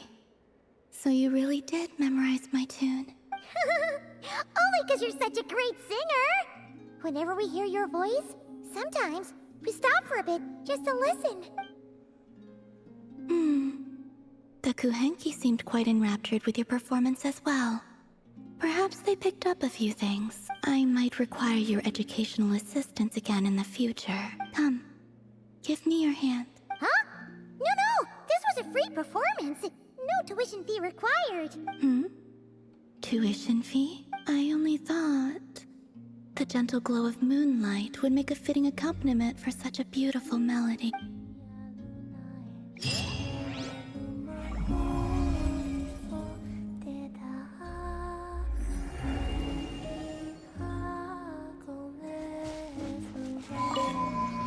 Dokuhenki.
Cleanup sequence.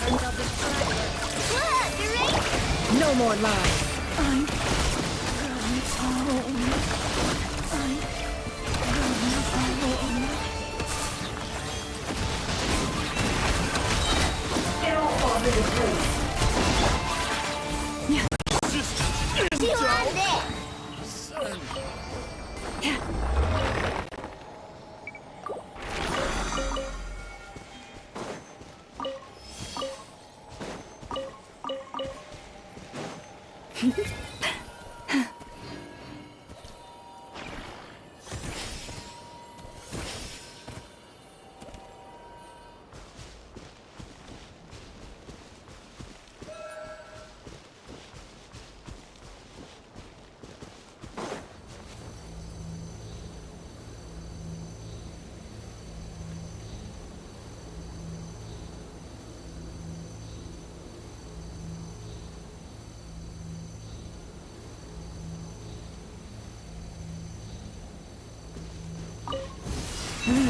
Insulation chamber deployed. Preparing for dust up. Let's see what you're made of.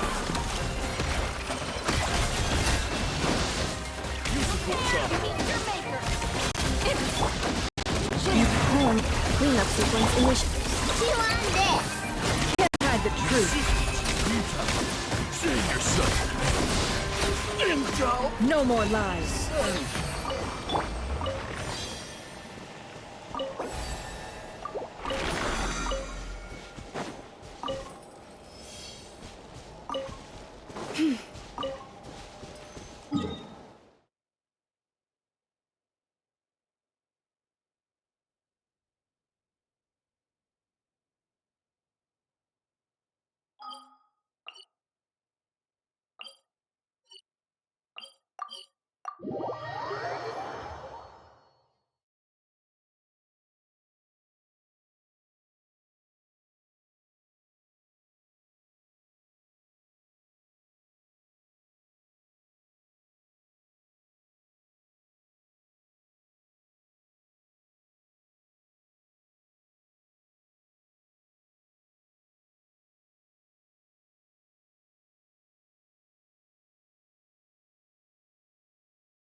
This route.